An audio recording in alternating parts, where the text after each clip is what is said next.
The Sealed Kunai by Kenshi 618 Part 2. Chapter 10 Judgment Call. In the woods miles away from the river he had fallen into, Kiba was sitting under a tree trying to take cover from his pursuing opponents. As he cradled Akamaru's injured and unconscious body, he growled to himself, "If only I had been stronger. Akamaru would have never gotten hurt if I had been. I can't beat anyone I face, not any real shinobi anyway. I lost to Naruto twice and now this guy. What am I doing with myself?" He grabbed the wound on his stomach where he stabbed himself to injure one of his enemies when they attempted a parasitic jutsu to kill him. He couldn't run any further. He knew he wouldn't have gotten much distance anyway. "So you finally stopped running?"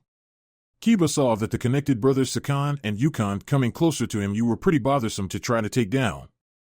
Kiba chuckled humorlessly. "Well, it was a good time while it lasted, huh?" The two sound ninjas stalked Kiba down to finish the job when a familiar puppet came rushing onto the scene, chattering and scattering the two brothers to separate from one another and dodge. "Man, is Naruto the only Konoha ninja that doesn't need backup or something? He bailed you out and now I'm getting the dog kid out of his situation. I take offense to that. Naruto may have assisted me in my battle, but I was far from defeated."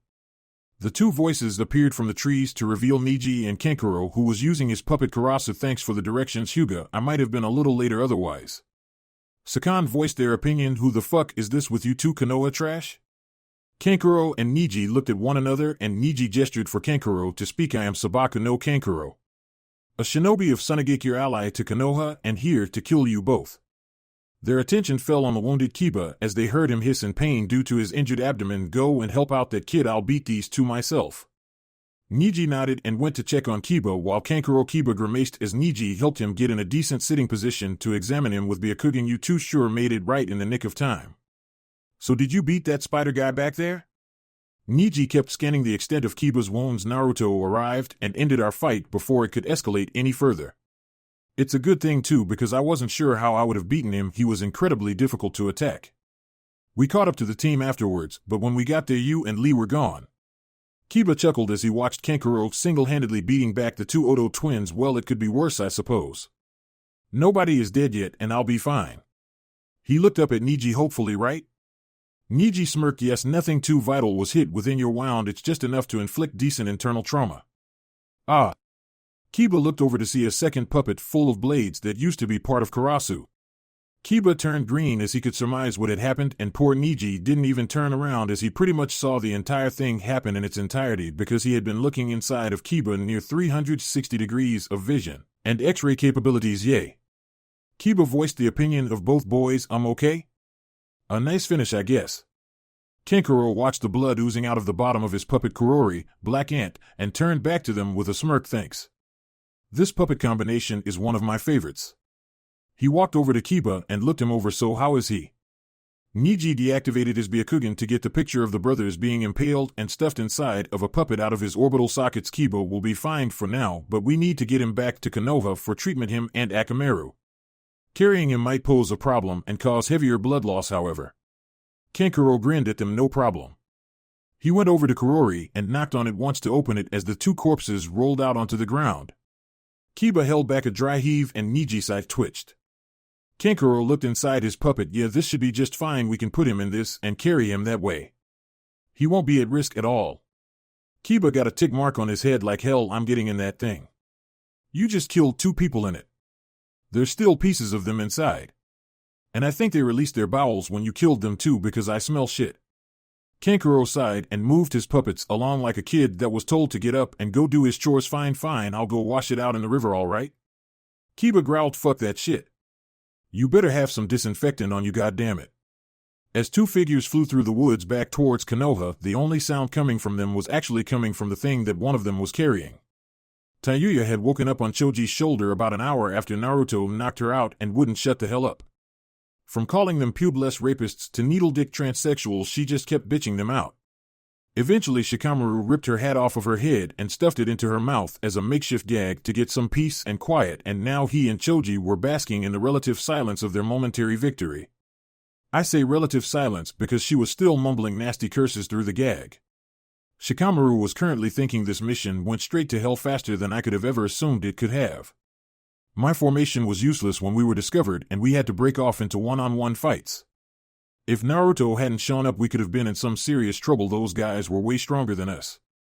The thought came to a close as they heard leaves rustling nearby. Choji set Tayuya down and prepared to fight, as did Shikamaru. When Temari landed on an adjacent branch. Phew, I finally caught up with you guys.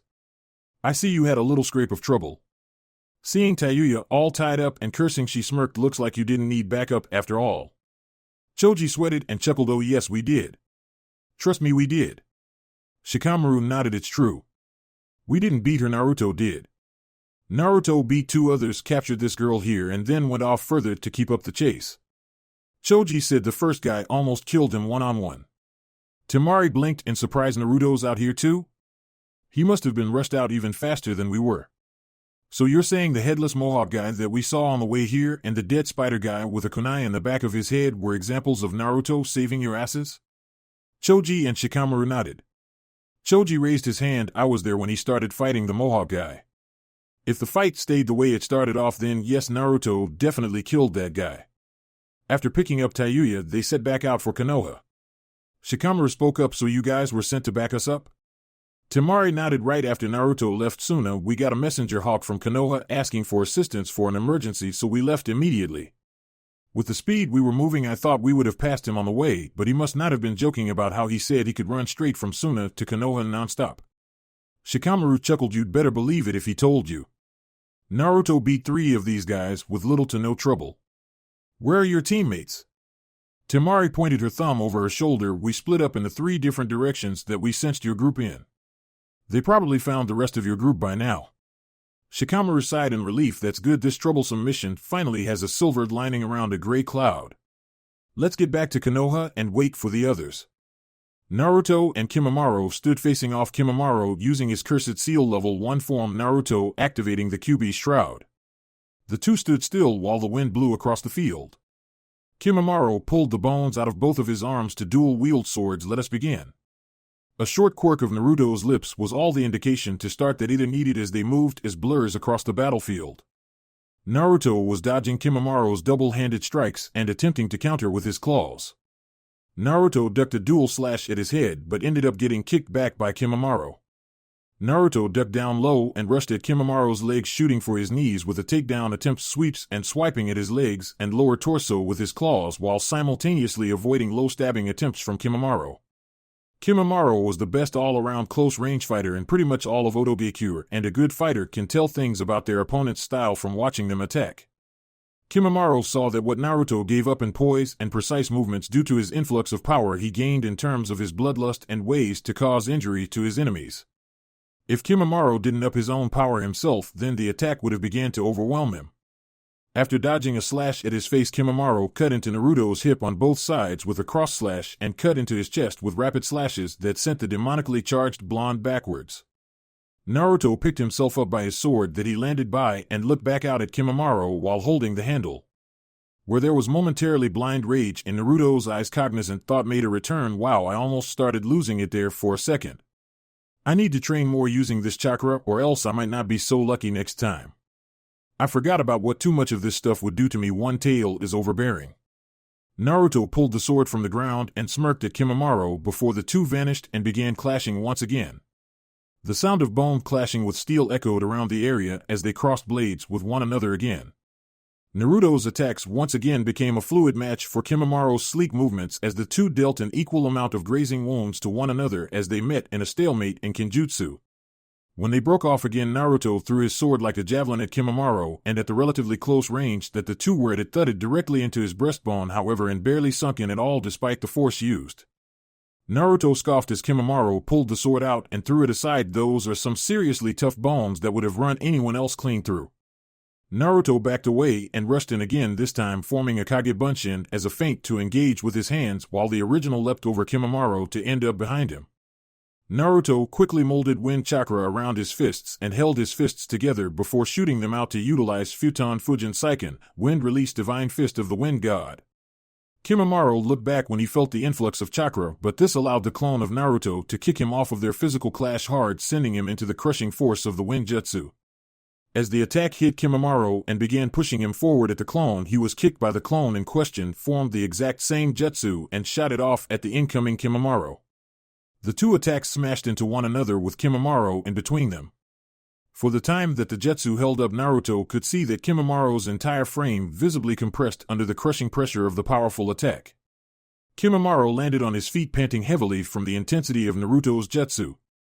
Naruto audibly sucked his teeth as he and his clone fired off the attacks, once more smashing Kimimaro between them with even more force this time. Naruto hit him so hard with the attack that he clearly heard the sound of bones cracking on Kimimaro's figure. Naruto's eyes slightly twitched. Tough bones or not, you should be human paste. After that I put a ton of chakra into that one. Nothing short of some kind of metal can stand up to that kind of pressure. Despite not being killed by Naruto's double futon Fujin Seiken, it still did damage. The pressure did end up having an effect on Kimimaro. Naruto saw the whites of Kimimaro's eyes turning blood red, meaning that the intense pressure popped blood vessels up there. Blood ran from Kimimaro's ears and nose, even from underneath his finger and toenails. Kimimaro didn't seem to be in any pain, but it was obvious that such internal damage had left him in agony. Do you see? Kimimaro dropped the swords in his hands as he began to transform again. Orochimaru-sama and his ambition, that is why I fight for his goals and dream. I am his weapon, and I will allow myself to be broken if it will prevent someone like you from stopping him. Kimimaro's skin turned brown and 6 large bone spikes protruded from the sides of his back. In addition to that, a spiky tail emerged from his back, and upon seeing that, Naruto just could not help himself. He pointed at Kimimaro with a dull expression on his face. Is that a motherfucking tail? Seriously? You grew a tail? Kimimaro stood back up and looked at Naruto with a superior gaze. This is Orochimaru-sama's gift to me. And with it I will repay him for all he has done by vanquishing the ones that stand in the way of him and his grand plans. Kimimaro pulled out his spinal column to form a flexible spiky chainstaff. This is the Tesenka no Maitsuru, dance of the clematis vine. You are quite skilled to push me this far, but you will not win. Orochimaru-sama has plans for Sasuke Uchiha. It is most unfortunate for you that you will not live to see them come to fruition. Naruto drew his sword once again. Well, in order to make that happen, you're going to have to come over here and fight me, unless you think you can kill me by talking me to death. Kimimaro snapped his new weapon in a test of sorts for the future of Otogekure and Orochimaru-sama. You will die today. Naruto set his sword in a ready stance and gazed out at Kimimaro coldly. For someone that seems to have a fetish for saying that they're going to kill me, you sure do a lot of talking. Kimimaro began whipping his chainstaff at Naruto, who found that Kimimaro was far faster in this form than before. It looks like this transformation of his isn't just for show. Naruto took a lash on his shoulder that ripped into his flesh deeply. Kimimaro then hit Naruto with the whip and had it wrap around Naruto's right arm and pull him forward to sink a kick deep into his ribs that freed him from the weapon at the cost of flesh and blood being shredded from his arm. Naruto held the injured limb and watched his blood drip off of his body and onto the ground before he heard hissing, signifying that he was healing somewhat. Naruto growled as he stood back up, keeping his eyes locked on Kimimaro. He decided to go on the attack this time, but every time he took a swing at Kimimaro, he ended up getting a lash on his hands. Eventually, Naruto roared as he went for a heavy overhead swing, but a strike from Kimimaro's whip sent it out into the distance, far from the point of any kind of retrieval. Kimimaro backed off and began whipping Naruto, cutting into his body and drawing blood with every shot. He struck Naruto across his chest, his back, his arms. Wherever he could hit Naruto cleanly, he did hit Naruto. After an endless barrage of strikes from the whip of his enemy, Naruto dropped to the ground, shaking in pain as blood fell from his body to the grass below, staining the green blades red. His shirt was in tatters and was utterly unwearable any longer. Kimimaro wrapped his chainstaff around Naruto's arm and jerked him forward, dragging him across the ground on his left side. Naruto eventually regained his footing, and Kimimaro's eyes widened as he saw what had been hidden in Naruto's left hand, but he had given Naruto too much momentum, and by now Naruto had a full running start heading his way. Thrusting out his left hand that had a threatening blue sphere spinning in the palm, Naruto shouted out the name of his attack at the top of his lungs as he slammed it into Kimimaro's body. Rasengan, spiraling sphere. Die, you son of a bitch. As the jutsu drilled into Kimimaro's body, flesh visibly flew from the point of contact. The force from the attack sent Kimimaro flying away at a high velocity, pulling the whip with him as it pulled itself from Naruto's arm, taking yet another bite out of Naruto's already heavily wounded body. Naruto fell to the ground, clutching his bloody arm, before he started crawling towards the direction that Kimimaro flew in, trying to confirm his kill. What an incredibly destructive ninjutsu. If I had not grown a layer of bone underneath my skin, that most certainly would have ended our battle. Naruto saw Kimimaro standing and walking over to him from the far distance that he had been sent. Where Naruto hit him in the body, there was the area where Naruto ripped through his skin a spherical circle of brown, and within there was a visible film of white with a spiral groove carved deeply into it with blood slightly seeping through the cracks that the mark formed the bone he had been talking about. Naruto punched the ground hard with his injured arm and stood up again. Just fucking die already, goddammit. I should have killed you 4 times already and you're fucking standing like a goddamn zombie. I hit you dead on. I heard it, I felt it. I heard and felt the fucking Rasengan grinding into you. That was a kill shot. You should be split in half. Fuck a Kekkei Genkai, that shit isn't right. Naruto was using as much of the Kyuubi's chakra as he safely could and Kimimaro was outclassing him. It wasn't that Naruto didn't have what it took to go up against him in his second level form, it was the fact that Kimimaro seemingly had 9 lives or something, because the Shikatsu Miyaku, dead bone pulse, kept Kimimaro from taking the brunt of Naruto's attack damage. He couldn't cut through his bones, he couldn't slip a weapon through the ribs for a stab at his organs, hell, he couldn't even crush him with enough pressure to bend iron, because Kimimaro could just manipulate his skeletal frame to protect his vital points. Naruto sighed and picked up a taijutsu stance once again to attack. How the fuck can I kill him? He just keeps coming. I know I'm hurting him, I have to be. Every attack I'm landing would leave anyone else in critical condition, if not kill them outright. Naruto didn't have time to ponder too much as Kimimaro brought his whip back out and began attacking again. Naruto did his best to avoid getting anywhere near the bony barbs of the weapon, but Kimimaro kept picking up the pace of his attacks and hit Naruto in his legs, sending him to his knees. Kimimaro slung the weapon out once more to wrap it around Naruto's body. It was stopped by a burst of sand that squeezed between the whip and protected Naruto from further harm. Even more sand then appeared and came at Kimimaro, who jumped back and put distance between himself and Naruto. A smile broke out onto Naruto's face as he felt the familiar presence of his desert friend. Hey Gaara. What's up? Gaara slowly walked up to Naruto, who was still on his knees, and stared out at Kimimaro. Nothing. Gaara was suddenly surprised by a bloody Naruto wrapping Gaara in a hug. I'm glad to see you. I thought I wouldn't get a chance to go after Sasuke. What are you doing here anyway? He shrugged Naruto off of him after a moment. My siblings and I were requested by your Hokage to assist a retrieval team for Sasuke Uchiha. Are you having trouble with this one, Uzumaki? Naruto was relishing this moment of reprieve from combat due to his injuries, and talking with Gaara was allowing him time to heal and regain some energy. Great, now someone can go back up Rock Lee. I sent him to chase after Sasuke before he could get away. I need you to go help him out. Surprise was not evident on Gaara's face except for the raised eyebrow. Are you not having trouble with your opponent? Pulling off the remains of his tattered red shirt, Naruto chuckled lowly. Yes, but this is a duel, Gaara. I don't get all out of shape about this kind of thing often in a fight, but I need to beat this guy myself to get some peace with myself. Just go and help Lee. I'll be fine. Gaara looked at Naruto for a moment as the smile left Naruto's face and his stare turned chilly. I wasn't really asking you, Gaara. Either you go after Lee and let me finish this, or I'll kick your ass off into the woods until you can't even see the field anymore, and you know damn well I'm capable of that. Gaara stared back until he stepped back and ran off towards the border. I will go, Uzumaki, but you had better not lose. Naruto waved over his shoulder as Gaara left the area. Kimimaro strode forward, swishing his tail. That was honorable of you to elect to continue our battle one-on-one in order to keep your comrade alive and safe from my wrath. I will make your death as honorable as I can for trash such as you. Naruto grinned at Kimimaro evilly. I didn't make him leave because I thought he would die fighting you. Hell, I won't die fighting you because you can't kill me. I made Gaara leave because while I am fully capable of killing you here, it's going to cause me to go a little overboard, and I don't need too many witnesses for this. I catch enough crap without people knowing I can do this. The Kyuubi stopped focusing on Naruto's fight when he realized what Naruto was going to do. Kid, no. Wait. Your body isn't sturdy enough to handle the stress that it will cause you. You don't even have enough of your own energy and chakra to attempt it. Naruto didn't answer, instead choosing to undo the bag on his waist and empty its contents into his hand, grin still in place. In the palm of his blood-stained hand were 3 soldier pills.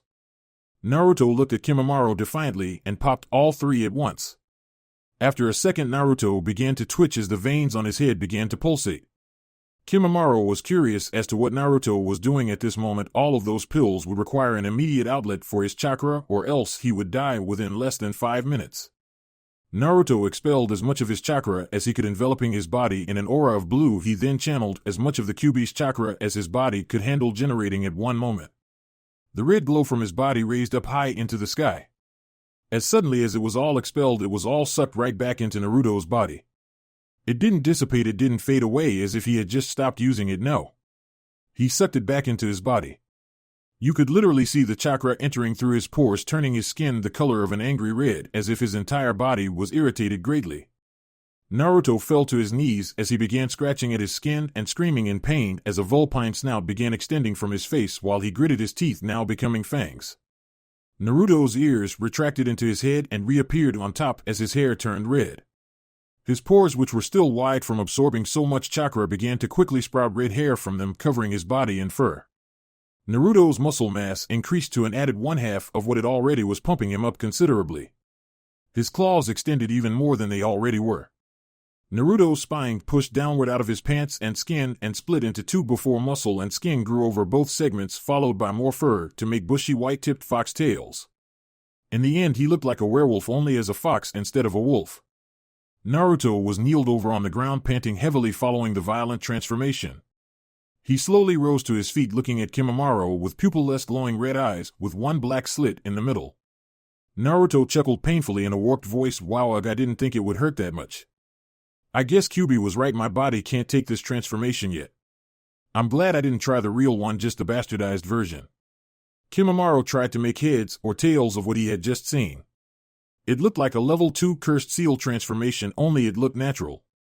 The transformations of the cursed seal were entirely generated by the dark, tainted, impure enzymes that the seal always had pumping throughout the user's body. Going with the feelings and suggestions that the enzymes would invariably provide you with made you mentally weak, but it was like a drug. Fighting what the seal gave you, however, could hurt you, as Enko Mitarashi could definitely attest to. But still, it was all an artificial amplifier. What Kimimaro had just seen Naruto do had not felt dark or unnatural at all. It felt like it was supposed to happen.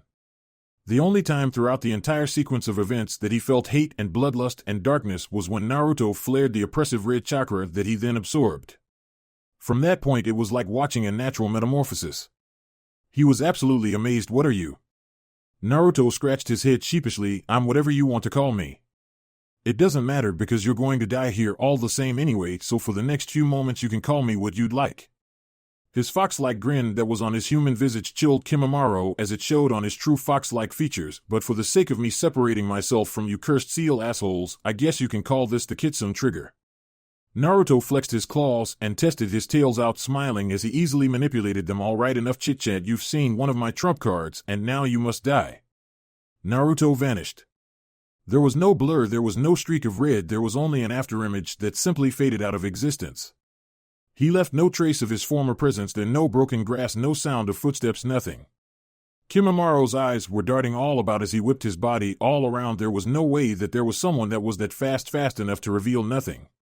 Well, he kept that theory right until he ended up taking slashes across his body that cut through the skin and muscle straight to his bones.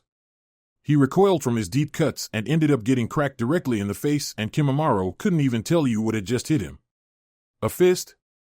A shin? A knee? An elbow? What? The impact of the attack sent Kimimaro rolling back like a rag doll. He stood and spun around rapidly with his arms out. As he gained speed, he let off an endless amount of bullets from his fingers. All around him the field was littered with misfired bombs that he was letting off like shells from a mounted machine gun. Kimimaro was stopped when his legs were taken out from under him, sending him head over heels to the ground. He jumped back up to his feet. What the hell are you? Your executioner. Kimimaro didn't have time to turn and face the voice in his ear before his arms were grabbed from behind and jerked out of the socket as Naruto had just jumped over him from behind while holding his arms and landing in front of. Naruto leaned far forward using Kimimaro's weight to keep him grounded and started smashing savage single-leg mule kicks into Kimimaro's torso as if he were trying to rip his arms off of his body. Naruto then jumped off of the ground and planted a vicious twin-legged double mule kick to Kimimaro's face, letting go of his arms at the same time, sending him flying off backwards. Naruto looked at Kimimaro, whose arms were backwards at his sides. Fix that, you bitch. Kimimaro simply rotated his arms with a sick crackling noise until they were back in place. Naruto's sweat dropped. I didn't really mean do it. Naruto then vanished again and hit Kimimaro again and again. He couldn't see Naruto's attacks, but they couldn't kill him. It was the ultimate conundrum of combat. Kimimaro couldn't hit Naruto to save his life at this point, but on the flip side, Naruto couldn't end the fight himself. Naruto was too fast to be caught by anything Kimimaro could do and was utterly battering him in addition to him having an almost inexhaustible battery at his disposal, but he couldn't fucking kill Kimimaro. It always came back to that he would not die. It was the embodiment of the unstoppable force meeting the immovable object, and the fight just would not end. Naruto was getting sick and tired of Kimimaro getting up from everything he did and just walking forward to try again. After knocking Kimimaro down again, Naruto began jumping on Kimimaro's back like a trampoline, savagely flattening him deeply into his own body-shaped crater that was getting deeper and deeper. Why won't you just fucking die? Die. Die. Die. Die. Die. Die. Naruto jumped high into the air and landed as hard as he could with his knees into Kimimaro's spine. He scoffed to himself as he knew he would just get right back up. Naruto crouched down on Kimimaro's back as low as he could muster and jumped with all of his might into the air, intent on eradicating the last of the Shikatsumiyaku bloodline. Kit. What QB? Can't you see I'm getting my kill on here? Naruto was still rising into the air as he spoke with eyes locked on Kimimaro, set to crush him like an ant. Kyuubi roared from inside Naruto's head, "Listen, you whelp. You directly went against me once already when you used the Kitsune trigger. You will listen to me now." Naruto kept his ascent into the sky as he was now getting stuck in the clouds. Hell, he could see the valley of the end from where he was. Your body is breaking down. You weren't properly conditioned to use this form yet, as you already knew before you did it. You need to end this. Now. Use the Amari, menacing ball. Naruto would have slapped himself if it wouldn't have looked silly for a humanoid fox hanging almost 300 feet in the air to slap himself. Why the fuck didn't I do that from the start? He ain't gonna get up from that.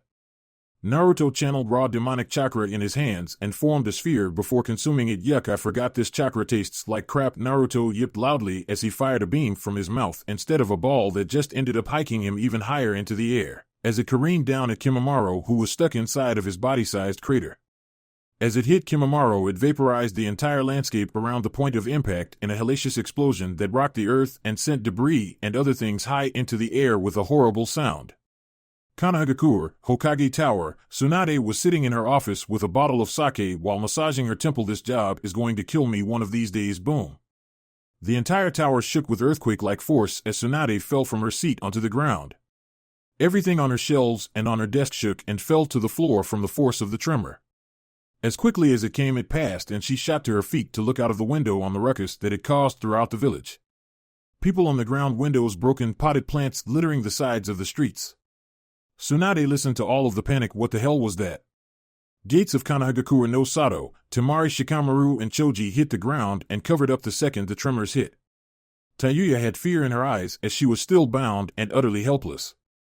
As the bout passed, Temari voiced the thoughts of all of them. What the hell was that? Forests around Konohagakure, Niji rubbed his head as he had fallen out of the tree he was jumping from during the shockwave. Niji looked up to Kankuro, who had latched onto the tree branch he was on like a sloth to avoid falling. Is everyone all right? Kankuro let go of the tree and landed on the ground. What the hell was that? What happened? They both turned around to see Kurori upturned and heard Kiba beating on it from the inside. Why did I land on my head? Shit. I'm bleeding again. Naruto drifted down to the ground easily with the use of his tails as a propeller. Upon landing, he grabbed his tails and rubbed them. Kami, will work out, my tails are gassed. Naruto then looked around at the destruction from his attack. He was standing in the middle of a crater that was 3 miles wide, right on top of a pile of ashes that he kicked around. I got you this time, you dirty bastard. Naruto gestured to the wreckage that he created. Regrow that motherfucker. A second tremor happened that was smaller than Naruto's. Not that he was on the ground to feel the first one, but it shook him up. Naruto's eyes widened as he heard the voice of a dead man. Sawarabi no Mai, dance of the seedling fern.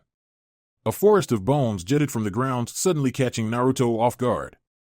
The jutsu filled all of the immediate area with sharp bones that extended high into the air. Yip yip yip. No and oh.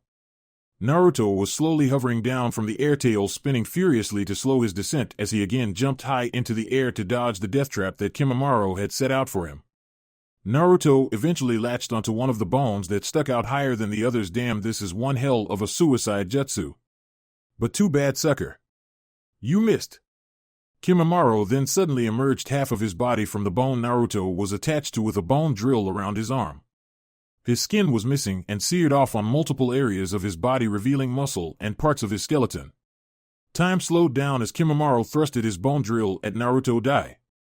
I will not lose for the sake of Orochimaru-sama. Kimimaro drilled into Naruto before he burst into smoke as a broken ninjato dropped from where Kimimaro had made contact. Naruto was nowhere to be found. Kimimaro's eyes quivered as tears came to the forefront. Blood seeped from his mouth and he slumped over lifelessly. Blood and tears fell into the forest of bones as Kimimaro left the world of the living with one regret: he could not finish off Naruto Uzumaki. Naruto sat on the outskirts of the bone forest panting in relief. "Oh Kami. That was close. I love that sword so much I need to come back and get it. Kawarimi is amazing." Naruto sighed and let his Warfox features from Kitsune Trigger recede. Naruto began to walk away before he collapsed to the ground in pain. "God. What happened? Why am I in pain?" His questions were answered by the QB. "I told you that your body wasn't ready to use the trigger again, and this is the result of your ignorance. Prolonged use of the Kitsune Trigger has cracked every single bone in your entire body. That's what you get for using a technique you weren't ready to utilize that, and you pretty much almost overdosed on soldier pills." Naruto laid out on the ground, twitching occasionally from the pain of his entire body. "I'm aware of that now, and I have to say, after considering everything that just happened," a smile came on his face, "it was totally worth it." Uzumaki. Naruto's vision was filled with a red-headed Jinchuriki standing over him. "Did you win?" Naruto gave him a dry look. "Does it look like I lost? Or does the graveyard of bones with the motionless body of the team I was fighting stuck inside one of them signify that he kicked my ass and killed me?" A mouthful of sand was given to Naruto as a reply, who painfully rolled over and spit it all out. "Gross. You fucking crush people with that shit." Naruto noticed Rock Lee's body held by Gaara's sand. "Is he Dash?" "No." Gaara used his sand to help Naruto stand up to get a better look. Lee had scrapes and bruises on his face. His spandex suit had holes in it around his shoulder that had sealed itself up from the Chidori. He was still breathing clearly, though he is still very alive. The Uchiha defeated him, but not without a massive fight from the looks of where they did battle. I believe he even used the technique that he used on me during our fight to match power with the Uchiha. Naruto punched his own palm, ignoring the pain for the time being. "Fuck, I'm sorry, Lee. I just couldn't finish my opponent off to help you fast enough." He turned to Gaara. "Come on, let's go back to Konoha. We both need some hospital time." Gaara helped up in the same manner as he assisted Lee and leapt off for Konoha. Kakashi stood still at the Valley of the End. A Konoha Hyde was at his feet with Sasuke's scent washed from it by the rainfall. He looked past the statue of Madara Uchiha towards the border of the country. "I failed again." Chapter 11. Only human? Naruto sat in his hospital room 2 days after returning to Konoha from the failed mission to retrieve Sasuke. Naruto was pleased to know upon their return that Rock Lee would be fine and that the only other member of the retrieval team that needed to be hospitalized other than himself and Lee was Kiba, and he was doing just fine himself. Kiba had a stab wound to his stomach that he had inflicted on himself. Rock Lee had many minuscule injuries to his muscles, chakra exhaustion, and a wounded shoulder from Sasuke's Chidori that mostly healed after he activated the 4th Celestial Gate in the battle. Naruto had to chuckle when Lee had recovered enough to tell him exactly how Sasuke had missed anything vital with the Chidori. Flashback, Valley of the End. Sasuke stood across from Lee, the black marks of the cursed seal spread out across his body like fire. He had a cruel smirk on his face as he looked at Lee, who was set in his Gukken stance with a determined look on his face. "Just come back with us, Sasuke-kun. I do not want to fight you, not like this." Sasuke chuckled darkly. "But Lee, I want to fight you ever since you first defeated me during the exams. Didn't you say you wanted to prove yourself against a genius? Well, this is your chance." "Very well, Sasuke-kun. If this is what it will take, then I will defeat you if I must to bring you home." Lee launched himself at Sasuke to begin engaging. Flashback end. Rock Lee, however, was not as healthy and ready for combat as he had led most to believe. He had lost a considerable amount of his speed and mobility from the time he had off due to his injury, and Sasuke, with the use of his curse seal, was too much for Lee to handle in his state even after opening the first gate and attempting the Omote Wrench, Front Lotus. The toll it took on his already battered body left Lee a mess and a sitting duck for Sasuke's Chidori. Flashback, Sasuke's hand was charged with electric chakra as the chirping of Chidori signified his next actions. Lee tried to will his body to prepare a counter or just dodge, but he knew Sasuke would track his considerably slower movements and adjust either way. He was taking the brunt of the attack somewhere vital. Sasuke charged at Lee, intent on ending his life and moving along to Otogekure. This is the end, Lee. Chidori, 1,000 birds. Somehow both boys were able to ignore the streak of red soaring to the earth from the sky. Boom! A loud explosion shook the entire valley, crumbling chunks of the cliff and sending them into the water below. The ground where Lee and Sasuke were fighting was ripped asunder by the force of the following tremor coming from whatever caused the explosion. Sasuke, who was charging at Lee intent on ending his life, slipped on his suspect footing as the ground began to crack and crumble. The combination of Sasuke's broken concentration and his face-forward trip made sure that not only would his aim be off, but the attack would not penetrate too deeply. Lee shouted in pain as Sasuke's electric fist forced itself into his shoulder, but he was still alive. Alive and still able to fight, as Sasuke would soon find out. Flashback end, Lee proceeded to activate the necessary gates to utilize the Urarange, Reverse Lotus, on Sasuke. 3. But Lee still lacked the necessary force to aptly send Sasuke towards the ground hard enough for the finish, for when Sasuke activated level 2 of his seal, he used his wings to taper out his fall and skid along the ground until he came to a stop. By the end of Lee's barrage, he could no longer move, and Sasuke simply left him there. Lee blacked out and was found by Gaara, who could not track Sasuke's trail in the downpouring rain that had fallen in the valley, and carried him to where Naruto's battle had taken place before carrying them both back to Konoha. Which brings us to Naruto sitting in his bed at the hospital. Naruto's entire skeletal frame had cracked due to the stress that activating the Kitsune trigger placed on his body. Tsunade had to do the analysis version of a double take when she went over his injuries at the hospital. She stated that Naruto had to be in excruciating pain due to the extent of his injuries that he neglected to mention were self-inflicted in a way. After the first day, he had attempted to leave feeling well enough to walk without falling down in agony, but was blocked by Shizune, who stated that he was to stay put until released. That was 2 days ago, and now he was beginning to go stir crazy. But a little bit of boredom was nothing compared to what Tsunade claimed he would have to do on this day. Flashback, the previous day. You mind repeating that? I think I had something crazy in my ear. Naruto was giving Tsunade a deadpan look. A sigh came from the ample-bosomed woman as she looked at the bedridden boy apologetically. You heard me, brat. The council wants to hear from you about the mission. They got the information from my Umbu, who investigated the battles after it was all over. They know of the reports from Shikamaru on the matter. He listed how it was you that took down 3 of the ones that took Sasuke. Naruto looked up at the ceiling blankly. I'm guessing that there's more to this than me just beating a few Oto jabronis. Right, kid? Tsunade sat by his bedside. They also got wind of the fact that the epicenter of the little earthquake that hit the surrounding area came from a crater with a forest of bone, a place where your scent is thick. It didn't help that there are faint traces of demonic aura in the area as well. They might try to reason that the Kyuubi could be escaping. Naruto looked at her in a stunned fashion. What do you think they'll want from me? Tsunade shrugged. Who knows for now? All you can do is head over to the council chambers tomorrow and we'll find out then. Naruto scoffed and looked out the window. Well, excuse the hell out of me for being a Jinchuriki trying to use his Biju. Kami everywhere else expects their own Jinchuriki to do so. This place is ass backwards, Bachan, I swear. Tsunade patted his hand and stood to leave. You can check out tomorrow for the meeting and then you can go on home.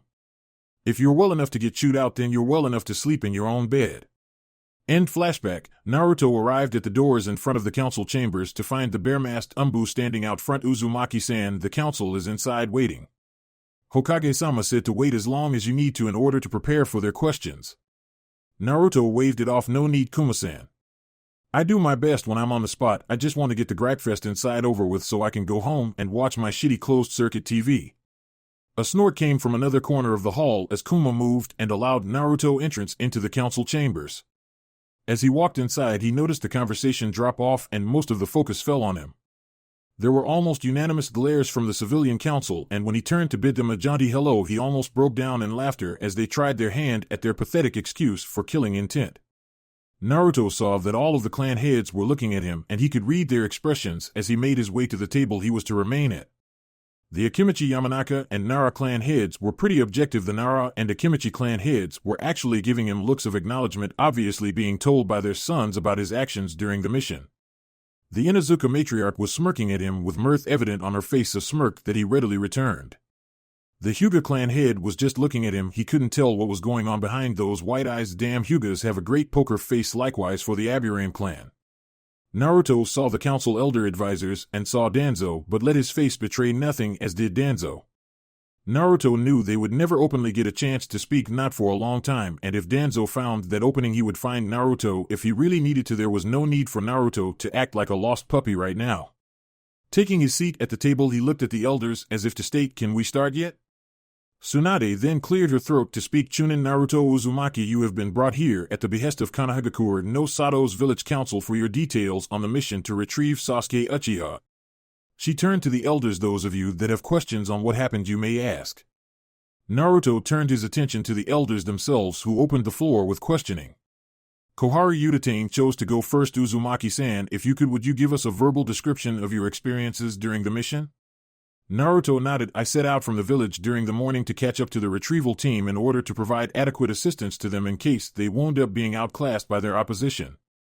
After picking up a trail within the first half hour, I proceeded to give pursuit for about 3 hours before catching up to Choji Akimichi, who was engaged in battle against now identified Jirobo of the south.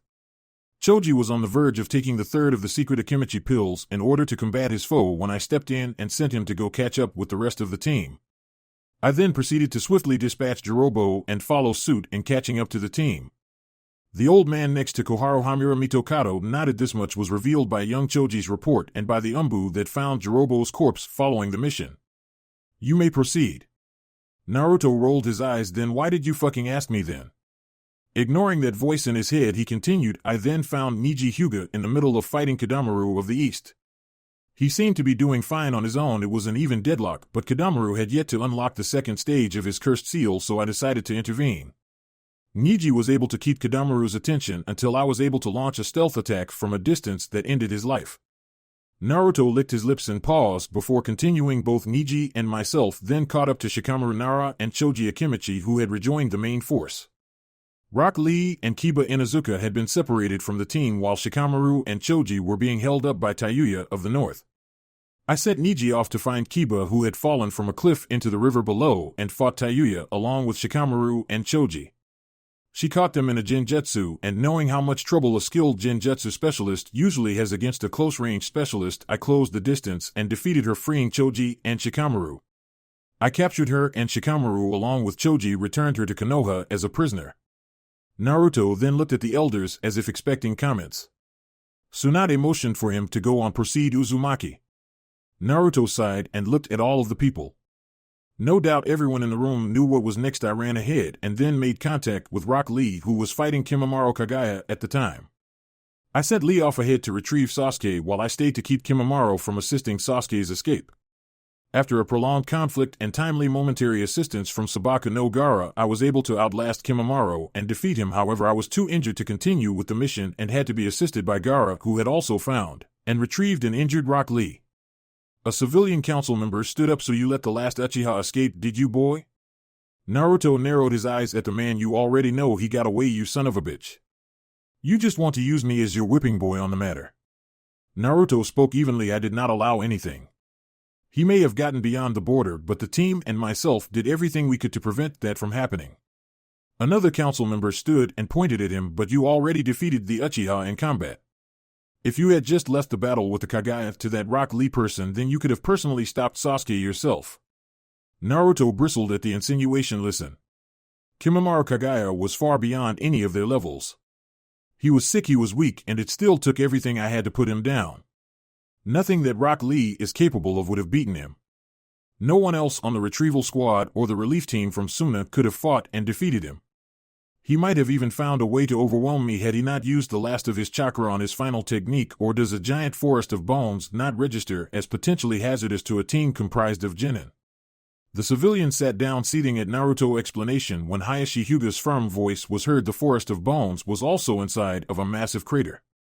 The crater was the epicenter for the tremors that struck Konoha. What can you tell us about that? Naruto knew there was no need to lie at this point. Yes, I did it. It was necessary to keep up with Kimimaro Kagaya after he activated the next level of his seal. It's a high price to pay to use that much power. However, the force of my technique cracks my entire skeletal frame. Inoichi Yamanaka was curious as to the nature of Naruto's maneuver. Would you mind showing the technique to us? Naruto raised an eyebrow. Yes. Yes, I would actually. Not only is it something that really shouldn't be used outside of combat, it's not something that I want people to know about, let alone actually see. You all have your own clan secrets and all of that. Well, consider this something that none of you have any right to coerce out of me. Another arrogant civilian stood. We are the council, boy. You are a ninja of this village, and therefore your secrets are ours to know. Naruto gave him a look as if to say, are you serious? He looked up at Tsunade. I work for you. Not some petty merchant with a superiority complex. Keep him out of shinobi business. He turned to the council. The only ones that have even the slightest amount of authority over me are the clan heads, and that's because they're all jounin. Outside of the field, the only person here that can tell me to do anything is Hokage-sama. Do any of you have the title of Hokage-sama? He got a unanimous shaking of heads. Do any of you have that kick-ass pointy hat? Another round of no's. Well, then you can all respectfully stuff it. My techniques are my own. You don't need to know them. You couldn't perform them anyway, so the knowledge would be useless. The civilians broke into an uproar while the clan heads started looking at Naruto with amused respect. The main yells from the civilian council were calling for Naruto's punishment until one of them changed the subject altogether. You should be punished for allowing the Uchiha to escape. He was the last of our most powerful bloodlines, and you send another genin to get him instead of yourself. Naruto looked at the ignorant man coldly. Like I said, Kimimaro Kagaya was far beyond anything Rock Lee could have done to him. Kimimaro would have killed him for sure had I not stepped in, which was my job in the first place. I was sent as backup to get them out of unfavorable situations, and that was as unfavorable a condition as they were going to face on that mission. Naruto stood and began pacing. Kimimaro could have beaten Sasuke without trouble. Sasuke only had Chidori and a few Katan ninjutsu as something that could slow Kimimaro down, and that wouldn't have stopped him. What I did to make that crater, Kimimaro survived it and launched one final attack. As far as I'm concerned, none of them could have kept up with him. And besides, I was sent to make sure they could carry out their own mission parameters. My own were different from theirs, and I did what I thought I had to do to achieve both. Rock Lee had not told me that he wasn't in prime condition. I don't know what would have changed if I had known, but that is moot at this point. Get back to the other topic. What did you do to cause the crater? The room once again got loud on the civilian side as cries of the Kyuubi is escaping, among other asinine remarks, were being made. The shinobi side were looking bored, most of them knowing full well that Jinchuriki should be able to utilize the power of their demons, so this wasn't much of an issue. Tsume Inuzuka even let out a loud yawn, signifying how bored with the proceedings she was. Naruto made subtle motions to the shinobi council, signaling blah blah blah and pointing at the civilian side, getting a few smirks on that side. He looked up at Tsunade. Can I be dismissed, Hokage-sama? I've already spoken my piece. Anything from this point forward, and there's nothing I can do or have any part in. Tsunade nodded. You are dismissed, Chunin Uzumaki. Naruto bowed to her and left the room. As the door closed shut, she sighed as another uproar from the civilians broke out.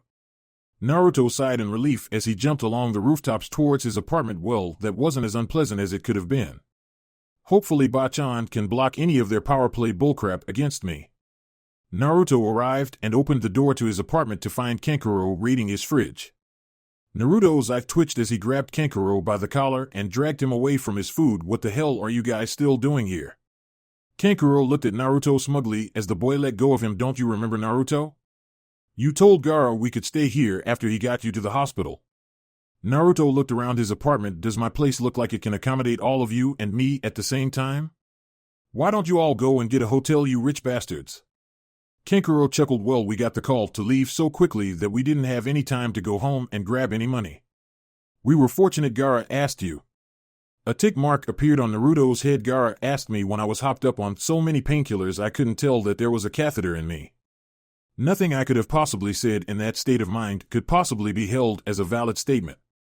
Kankuro shrugged. It's done, man.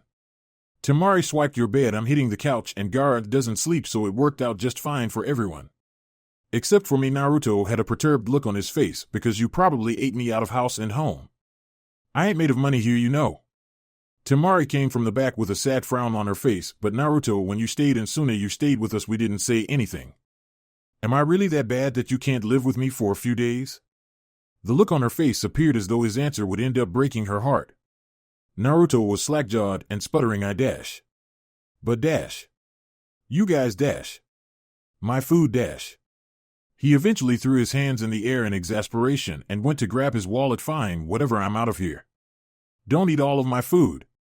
A grumbling Naruto turned to leave the apartment, shutting the door roughly behind him.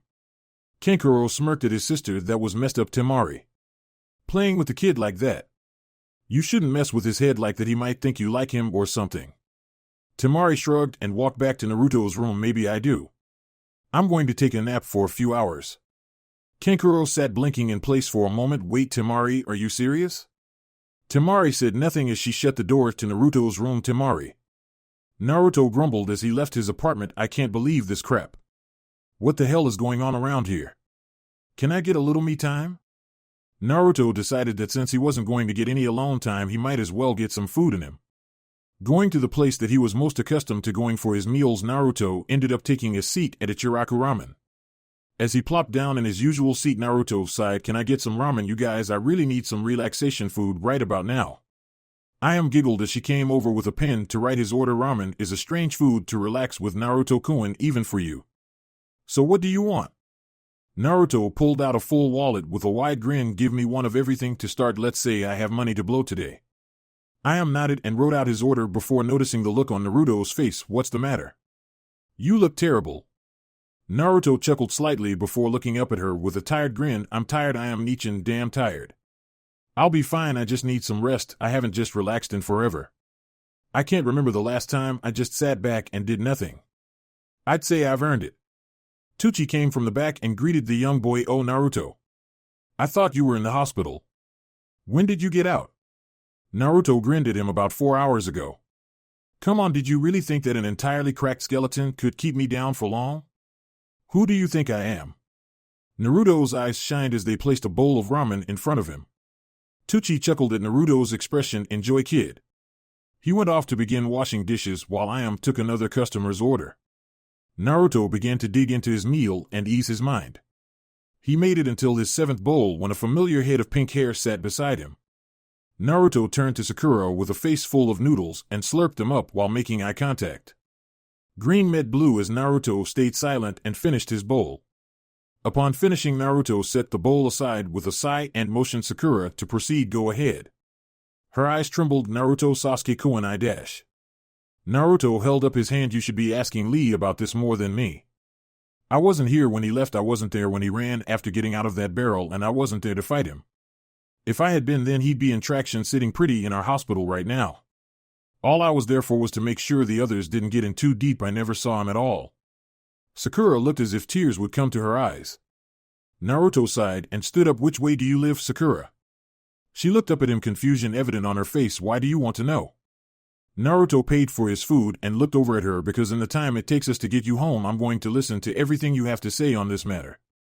When I get you to your door, I'll tell you something from me that you need to hear.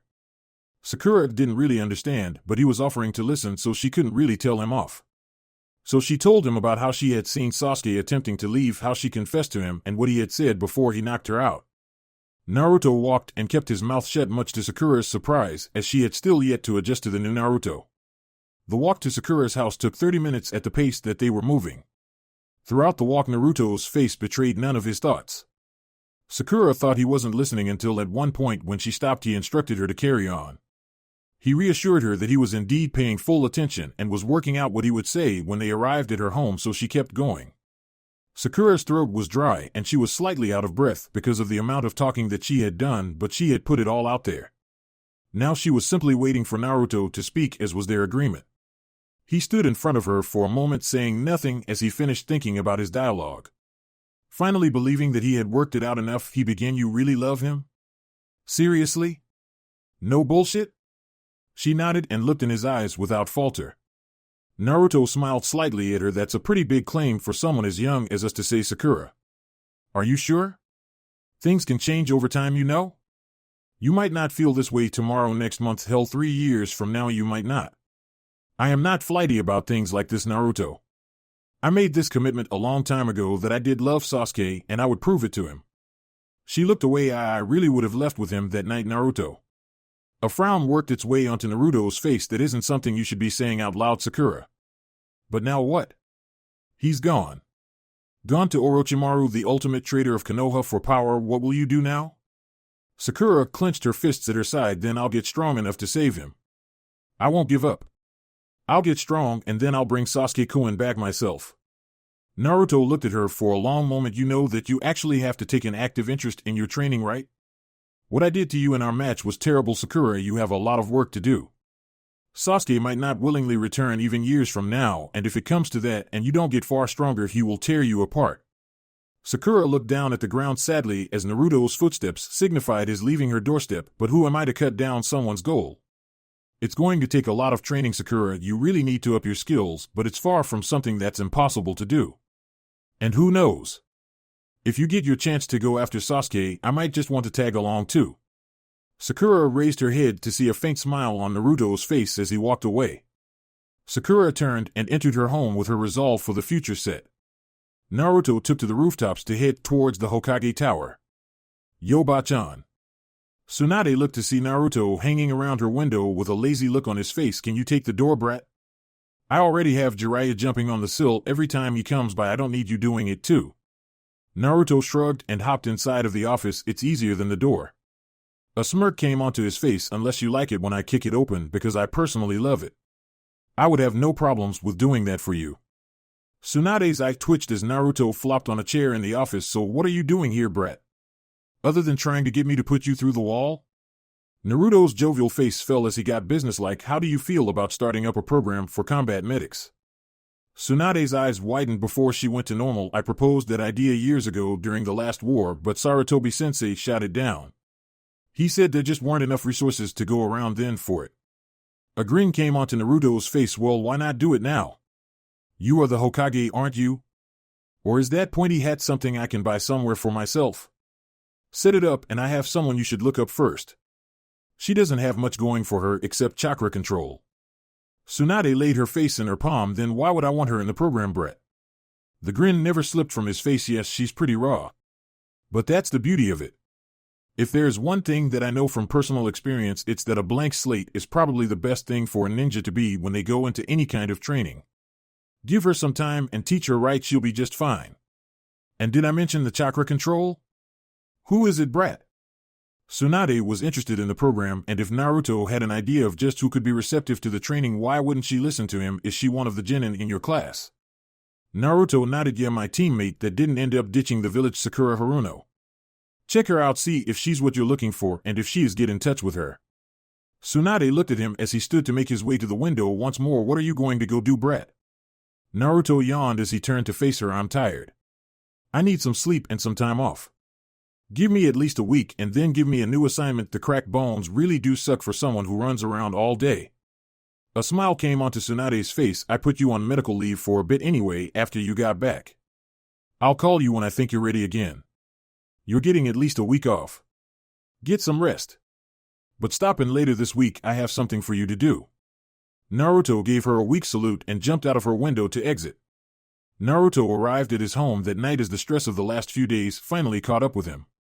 He gave a grunt of acknowledgement to Kankuro, who was eating one of his cup ramen and watching his TV. The puppeteer almost choked on his food as he saw Naruto heading back to his bedroom and rushed to stop him. As he stood in front of Naruto, he could feel the killing intent radiating off of the haggard blonde. You better have a damn good reason for blocking my way, or my foot will have a damn good reason for sticking itself up your ass. Kankuro pointed back towards his room. I told you Temari took your bed. Well, she's in there right now sleeping. If you value your testicles, kid, I wouldn't go in there. Naruto looked at Kankuro, then to the room, then back to Kankuro, who was shaking his head. He shrugged and moved Kankuro aside. I'll take my chances. I'll be damned if I'm sleeping on the floor in my own damn house. Kankuro went wide-eyed as he watched Naruto enter the room and shut the door before running back to the couch, planning to feign ignorance when the fireworks went off. Naruto took a look around his room to find it far less cluttered. Well, she picked my crap up while I was gone, I suppose. Turning his attention to his bed, he found his fellow blonde from Suna sleeping soundly on his bed. How can she sleep so well on my piece of crap mattress? I thought she would have been spoiled by their expensive, comfortable beds at home. As he edged closer to the bed, Naruto's thoughts were telling him that it would be a damn shame to potentially disrupt the sleep of this girl. Temari looked way too peaceful for him to normally awaken. Too bad he was too tired to pay attention to his logical thoughts. Naruto edged her to one side of his bed, which she actually did in her sleep quite easily. She must have been a pretty heavy sleeper. He took off his shirt and slid in next to her, turning away, and quickly fell victim to the comfort of sleep. 3 hours later, a cold feeling was placed against his face, forcing Naruto to open his eyes and deal with the nuisance. As his eyes cracked open, he saw Temari's metal fan placed against his cheek. Figuring that she wouldn't hit him while he was asleep, he quickly shut his eyes and slowed his breathing. Naruto snapped his eyes open when she shook his face with the fan. "You're awake. That's good. Did you have a nice nap?" He could tell that the fake sweet voice meant that he was screwed, so there was no reason for him to not be a smartass at this point. What else could she do after this? Not beat him? Naruto sat up, rubbing his eyes and looking at her with a dull face. It was all right. But it wasn't meant to be a nap. It was meant to be a 12 to 24-hour hibernation of sorts. "Thanks for that. You woke me up." He checked his clock. 19 hours early. Great. Temari had a scowl on her face. "I woke up looking at your bare back. What the hell are you doing here?" Continuing to poke the bear, he raised an eyebrow. "I live here. Didn't you know that when you got here?" Temari pushed him back down on the bed with her fan. "I meant, what are you doing in the bed, you ass?" Naruto couldn't prevent the smirk from going on his face before he responded, "This is my bedroom. As you can see, there's only one bed, mine, and you were kind of in it, so I figured, hey, roommates." Temari began to unfold her fan with an angry look on her face. "Give me one reason why I shouldn't blow you from here to the Hokage Tower?" Naruto rolled over on the bed and shut his eyes. "I'll give you two, because I just came from there, and because I haven't gotten a non-drug-induced sleep in over 3 days. Now if you're going to use that thing to beat my ass, go ahead, because I'm too tired to care. Just don't fuck up my bedspread." Temari dropped her fan. "Where will I sleep then? And how did you get here without me noticing?" Naruto cracked an eye. "Where were you sleeping before you knew I was here?" He then pointed at himself and ninja. "It's kind of in my job description to be able to sneak up on people." Silence reigned over the room as Temari thought of something else to say until shallow breathing let her know Naruto had fallen back asleep. With a sweat drop on her head, Temari left the room, shaking her head. The next day, Naruto awoke a strange sound. Not so much strange as it was utterly terrifying. "Naruto-kun, YOSH. You must join us on our youthful morning exercises." "Yes, Naruto-kun. You must train with us to keep up your youthful exuberance during your time off." Naruto woke up, stirring Temari from her own sleep while the voices outside kept yelling, "Naruto, what the hell is that?" Naruto groaned/growled as he sat up, scratching his hair. "Temari-chan, go back to sleep. I'll deal with this myself. This is a local problem." Temari did as instructed while Naruto stomped to his front door, finding Gaara silently watching TV and Kankuro mashing one of Naruto's couch pillows over his head. "Naruto, get those idiots to shut the hell up before I slit my wrists," to make the voices stop. Naruto looked at Gaara, who didn't seem to be affected at all. Gaara felt Naruto's eyes on him and turned to face him. "I have plugged my ears with sand to block out the noise. Otherwise, I would have killed them by now." Naruto nodded in understanding and headed to the door where Guy and Lee were outside, still shouting about Naruto's flames of youth. Naruto opened the door and inhaled sharply. "Shut the hell up." Guy and Lee stopped at the sound of Naruto shouting at them. The boy was radiating killing intent with bags under his eyes. "I am on leave, damn it. This is the first decent sleep that I've had in days. I have no problems training with you both. However, I will train with you at an hour that is populated by creatures that are not nocturnal. Now beat it. I'll see you later. YOSH Naruto-kun, you are dash." Naruto turned and blasted them both with murderous intent. "Get away from my apartment building, or I will get Gaara to kill both of you. He's in here, I swear to Kami. I'm tired and delusional." With one last shout about Naruto's youth, both Lee and Guy decided to go off for a few hundred laps around Konoha to wait for Naruto to wake up. Naruto shut his door with a sigh. "Well, at least I know what I'm doing today." Kankuro sighed in relief. "So now that you're up, what are you going to do?" Naruto rubbed his head on his way back to the room. "What else? Finish sleeping with your sister. She's very clingy in her sleep, it's awesome." Walking away with a thumbs up, Naruto ignored the look on Kankuro's face. Later that day, Naruto made his way towards the field that he knew Lee and Guy were using. How did he know where they were? Well, all he had to do was run around town and listen for faint or not so faint smatterings of shouts for youth or for repeated yells of Lee or Guy-sensei. It didn't take long. Naruto arrived in an open field to find the all of Team Guy amassed together. Oh, for fuck's sake, just to arrive smack dab in the middle of one of Guy and Lee's genjutsu moments. As the waves crashed in the sunsetting background, Naruto walked over to Niji and Tintin, who were stuck staring at the genjutsu. Tintin shook her head while Lee and Guy got their bro hug on. It's like this every day. They seriously can't keep this up every single day. It's a phase, it'll end eventually. Right? Niji had his Byakugan on as he tried looking away, but couldn't bring himself to do so. I can't see through it. What is this? Oh, Naruto's here. They both turned to find Naruto trying to avert his eyes from Guy and Lee. So what got them started with that crap today? Tintin smiled at him. Oh, it was about how they got the youthful Naruto to agree to train with them today. Well, they were shouting down my door at 4 a.m., so I just wanted them to leave. Naruto picked up some rocks on the Genjutsu beach and skipped them across the water. That's impressive. The sound of the stones hitting the water snapped Lee and Guy out of their moment. On Naruto-kun, it is good of you to show up. The boy in question shrugged. I didn't have anything else to do today, so why not? He looked around blankly. So why am I here? I can't even spar with anyone. I'm on medical leave. Tintin walked up to him. Medical leave? What's wrong with you? You look fine. Naruto grinned foxily at her. I cracked every single bone in my body on the last mission. It's great. I'm in excruciating pain just from getting here.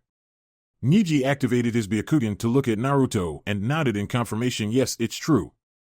Naruto has small cracks on the majority of his skeletal frame. Some areas lack damage, but the most used areas of the human body still have some going through them, like his arms and legs. Naruto cut, in which is why it hurts like a bitch to walk. I'm not fighting any of you today. Niji let his Byakugan fade out. Why does your face not register the pain that you should be in then? Naruto looked at Niji lazily. Never let him see you sweat. Tintin noticed something strange about Naruto. Naruto, where is your sword? I see your sheath on your back, but not the sword. Did you lose it? Her eyes had a dangerous glint in them as she stared him down.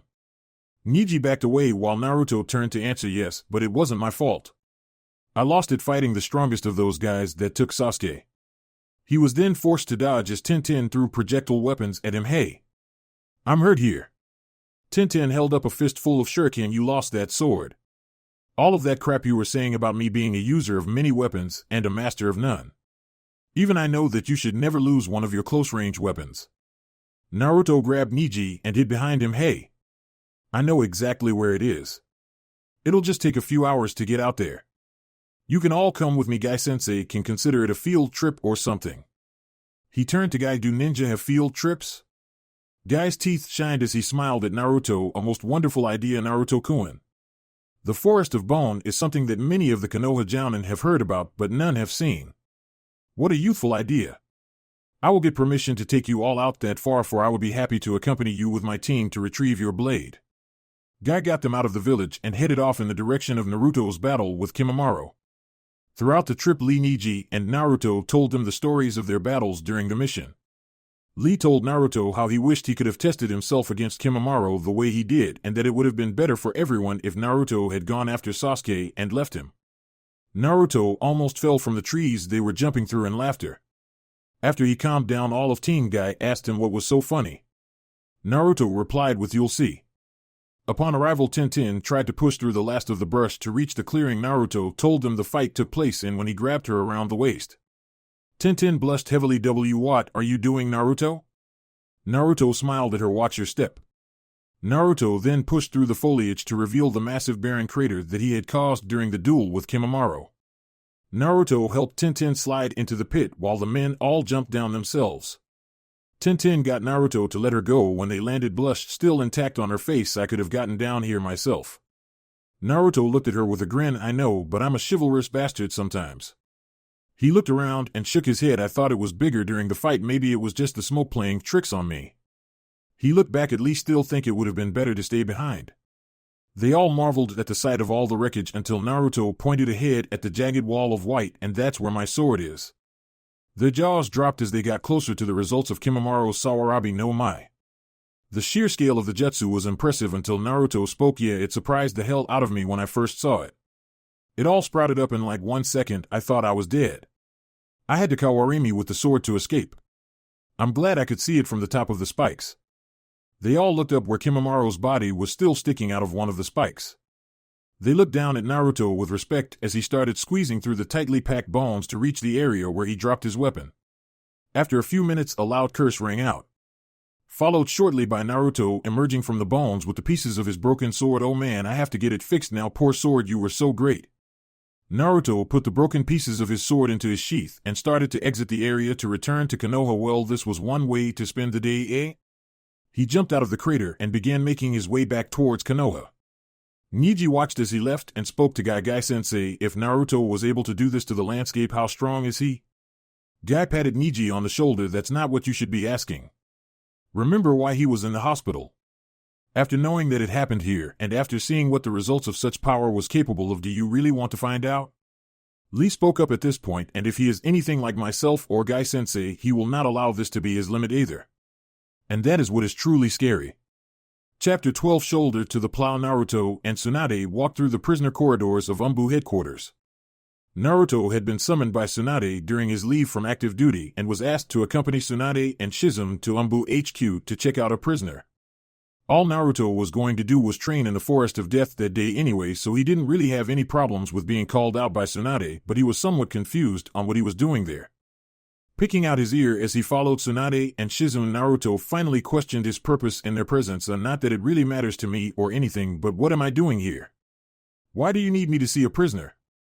Shizum turned back with a smile and gave him his answer. A captured enemy ninja is for some reason far too weak for us to interrogate by normal means, and they happen to be too high profile to just go ahead with anyway. The info they might have could be vital to us, too vital for us to lose due to negligence. Naruto-kun. That answered part of his question, but opened up a few more. So why the hell am I here again? If their body is weak, did a Yamanaka to go into their mind or something? What do you expect me to do that no one else can? I don't interrogate people, I kill people. Tsunade, Shizum, and even Tantan sweat dropped at Naruto's cavalier description of his own on-the-job skills. Tsunade got over it first because, Brat, you seem to have a knack for pulling things off when it's really necessary.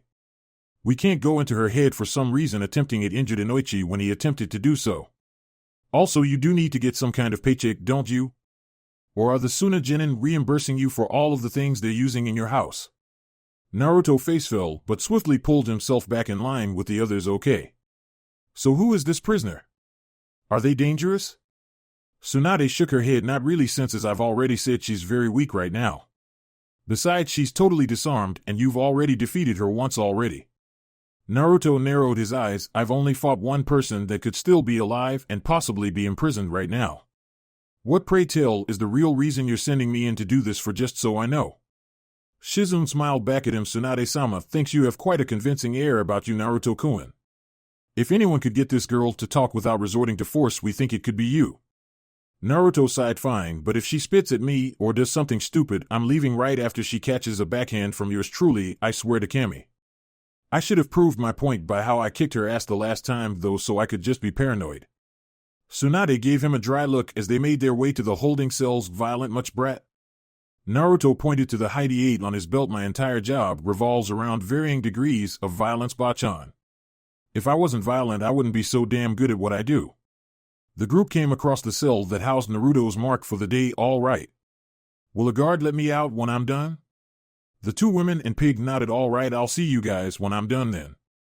Tsunade nodded as Tantan oinked and Shizum waved goodbye after opening the door for him. Naruto sighed before slapping himself and putting on his game face before slinking into the cell and shutting the door behind him. He looked across the cell and ended up locking eyes with the red-haired girl sitting on a bed in the corner. Her brown eyes looked at him in curiosity, then changed to anger and then to fear. Naruto held up his hands in a placating manner as he walked in to let her know he wasn't there to hurt her. As he looked at her appearance, she looked pale, paler than should have been healthy. Her eyes had bags underneath them, probably stemming from some kind of exhaustion, and she did look very weak. Spot on with Tsunade's explanation of her condition. Naruto pulled a chair from a corner and propped it in the middle of the room, taking a seat. He looked over at her curled up on her bed as she warily looked him over. Seeing that she wasn't going to say a word to him whatsoever, Naruto decided to get the ball rolling. Hello there, Tayuya. I haven't seen you since I knocked you out. I assume Konoha's prison system is treating you well enough. Tayuya simply kept on looking at him somewhat blankly. Naruto sighed. This was going to be a long day, he could see it already. Naruto cleared his throat, unintentionally getting her attention. So I guess you know by now that all of your team is dead. Unfortunately, Sasuke still got away, but everyone that went after him from my village is still alive. Naruto saw that little bit of news brought a smirk to her face. So that got a little something out of you, didn't it? Tayuya finally spoke. I should have known you were just for show. Kimimaro must have torn your ass a new one when you chased after him, huh? Naruto chuckled, drawing a confused look from her. Actually, I ended up fighting him until he just flat out died. I was kicking his ass if I do say so myself, I just couldn't finish him. Her eyes widened at the knowledge that Kimimaro was dead. None of your little squad made it back, and you're the only one that survived. You can thank me whenever you'd like. Tayuya glared at him. You think I should thank you, shithead? I'm as good as dead, you fucking moron. You should have just killed me on the battlefield. That would have been better than rotting away in a fucking detention cell waiting to be interrogated. She stood up from her bed suddenly. Orochimaru, the fucking snake, he pulled the plug on the cursed seal. I just know it. That's why I'm so weak for no reason right now.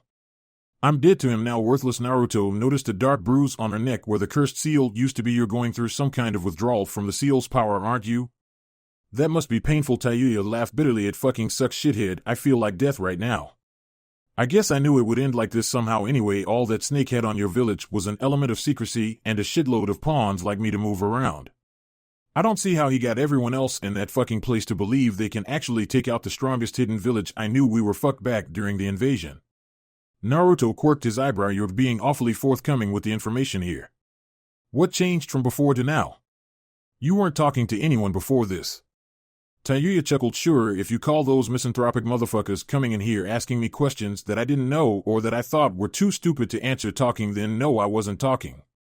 She shook her head pitifully. After all of the probing shit, they asked me stuff like what Orochimaru wanted with the Uchiha kid. Naruto cut in. They should know what? Hell, I know what he wants. That is a stupid question.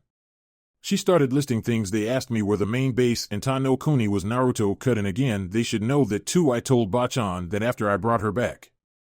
What the fuck? Tayuya continued. They asked me about how to get the cursed seal off that bitch in the trench coat and mesh bodysuit. Was really uppity about that one. Naruto sighed. Why the fuck would you know that? Like Orochimaru would tell you how to get his glorified slave collar off of you. He rubbed his temple. Carry on. I might have to bitch to Bachan about this shit later. Naruto noticed Tayuya getting livelier as they continued speaking. It was like she had loosened up or something. Naruto just kept talking to her. He didn't really have anything to do today, and he knew it had to suck being kept isolated by oneself, so why not? Naruto listened to her bitch about the cell and the shitty food and how she wished they would just do whatever it was they would do with her and be done with it. Naruto eventually decided to voice something that had been nagging at him for a while. So why are you talking to me? I mean, I know I came to you and everything, but I really didn't expect to get a word out of you at all.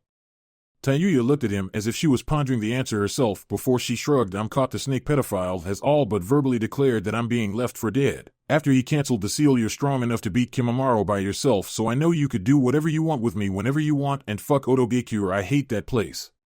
Naruto pulled his chair closer to her bed. So what? Were you forced into becoming a ninja for Orochimaru and Oto? You didn't want to be a ninja? Tayuya shook her head. Not really, shithead. When I was 5, my home village in Tano Kuni was attacked. My family and everyone else there were killed or taken prisoner. I ended up stumbling upon a group of the bastards, and they caught me and made me start. As far as it went, it was either learn or die, so I went along with it. And hell, if you have to do something, why not do it all the way? I was one of Orochimaru's rising elites. By the time I was 9 years old, he had already put his fucking seal on me by then. Naruto chuckled, bringing her from her story. What's so funny, shithead?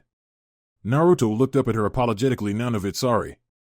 It's just you were one of his elites for only maybe a few months, probably by time I was caught inside of Otogekure when I was 8. That had to suck, going back and telling him that you couldn't catch me. Tayuya shivered involuntarily. You don't even know, shithead.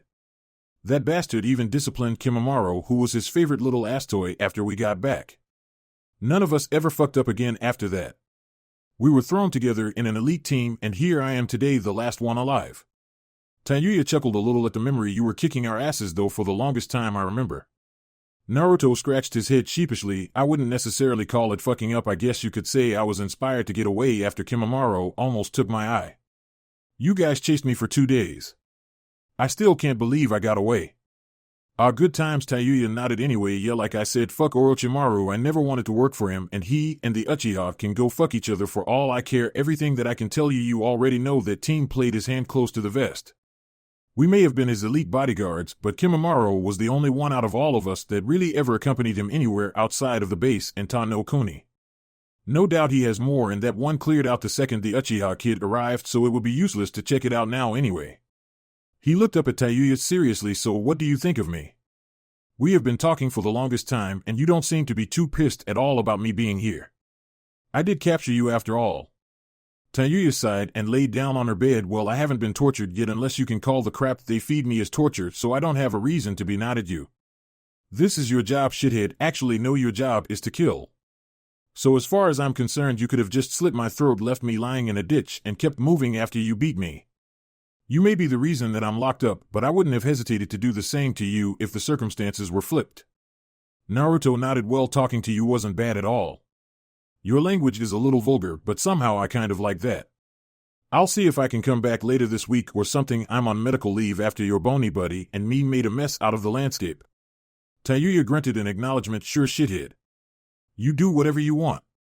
It's not like they can torture me until I get over the seal crap, so I'm not going to be executed anytime soon.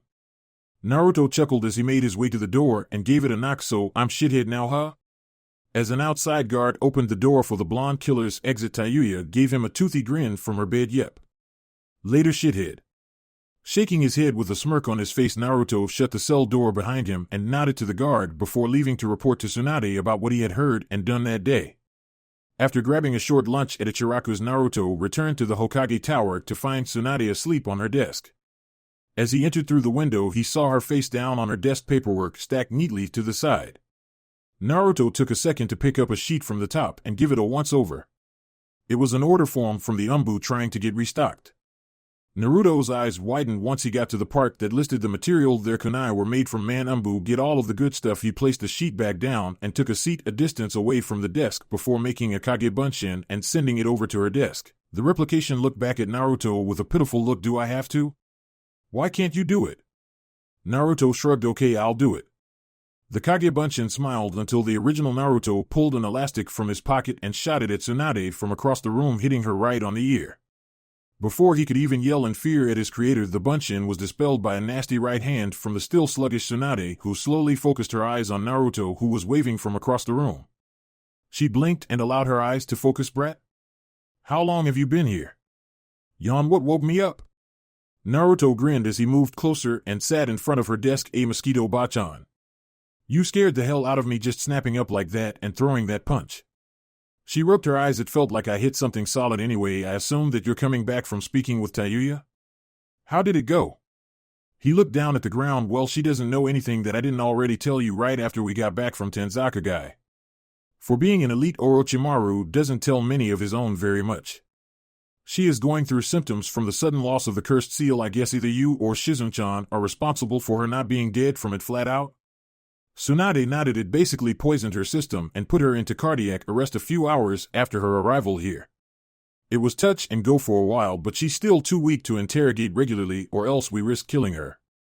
Naruto scratched his head sheepishly about the whole killing her thing. You think we can keep her alive? I know that she's an Odo ninja and everything, but after all of the stuff she told me, I'm sure that given the option to live somewhere like this as opposed to this, she'd take it in a heartbeat, especially now.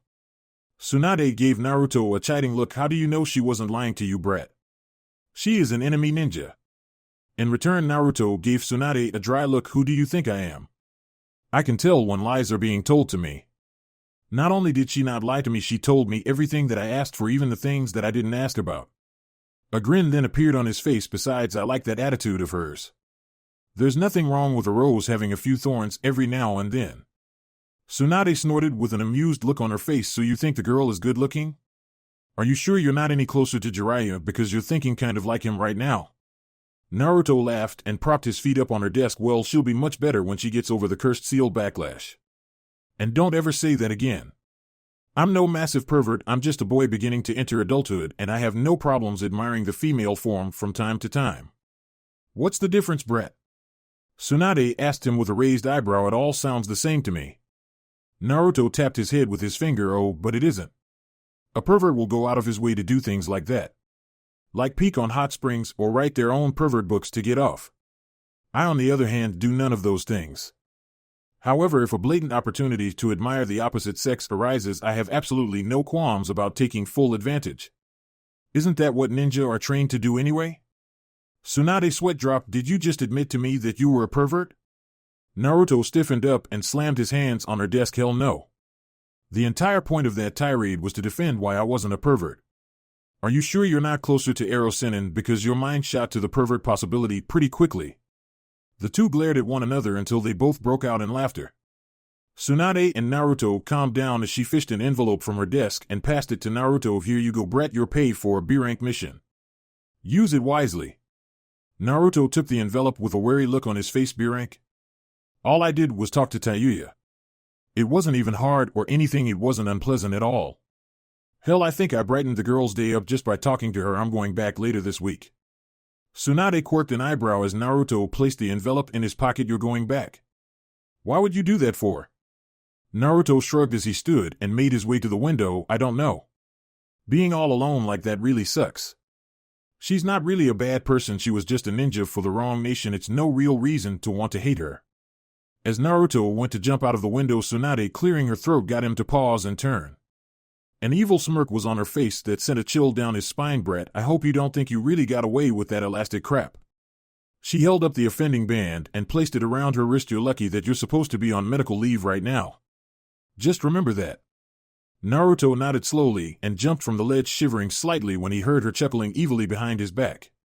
After cashing his check and buying groceries for his depleted supplies, which was not too hard when compared to previous times he did so, when on this occasion he said that for every $1 over the average that he was charged, he was going to break his foot off in the grocer's ass. The house guests that would not seem to leave apparently seemed stoked to be receiving the abundance of food. Anyway, he decided to try and get his body back into a steady condition, seeing as how he had all but fully healed from his previous injuries. And he knew no better way to get his body used to hostile environments than to head into Training Ground 44, because the Forest of Death was as close to a near-death situation as he was going to get until he got an active combat mission. Upon entering, Naruto took it upon himself to fuck with every species of wild animal he could find, from packs of wolves to birds of prey. Hell, he even tried provoking a bear, although he did keep from going too far, like into the restricted northeast corner, where all of the truly horrible things were, mostly because fighting a slew of big-ass man-eating spiders and tigers twice his size was something he felt like holding back on at the moment. He had just gotten out of the hospital, thank you, let alone the morgue. So he had been jumping through the woods, getting some exercise, and generally running amok amongst the wildlife to satiate his innate desire to generally cause havoc in an unrestricted environment to get his legs back under him. Landing on the forest floor to take a short breather, a small burst of killing intent was his only warning before kunai passed by his face, cutting his cheek to bring about a strange feeling of deja vu. He dabbed his cheek and sighed. Anko-chan. Come on out. Anko stepped out with a kunai in her grasp and a look of anger on her face. Don't Anko-chan me Gaki. I know you interrogated that Oto Kunoichi today. I also know that you didn't even bother asking anything about the cursed seal. Or more specifically, how to get it off of me, like it was for her. Naruto was immediately put on the defensive as Anko came in attacking. He was forced to dodge the striking attempts from her kunai while trying to calm her down. Anko, calm down. You're being stupid. Anko caught him in the body with a hard kick that sent him flying backwards into the trunk of a tree. Why did you just let that question slide? That damn snake still has his seal on me. He left her for dead and took hers off. Naruto growled as he stood back up. If you would calm the fuck down, I could explain everything to you now. Unless you still want to vent your useless anger on me, in which case I will be hitting you back. Anko chuckled. I know I saw you run through those genin back during test of yours, but I'm still quite a bit out of your reach, my dear Gaki. Naruto shook his head. I know you know about the retrieval mission, so I have to ask you, what the hell makes you think I can't beat the shit out of you, Anko? Why would you try this on me? You can't scare me. I did nothing to you, and any threat that you even try following through on, I'll make you pay for it myself. Fuck disciplinary measures. Anko narrowed her eyes at him. All right then, Gaki, I was about to sit and listen to what you had to say, but now I think I'll rough you up a bit just out of principle. Naruto slid into a stance. Don't think it will be that easy. Of course I should thank you, though the wolves and the bears were getting kind of easy to take down. You should be able to get the old blood pumping. Anko licked her kunai. I'll get your blood flowing, Gaki. She then threw the kunai at Naruto and headed in to engage him up close. Her taijutsu. Anko took quick, precise jabbing thrusts at Naruto that he was forced to parry or suffer due to the nature of her attacks. Anko went for the least guarded areas on his body, aiming at his neck, his eyes, even his groin. He really didn't like that last one, as evidenced by the return kick he gave her right back in the same area after one of Anko's attacks landed low. Both broke off, holding themselves below the belt, doubled over in pain. What the hell, Gaki, you don't hit a lady there. Cough, what's wrong with you? Naruto backed away, inhaling sharply. You punched me in my junk. It was a reflex, and besides, just because you're a girl, I'm supposed to hold back? It's not like you women ever guard that spot in a fight anyway, so why the hell not? It's open. Anko growled at him and thrusted her arm out. Sanajishu, hidden shadow snake hands. As a mass of snakes flew from Anko's sleeve at Naruto, he reached for the sword on his back only to pull out his broken ninjato. Naruto's sweat dropped just as the snakes hit him dead on and constricted around him. Anko's face took on a victorious look as she loomed over him. All right, Gaki, playtime is over. If you try to move, these snakes will bite you, and they are poisonous. She then pulled out another kunai. Now that you're all tied up, we're going to have our little discussion about what exactly you need to ask about next time you see that Oto girl. Naruto looked at his scaly bindings and chuckled. This is all you've got? I'm immune to all of the stuff that your snakes could have. Naruto had already built up an immunity to certain poisons as a precautionary measure before his mission to Otogekuri years ago. All of the snakes from the jutsu Anko just used were among the first poisons that he ended up getting over. He began shifting around, and true to her threat, Anko's snakes bit into him. She gasped. She didn't mean to kill the brat, just rough him up a bit. That gasp soon turned to another as he broke the snake's hold on him. Upon standing, he looked at Anko's slack-jawed face. What? It's not like they were constrictors or anything. It wasn't too hard. He then decided to engage Anko instead of waiting this time. As he ran, and Anko smirked confidently, the kid wasn't even trying to work angles. The sound of something coming into their plane of existence signified that he had made Kage Bunshin during his push forward. As the Naruto in front of her tried to keep the bulk of her attention occupied, the Kage Bunshin he had created were flying around her trying to pick their shots. Anko did her best to trade strikes with the real Naruto and avoid attacks from the clones, but like she already knew, he was ridiculously fast for someone his age, and when he made contact like the real one did, right in her body with his fist, when the kid hit, it hurt. No 13-year-old kid should hit that hard. The one punch from Naruto would have sent Anko flying had he not grabbed a hold of her arm and pulled her back roughly. She almost wished that he had let her fly backwards, as when he pulled her forward he smashed her in the ribs with a knee before stepping out of the way for one of his clones to drop a flying kick from behind on the back of her head. Anko was sent sprawling forward onto the ground and quickly made her way back to her feet to see all of Naruto's clones crouched in front of the real one ready to react. Naruto crossed his arms and stared out at the purple-haired snake summoner. Are we done, Anko? Or do we keep going? Because unlike you, I have absolutely nowhere to be for the rest of the day. Anko gritted her teeth and tossed a kunai right through the Bunshin wall to hit the Naruto within, only to watch it go up in smoke.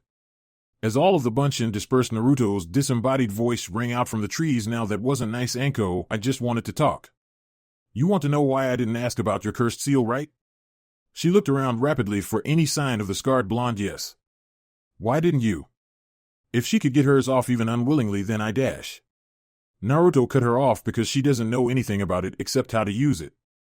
And Orochimaru may be a genius with ninjutsu, but he's not as good with fuinjutsu as you think he is. Why do you think he tested his seal on you and didn't just put it on himself? The detriments were too great. He didn't even research a way to take it off of a recipient until he came up with the seals for the Sound 4 Kimimaro and Sasuke. He can't remotely deactivate yours like he can for the others, because yours was made before he was any damn good at making them. There's a reason yours is the first. Anko shut her eyes tightly. So there's really no way to get it off of me. I didn't say that. Anko's head snapped up with that nugget of news. You know how to do it? How? A sigh came from her surroundings. I don't know yet. I'm starting to get into fuinjutsu, and every seal can be broken. From what I've read, there's just a trick to them all. Orochimaru has something that I need in order to get a good read on what to do with your seal. I have a question though. Has anyone ever put Fujihawan, evil sealing method, on you? Anko blinked, forcing another sigh out of Naruto. God damn it, what is wrong with this village? Alright, find Kakashi or something and ask him to place it on you. It should help at the very least until I can think of what to do with it. It could take me years to find out how to break your seal. Anko turned around as Naruto came striding out of the brush. Wait, that didn't work. The Uchiha brat had that on him and it broke. Naruto snorted. That's because his dumb ass was the one who broke it. The seal is dependent on the will of the recipient. He wanted to use the seal, you don't. It's that simple. He got drunk off of the power boost and called upon it. You just want the damn thing off. The fact that your model is shoddy when compared to the others means that he can't slip subliminal messages through to you to influence you either. Naruto turned to leave when Anko called out to him. Wait, Gaki. How do you know so much about these seals? The Uchiha is the only person you knew that had one and he didn't know a thing about it. Naruto turned back with a smile. That is a secret. Some things should just stay buried, in some instances, Anko. You'll never find out why, because only 4 people alive in this village know, and they aren't very talkative on the matter. One might be, but you have to narrow down who it is first. Later. Naruto then proceeded to Shunshin out of the area, leaving Anko alone. Naruto slinked back into his apartment later that afternoon before flopping face first on his couch, much to the amusement of the Suna kids who were still there.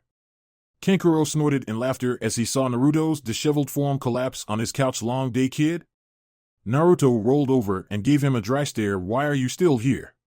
It's been a week. He picked himself up into a sitting position on the couch. And where the hell are Gaara and Temari? Kankuro opened a bag of chips from Naruto's freshly purchased groceries and sat on another couch. I don't know. Temari said she was going shopping and Gaara left to go do Gaara stuff. Naruto nodded as he was facing the TV before something clicked. Wait, shopping? How can you shop without enough money to even get a place to stay? Kankuro was sweating bullets after Naruto noticed his mistake. Oh, we finally got paid by your village for helping out with the retrieval mission? Please buy it. Please buy it. Please buy it. A hard stare was kept on Kankuro for a moment before Naruto relented. Fine, whatever. But if you bastards are going to keep staying here, you're going to start paying for your own stuff. Why are you still here? Answer me. Kankuro crunched on a few chips and passed the bag to Naruto, who readily took a few for himself. It's one of the conditions of our treaty with your village.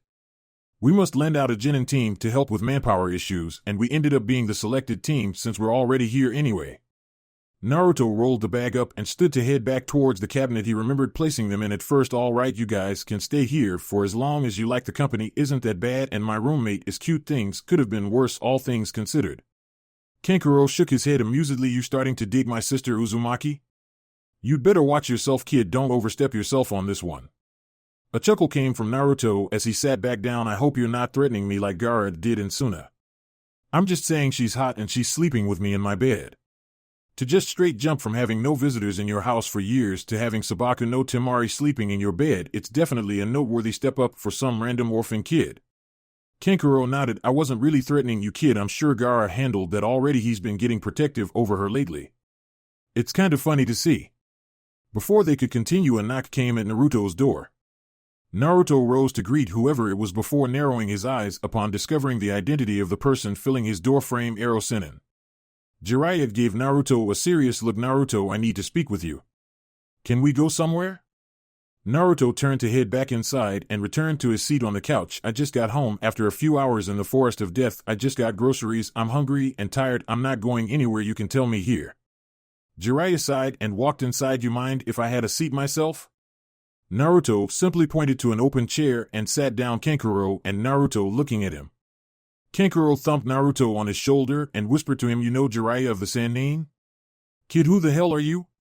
Naruto brushed the older puppeteer off of his shoulder and let Jiraiya get settled before he spoke. All right, Ero Sennin, what do you want with me? I thought I told you that the only thing keeping me from actively pursuing your head was that you're too elite for me to try to kill and that you're too useful to Konoha. Jiraiya frowned. I know that, Gaki, but there are some things that you need to know. Orochimaru didn't take Sasuke's body. He had to take a different one before he could arrive and now has to wait 3 years before he can try again. Naruto nodded. At least something decent came out of that mission, so 3 years to find the snake and kill him and his vessel before things go to shit. It's almost easy. Jiraiya had to chuckle at how Naruto narrowed down the situation. Well, not only that, but do you remember Itachi and his blue buddy from a while back? Naruto nodded. It's kind of hard to forget meeting and fighting Itachi Uchiha of the group that they happen to be a part of Akatsuki. They have also ceased operations for the time being, just about the same time frame as Orochimaru. Naruto let out a short laugh. Well, I don't really give a damn about the Orochimaru thing. I just care for the sake of the fact that I'm going to be involved somehow. But the Akatsuki thing, hey, if they want me, I should tell Gaara too. They'll probably try something on him as well, right?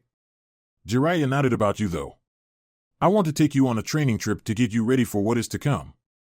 You need to be ready to take down S-rank level ninja within 3 years' time. Kankuro's eyes widened as he again turned to Naruto. Kid, who the hell are you? Who deals with this kind of crap and doesn't even flinch? He points out at Jiraiya. He's sitting here telling you a group of S-rank criminals are after your head and you just shrug like it happens every day.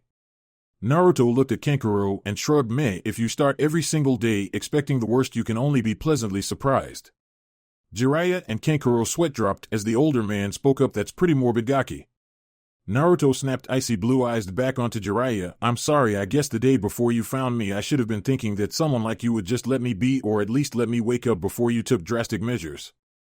Jiraiya looked at the ground. Damn it, kid, how long are you going to hold that over my head? I know it was a mistake, I knew it the entire time it was happening, but it was an order. If nothing else, you can at least understand that, right?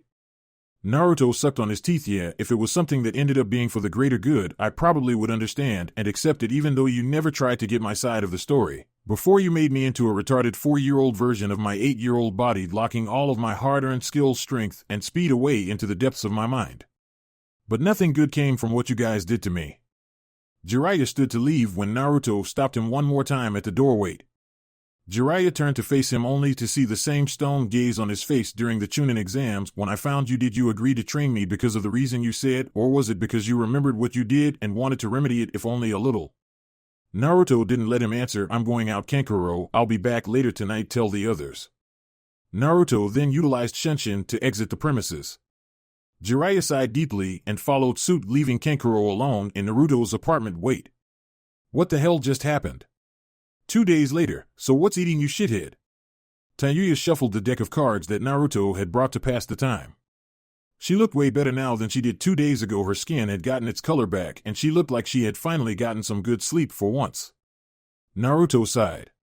He had come to talk to her because he actually enjoyed her company and she could give him an unbiased opinion on things, being that she didn't know anyone in the village other than him, and that was only a little bit. They were seated on the floor due to a lack of table in her cell.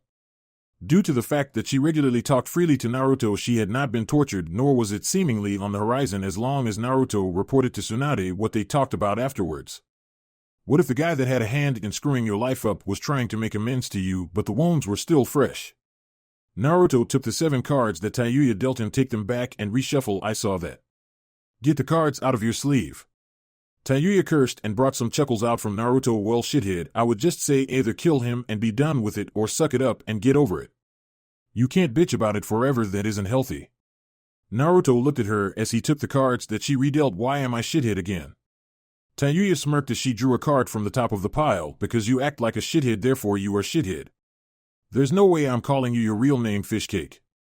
Naruto watched her place a card down in the pile and took to drawing his own card. Sure, Tayuya. I guess I'm shithead then. So you think I should just get over it just like that? Tayuya nodded as she looked over her cards. Yeah, I mean, is being angry at whoever it is you're talking about actually doing anything for you? Naruto grinned as he finally threw down a card. Yeah, it makes me feel a hell of a lot better about being me, that's for sure. Tayuya flicked a discarded card at Naruto's head, catching him flush in the face. I mean, is it doing anything practical for you? Obviously not, if that was the first thing that you told me. You told me it was an order from the last Hokage. No one is stupid enough to go against their superior's word, especially someone that high up in the food chain. You got sealed, I understand. If it was me, I would have killed him, but you're apparently nicer than that, and holding grudges really doesn't seem like your kind of thing. Naruto grunted as he picked up a card from the discard pile and switched it with his own before laying down a spread of 3 of his own cards. Fine, I'll try. I guess he isn't going to leave me alone now after what he just told me the other day, so at least tolerating him would be in my best interest. Especially since I can't just beat his ass to make myself feel better. He's still out of my league. As Tayuya dropped another card, Naruto smiled while picking it up and laid the rest of his cards down. I win, Tayuya-chan. The aforementioned girl raised an eyebrow at him curiously. Tayuya-chan? Since when am I a fucking chan? Naruto gathered up the cards and remade the deck before standing to exit. Since I became shithead. Take care, Tayuya-chan, I'll see you soon. Stay cooperative and I'll see what I can do for you. Tayuya flipped him off. Fuck that Tayuya-chan shit. And fuck cooperating too. Naruto shook his finger at her. At the door, so you say, and yet you're as docile as a lamb from what I've heard and seen. Naruto quickly left the scene just as Tayuya started shouting at him. Get me out of here and I'll show you how fucking docile I am, shithead. Naruto shut the door behind him, chuckling the entire time, and faced the ninja guarding the door. She's a little playful today. Take care when it's time to give her dinner. The man snorted and chuckled along with Naruto as the blonde in question made his way out of the building. You are one ballsy kid. As he made his way to Tsunade's office, he entered to find Shikamaru inside as well. What's up, Shikamaru? How have you been? Shikamaru gave Naruto a small smile. I've been good. Naruto, things are about to get troublesome again soon. I've got a mission to go get ready for. I'll see you around. Naruto gave him a short wave as the lazy Chunin walked out. Don't work too hard, Shikamaru. As he left, he went to sit down by Tsunade. How have you been, Bachan? After the obligatory inanimate object was winged at Naruto's head and the two settled back down, Tsunade smiled at him. I'm fine, brat. Now Jiraiya came to me about something because he never found you to get your answer last night. He wants to know whether or not he can get you to go on a training trip with him. Naruto sat still, pondering for a moment. No, I won't just cut and run now. I agree that I need to train myself to get ready for Akatsuki, but I don't have to go anywhere to do it. I don't get what his reasoning for leaving would be for me. He said it himself that Akatsuki aren't coming for me for a few years, so it's not a matter of village security. If he thinks it's because I need to work on using the Kyuubi's chakra, I can do that here. I've been doing it well enough so far, and it hasn't affected anyone around here yet. Hell, I go to the Forest of Death to train for that, so there's no issues there. Brat Jiraiya can't stick around to train you himself for all of the 3 years. He has his own responsibilities to keep to elsewhere. You know about his spy network. Taking you with him would kill 2 birds with 1 stone. Tsunade tried to reason. Naruto shook his head. No, he either wouldn't focus on one or the other. If I stay here, he can give me stuff to work on and let me train, then drop in when he's in Konoha to see how I'm doing. That might make for a more productive schedule for me than simply being on the road. It's kind of hard to train when you never stay in one place for too long. Besides, you still need someone like me to help out with your mission load, and I still want my promotion too. I'm not putting my career on hold for 3 years. Tsunade looked at him, thinking about what he was saying. Are you sure you're not just still upset with Jiraiya? Naruto, the man is sorry for what he did. I know that he messed you up badly, but carrying a grudge like that cannot be good for your state of mind. Naruto waved her off. I'm still pretty pissed off, but I'm not going to go Uchiha team on him over the whole thing. It'll take a while, but at the very least I can try and let him back in. He seemed to genuinely want to train me when we were looking for you. He's trying to make up for it at least. Tell him everything that I just told you. I'll see you later, Bachan. Much to Tsunade's chagrin, before she could stop him, Naruto shunshined out of the room, making a mess out of the papers on her desk. Damn you, brat. She turned her attention to one of the corners. Did you get all of that, you pervert? Jiraiya dropped his transparency jutsu and walked over. At least he's out of the outright animosity phase. I'm kind of upset that he doesn't want to travel with me, but after how he just broke it down, I have to say he has a point. He was so convincing. I think he may be mature enough to know about his family. He's a Chunin now anyway. Isn't that the level Minato wanted him to be before he was told? Tsunade nodded. Are you sure? Telling him might just piss him off even more at you. Jiraiya sighed and looked out the window. I hope he sees it as something that was necessary to hide. If he's still upset, then I'll deal with it, but the kid still deserves to know at this point. I'll tell him when I get a chance, maybe before I leave. As Jiraiya walked away, he never noticed the figures sitting on a ledge under the window. Naruto scratched his familiar blonde hair as he heard Jiraiya and Tsunade leave the room after shutting the window. So my old man's name is Minato. I wonder how many Minatos lived in Konoha before the Kyuubi attack. Chapter 13. Too good for your own good. Sitting in the middle of a heavily wooded area of the Forest of Death, Naruto sat in lotus position with his eyes shut, simply thinking and calming himself with the sounds of the woodland area. It had been right around a week, and Naruto had been wondering how he could find out anything about any Minato that was in Konoha without tipping off Jiraiya or Tsunade, since apparently it was all one big secret. He figured Jiraiya would eventually tell him. He would just procrastinate endlessly beforehand, and that could take months to years. He needed information now, and since he was damn sure that Kakashi was on the take in this little secret against him, he wasn't going to him, and he still couldn't find Danzo. Damn it, not that he was still looking. He had quit trying months ago. It was obvious that this Minato guy was pretty influential in his day, but Naruto was never taught anything that wasn't truly relevant to challenges he would actually face while he was en route, so that didn't help much. And after his sealing, his time in the academy was spent with many teachers refraining from helping or really teaching him, so eventually he started cutting classes and not paying attention to Iruka-sensei. That was it.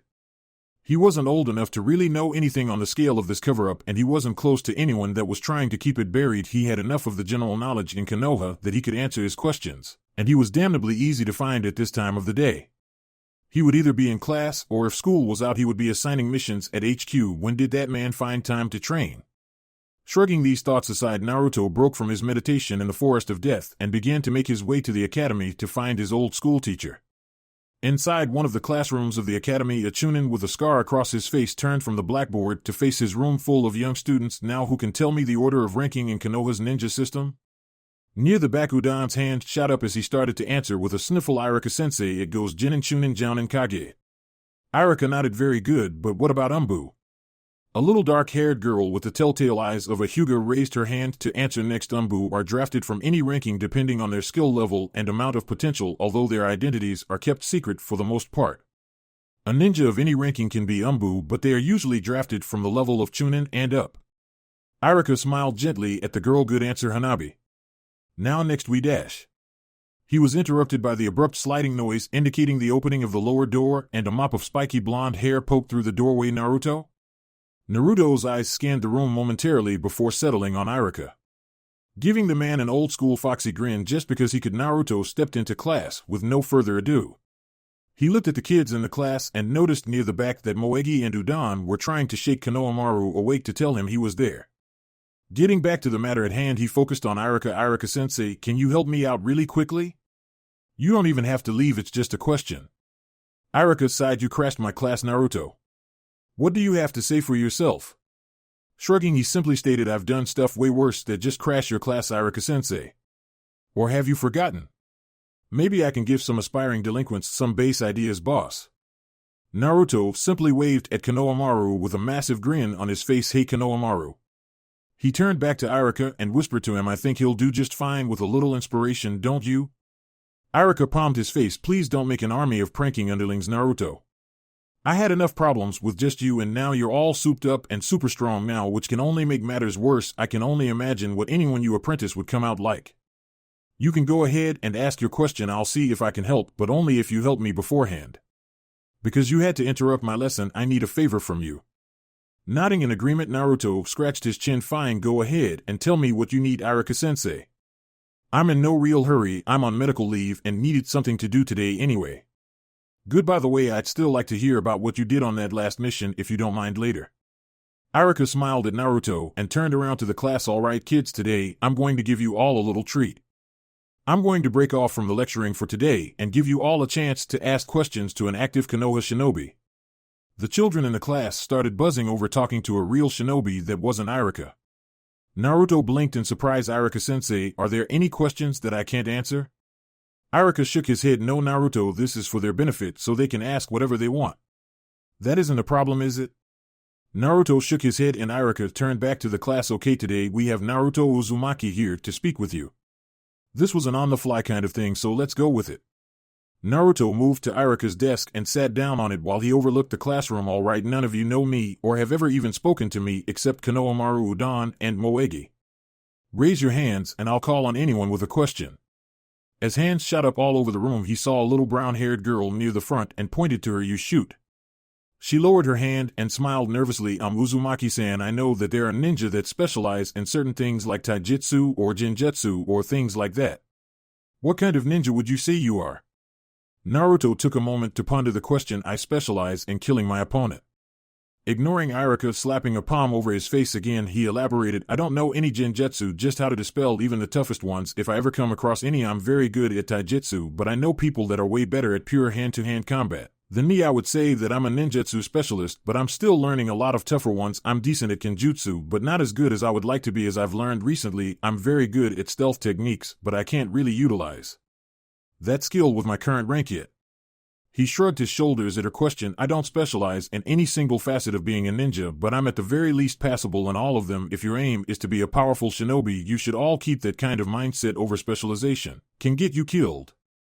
I know at least 2 jounin that I can beat right now, because if I neutralize what it is that they're best at, they can't beat me. Specializing isn't really a bad thing, just make sure that everything else is at least up to snuff. Irika's eyes widened as he heard Naruto's explanation of his skills. He was about to tell him to be serious about the situation, but as he watched Naruto's facial motions and how he spoke, he realized that he was telling the absolute truth. This wasn't empty boasting, it was a tested fact as far as Naruto was concerned. I've heard he was that good from others, but is it really that true? The kids raised their hands again, and this time Naruto pointed to a boy with close-cut hair. When is the last time that you killed someone, Uzumaki-san? Naruto scratched his chin. 2 weeks ago on my last mission, I killed like 3 people. Well, two people, one of them just died in the middle of the fight. I didn't finish him. Next question. Udon raised his hand and Naruto nodded to him. Why do you call Irika-sensei sensei boss? Naruto smirked. When I graduated, Irika was my instructor, therefore he is my sensei. He's the only man that I call sensei because he's the only one that taught me anything. Not even my Jounin sensei really taught me anything. Well, he's the only one that ever taught me anything that you all need to know about. He pointed to a boy with Inuzuka face markings. The boy gave him a wild grin. Your turn, kid. How many years have you been a ninja? Naruto blinked at his question. Longer than you've been alive, you little bastard. Yeah, he wished he could say that out loud. I'm just starting my second year. I graduated last year. I know Irika-sensei remembers that little event. Irika nodded with a grin. The boy asked another question. Why is the sheath on your back empty? Are you too broke to afford a sword? His question got a series of laughs from the people around him. Naruto glared at the kid. When you use a sword to attempt to cut grown men in half, it sometimes gets broken in the line of duty. In which case you then have to get it fixed, you little motherfucker. It's in the shop. I'd be glad to introduce you to the sharp end of it when I get it back. Shit, Naruto. Stop cursing in my classroom before I kick you out. Irika fumed at him. Naruto turned to Irika with a fake angry look. Irika-sensei, you can't say shit in front of the students. What the fuck? Naruto chuckled while Irika was sputtering nonsense and pointed up to Konohamaru, who he had intentionally been ignoring to piss him off. Our little kids are so easy to annoy. Go ahead, Konohamaru. Konohamaru's little glare was a thing of the past as he gave Naruto a toothy grin. Why didn't you tell me you got promoted, boss? I only found out the other day when I saw your pink-haired teammate. Naruto shrugged. You didn't need to know, kid. Would it have changed anything? I've been a chunin for a while now. Liar. Naruto turned his head towards the little Hyuga girl from before. And why are you calling me a liar? Naruto started in an effort to feel out her name. Hanabi. The girl stated matter-of-factly, and I'm calling you a liar because I saw you fight during the chunin exams and you didn't get promoted from that. No one did. Not even Niji. Naruto smirked at her. And you know this because you personally saw me drop the hammer on Niji firsthand, right? Naruto ignored Irika's comment on language. There was another test a while after the chunin exams, and after that me and Shikamaru Nara got promoted. She didn't falter. Then where's your chunin vest? You get a vest upon promotion.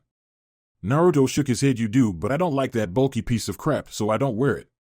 It's not a necessity to wear it like it is for your heighty 8, so I don't wear it at all. Others do it mostly because they care about people thinking they're elite or they like the extra padding. Any other questions on my rank or integrity? Because I can keep this up all day until one of you steps on a nerve. Come on, I've got unlimited free time and a whole can of whoop-ass. Who wants to set me off? Irika's sweat dropped and decided to intervene before one of these kids ended up getting strangled by a rabid blonde kid. Okay, everyone, that's enough for today. Now, Naruto, what was your question that you needed to ask? Naruto hopped off of Irika's desk. Irika-sensei, how many people named Minato do you know in Konoha, and who would you say is the most famous one? Also, could you tell me if he had any kind of relationship with Jiraiya of the Sannin? Irika gave Naruto a dumb look. I thought he was your hero when you were in school. That's what you told me the night before you graduated. Naruto gave him a deadpan look. I have made concerted efforts to attempt to mentally block out any and all dumbass remarks I ended up making while in the academy. Needless to say, due to the potential of overlapping layers of stupidity, there was some mental fratricide. I don't remember. Irika raised his eyebrow. You said it was the Yondaime Hokage. Naruto's eyes brightened in understanding. So I did. Irika gave Naruto a dry look in return. Naruto, that's the Yondaime's name. Minato Namikaze. He was trained by Jiraiya. He summoned toads. He beat the Kyuubi and now he's dead and I'm not. Kyuubi, 1 Minato Namikaze, 0 oh yeah. Naruto ignored the Kyuubi and pieced together everything he just heard. Irika just looked at Naruto, who was staring out into space with a blank look on his face. Konohamaru stood up in concern. What's wrong with Naruto Nizan? Hanabi smirked smugly. Maybe his tiny brain fried because he learned something new today. Life came into Naruto's eyes as they snapped over to her. He started marching towards the door, radiating killing intent and cracking his knuckles. All right, everyone outside to the practice field. Who wants to spar with a real-life ninja? Let's go. Irika moved to intercept him before he could leave. Naruto? We don't spar until Friday, and you're not a student. He whipped around with a sadistic gleam in his eye. I need to vent a lot of frustration and pent-up aggression right now. The Suna kids are gone, so I can't just beat the crap out of Gaara's sand until I get tired or feel better, and your room full of chibi trainees are the only thing within reaching distance, so either I put the hurt on them or I put the hurt on you, Irika-sensei. 3 hours later, Naruto sat tied up to a wooden chair in Tsunade's office with 3 Umbu standing around him keeping watch. Oh, come on. I wasn't gonna put them in the hospital or anything. I just wanted to blow off some steam. Tsunade stood from her desk and nailed him in the head. After his head snapped down from the impact, he let it sit for a moment before Naruto looked up and grinned at her. Didn't hurt. Tsunade cracked her knuckles and drilled him straight in the face, flipping the chair over and breaking it on the ground, loosening his restraints. Naruto looked up at the ceiling and tried to regain his bearings. That chair was bolted to the floor. Bachan, he rolled over and spit out a tooth. Looking up at the Umbu, he shrugged and placed it in one of their hands. It'll grow back. Tsunade wiped off her bloody fist and sat back down at her desk. What the hell is wrong with you, brat? You beat up an entire class of academy students. Who does that? Naruto stood up and dusted himself off. In my defense, I let them all come at me at once and I tied one hand behind my back. Consider it a teamwork exercise. Give them all extra credit grades. Tell their parents it was sanctioned. Everybody wins. Tsunade snorted. You're going to catch some flack for this, kid.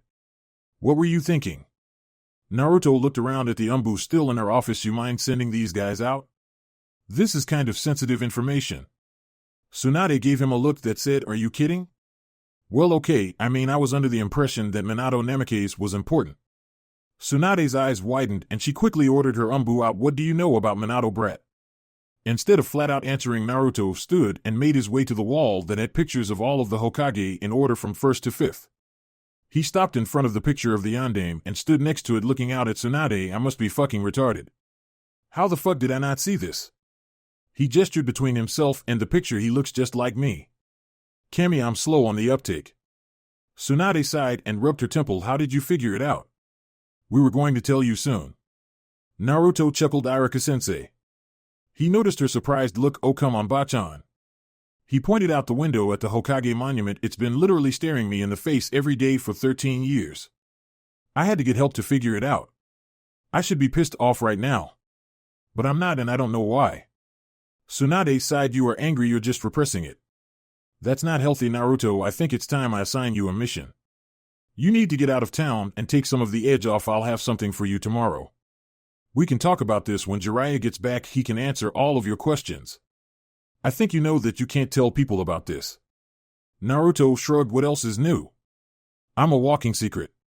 Am I leading or tagging along for this mission? Does it matter? Tsunade saw Naruto shake his head before she got an evil smirk on her face. Now I think the crime of assaulting an entire class of students warrants some kind of punishment. Don't you think, brat? Naruto's jaw dropped. Punishment? You punched me in the face and knocked my tooth out. What the hell are you going to do with me now? 4 hours later, this is bullshit.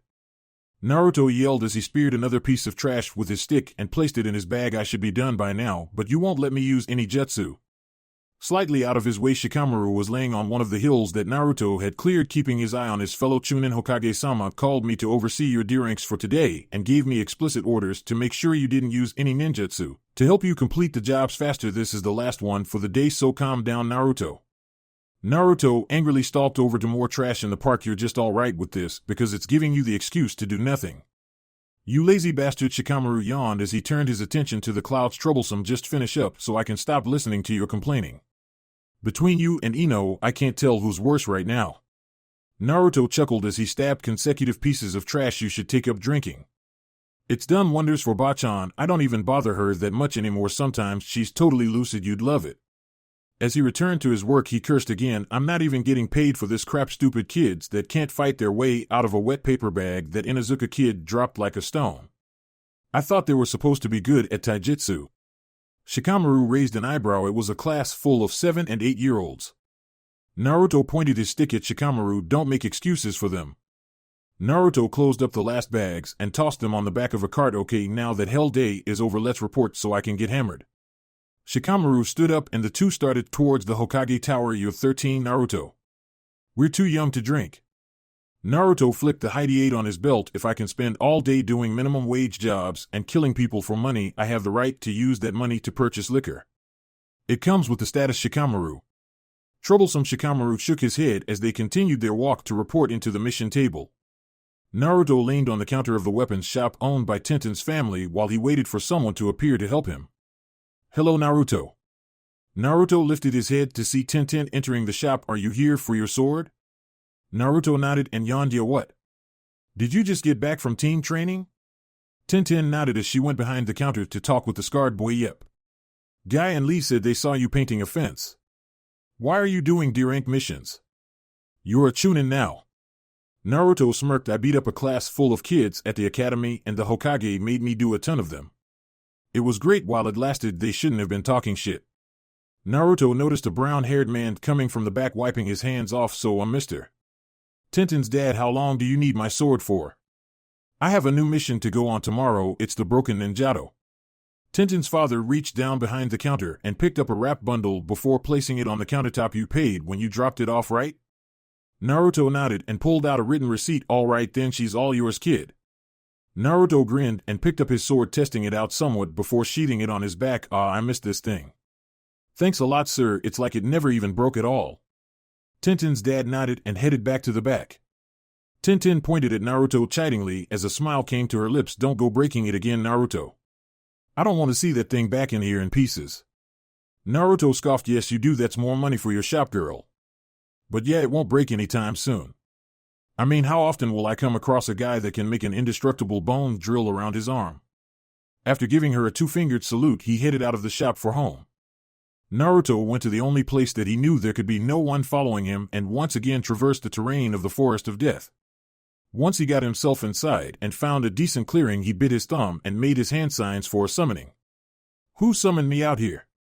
As the massive plume of smoke cleared, it revealed Gamabunta looking down in front of him to see Naruto standing patiently. "What do you need, kid?" "I told you not to summon me for dumb reasons." Naruto didn't flinch from the toad's booming voice. "Gamabunta, I'll be straight with you since I know that you know who I really am. Tell me who it is that I look like." He saw Gamabunta almost drop his pipe from his mouth and nodded. "That's what I thought. I knew you knew." Gamabunta sighed, letting out smoke from his mouth that covered Naruto. "I knew it from the second I saw Yugaki. I just felt it wasn't my place to say anything about it, and later when I confronted Jiraiya about it after you first summoned me and blacked out, he told me everything about it, even the seals. I mean, come on, kid, I worked with the man for years and then I end up seeing his chibified version sitting on my head 12 years later?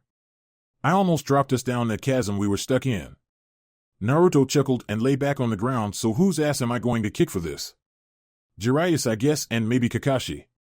"Did Kakashi know?" Gamabunta shrugged. "Not sure, kid, but he was your old man's student, so it wouldn't be a stretch to say he did. But don't do anything rash. You aren't as dumb as I thought you were when we first met, so I know that you're fully aware of the reasons why it was kept from you." Naruto sighed and sat up. Yeah. The bullshit with IWA and anyone else that Dad beat up on sending assassins after me, the politicians getting to me to do who knows what once they realized who I was, and all of that coupled with the resentment I would have gotten for being Konoha's Jinchuriki, wouldn't have gone over too well for me. "Man, I need a drink." A grin came onto Gamabunta's face. "You remember what I said you had to do with me when you first summoned me?" Naruto's eyes widened as a deep rumbling laugh came from Gamabunta. "Resummon me in 15 minutes, Gaki. Let's see if you can hold your booze."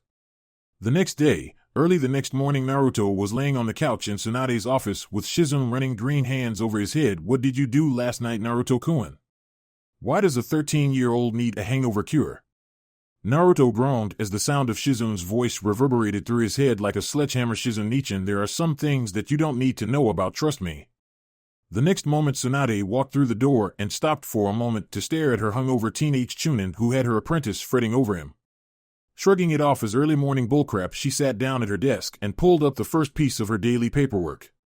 She looked up from her work with a quirked eyebrow. "Brat, why is there a report on my desk claiming that there were sounds of Gamabunta singing drinking songs at the top of his lungs last night around training area 44?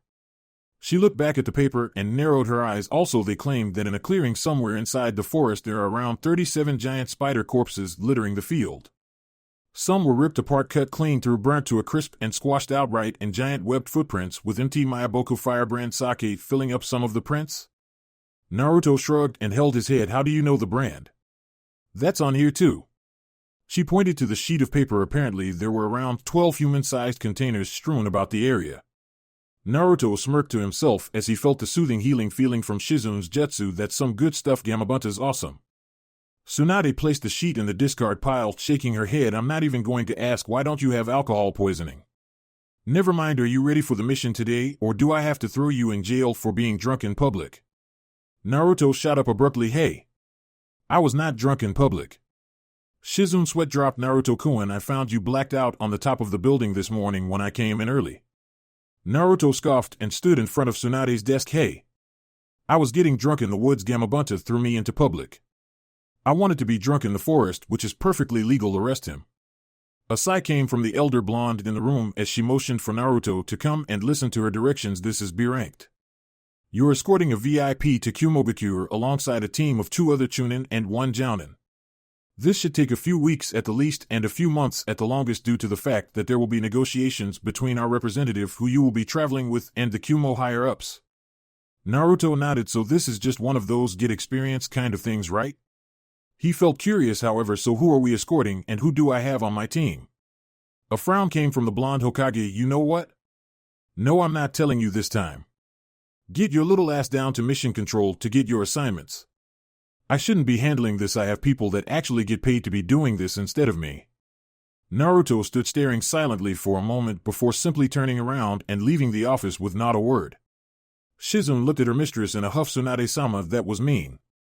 Naruto-kun didn't do anything.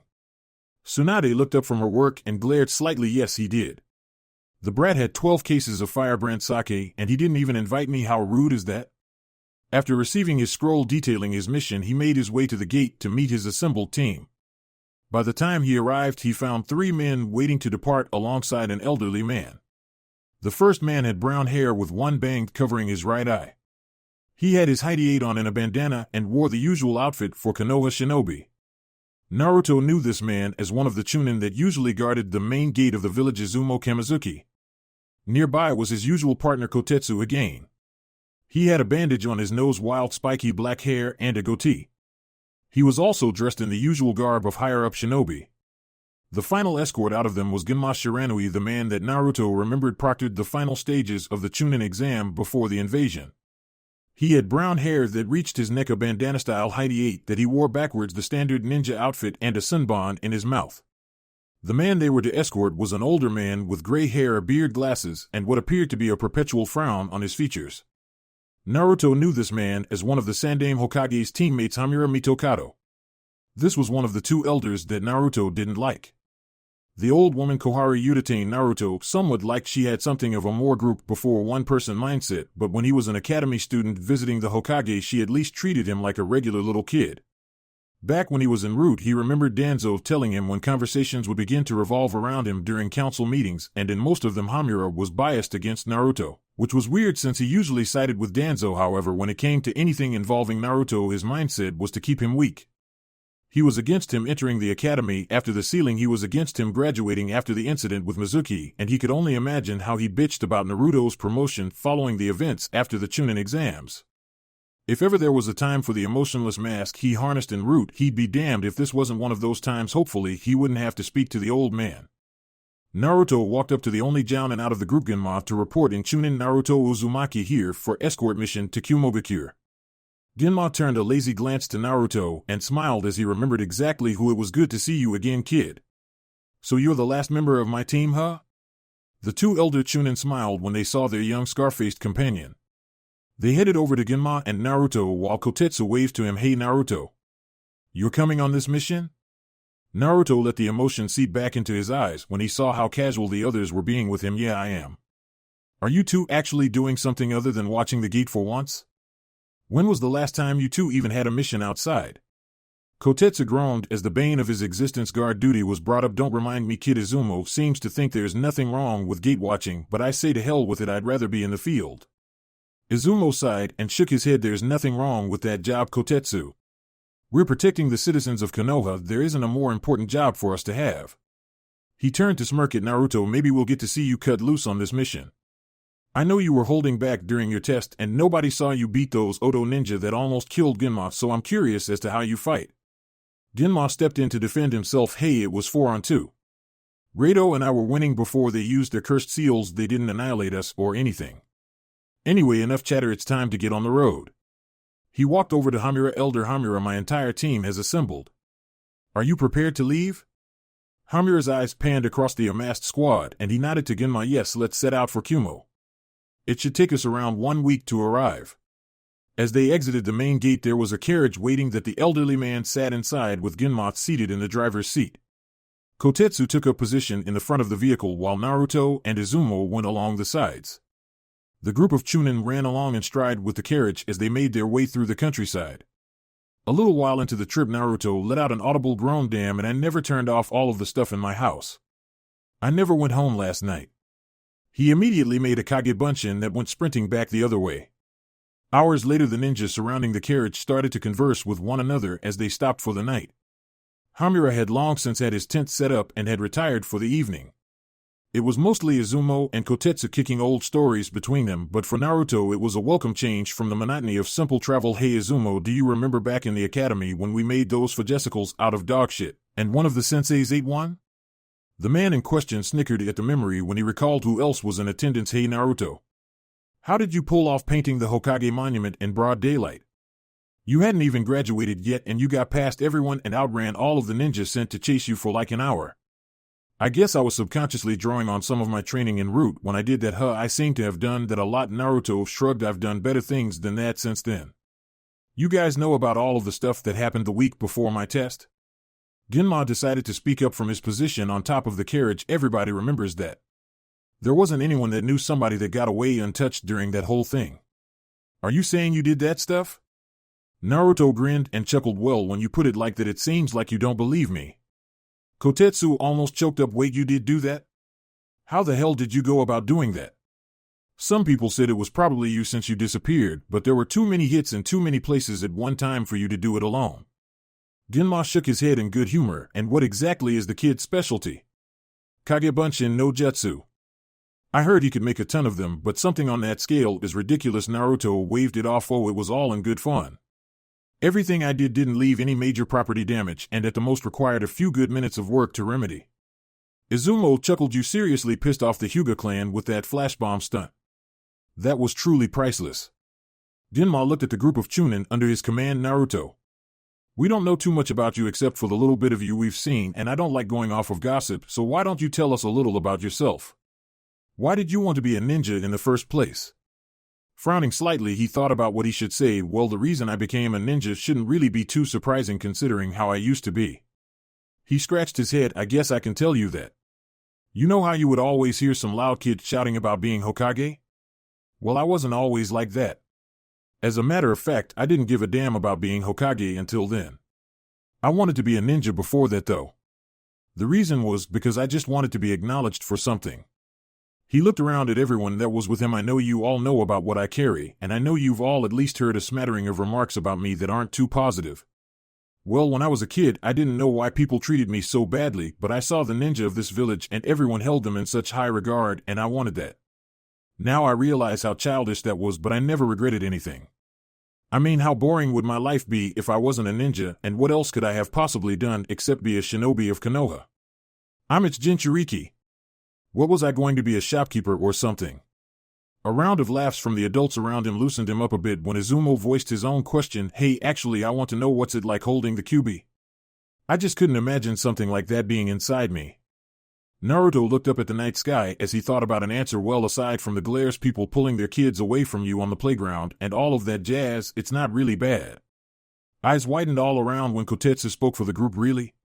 Naruto nodded. Yeah, I mean, since I've learned about it, there are times when Kyuubi just won't shut the hell up about stuff, but other than that little negative aspect, there isn't really anything negative that I can think of.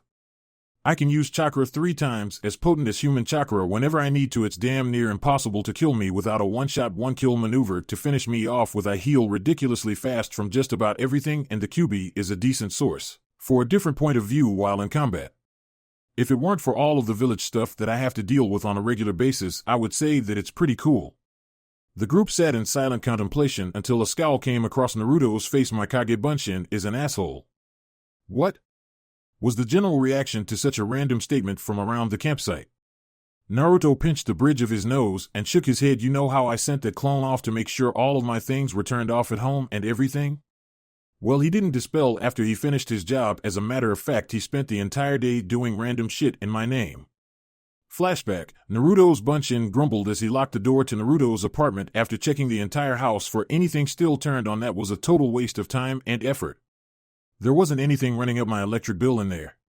He looked at himself and was about to dispel until he heard a bark and saw Kiba running up to him, Akamaru in tow with a massive grin on his face. Naruto, oh man, I just heard about what you did yesterday at the academy. I want to shake your hand. After grabbing Naruto clone firmly in a handshake, Kiba gestured to go somewhere. Come on, let's get something to eat, I'm starving.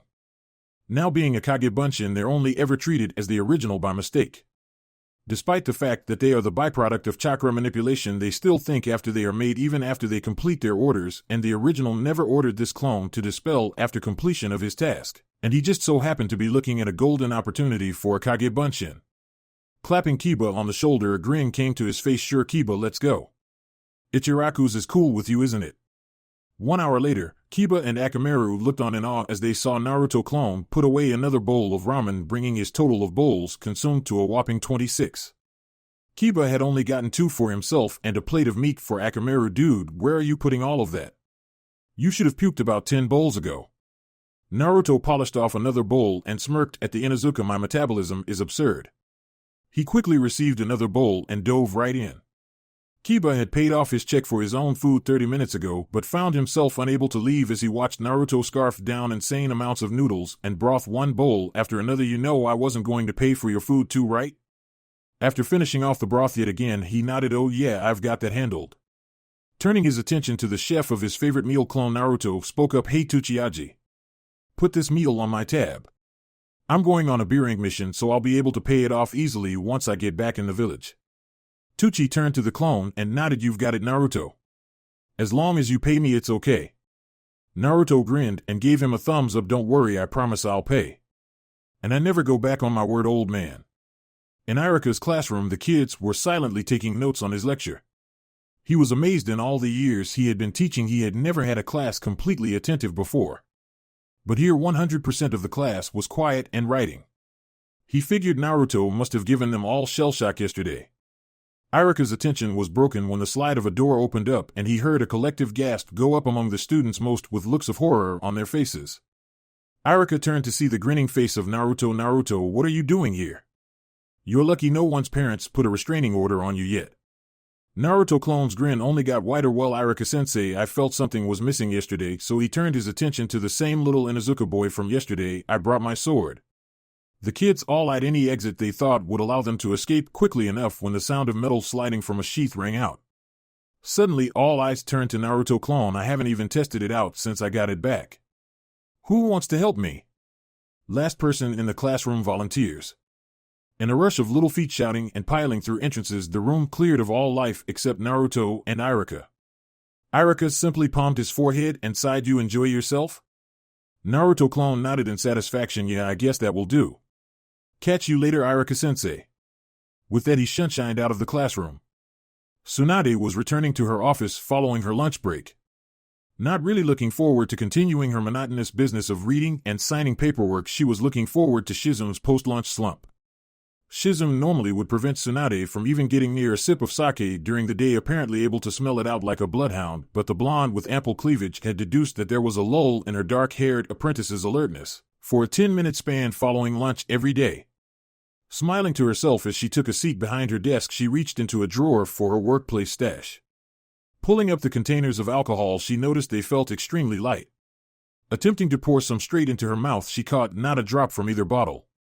As she angrily checked the empty sake bottles across the room, she looked inside the drawer to find a note scribbled out hastily. Hey Bachan. Did you know you had 2 bottles of sake in your desk? Don't worry, I took care of it for you. It may be an inebriating beverage, but man does it hit the spot. But such a drink isn't becoming of a Hokage on the job, therefore I did you a favor and downed the whole thing for you, both of them. No need to thank me. The knowledge of a job well done and the fact that you can now work without being tempted by the deliciousness that was your formerly full bottles of sake is all the acknowledgement I need. Love, Naruto Uzumaki. P.S. Your umbu are ridiculously easy to distract. Did you know that? Tsunade crumpled up the note and radiated killing intent so strong the civilians walking outside the tower started sweating from it. Goddamn you brat. Flashback end. And then my clone spent the rest of his existence drunk dialing random numbers on the phone back at home, throwing firecrackers at Guy and Lee while they were training, and getting kicked out of a general store for trying to play the drums that were set up on display.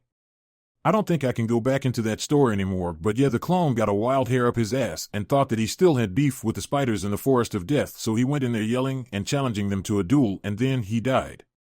Silence reigned over the camp until all of the men busted out laughing. Even the QB, who had seen everything the clone had done after it dispelled, was laughing. Naruto waited for the laughter to die down. How the hell do I know all of that? All humor vanished at his question as Genma answered him, you mean you don't know? Anything your Kagebunshin does comes back to you in memory. You honestly never realized that before? Naruto shook his head and Genma nodded. Yeah, they say that it's a cool way to train because anything your clone learns you will get back when you dispel it. It all goes into your head. No one uses it though, because no one, even most jounin, can use any more than 1 to 3 of them safely. Hey kid, how many can you make? Upwards of 1,000. Ah. Naruto blinked. Wait a goddamn minute, I could have been getting my Mega Train on since the day I became a genin, and I'm just now learning this? Who else knew about this? Kotetsu raised his hand. I knew. Kakashi told me a few years ago when I ran into him on a training field. Naruto fumed. Kakashi knew? Kakashi knew and he didn't fucking tell me? He was my damn sensei for a year and he couldn't even tell me that? I'm going to kick his ass when we get back to Konoha for that. Naruto stood up and stomped off into the distance. Genma, being the squad leader, had to ask where he was going. Hey Naruto, where are you going? Naruto didn't even turn his head when he yelled back, anger management. The men all shrugged and prepared to settle in for the night. The majority of the evening you could hear explosions and sounds of metal clashing out in the distance. Chapter 14. Say hello to Mr. 9. The trip to Kuminari no Kuni was highly uneventful. Naruto ended up getting on even better terms with his older comrades who seemed to genuinely like the boys' company. Up to this point, however, Naruto had been having a minor stroke of luck as he hadn't had to interact with the Konoha elder that they were escorting. The man usually relayed anything he had to say to the team through Genma, who was the leader of the mission anyway. Naruto had taken the Kagebunshin training to heart. He was told that the method wouldn't allow him to increase his physical attributes, so he put that on hold for the time being. It wasn't like he could train on that while he was on a mission anyway. Instead, when he woke up in the morning, he would create a few dozen clones and send them off to the most remote location that they could find to train in waves. While 1 dozen clones would train, the rest would sit and watch until the first wave dispelled themselves. After the influx of information, the next wave would train, and so on and so forth until nightfall.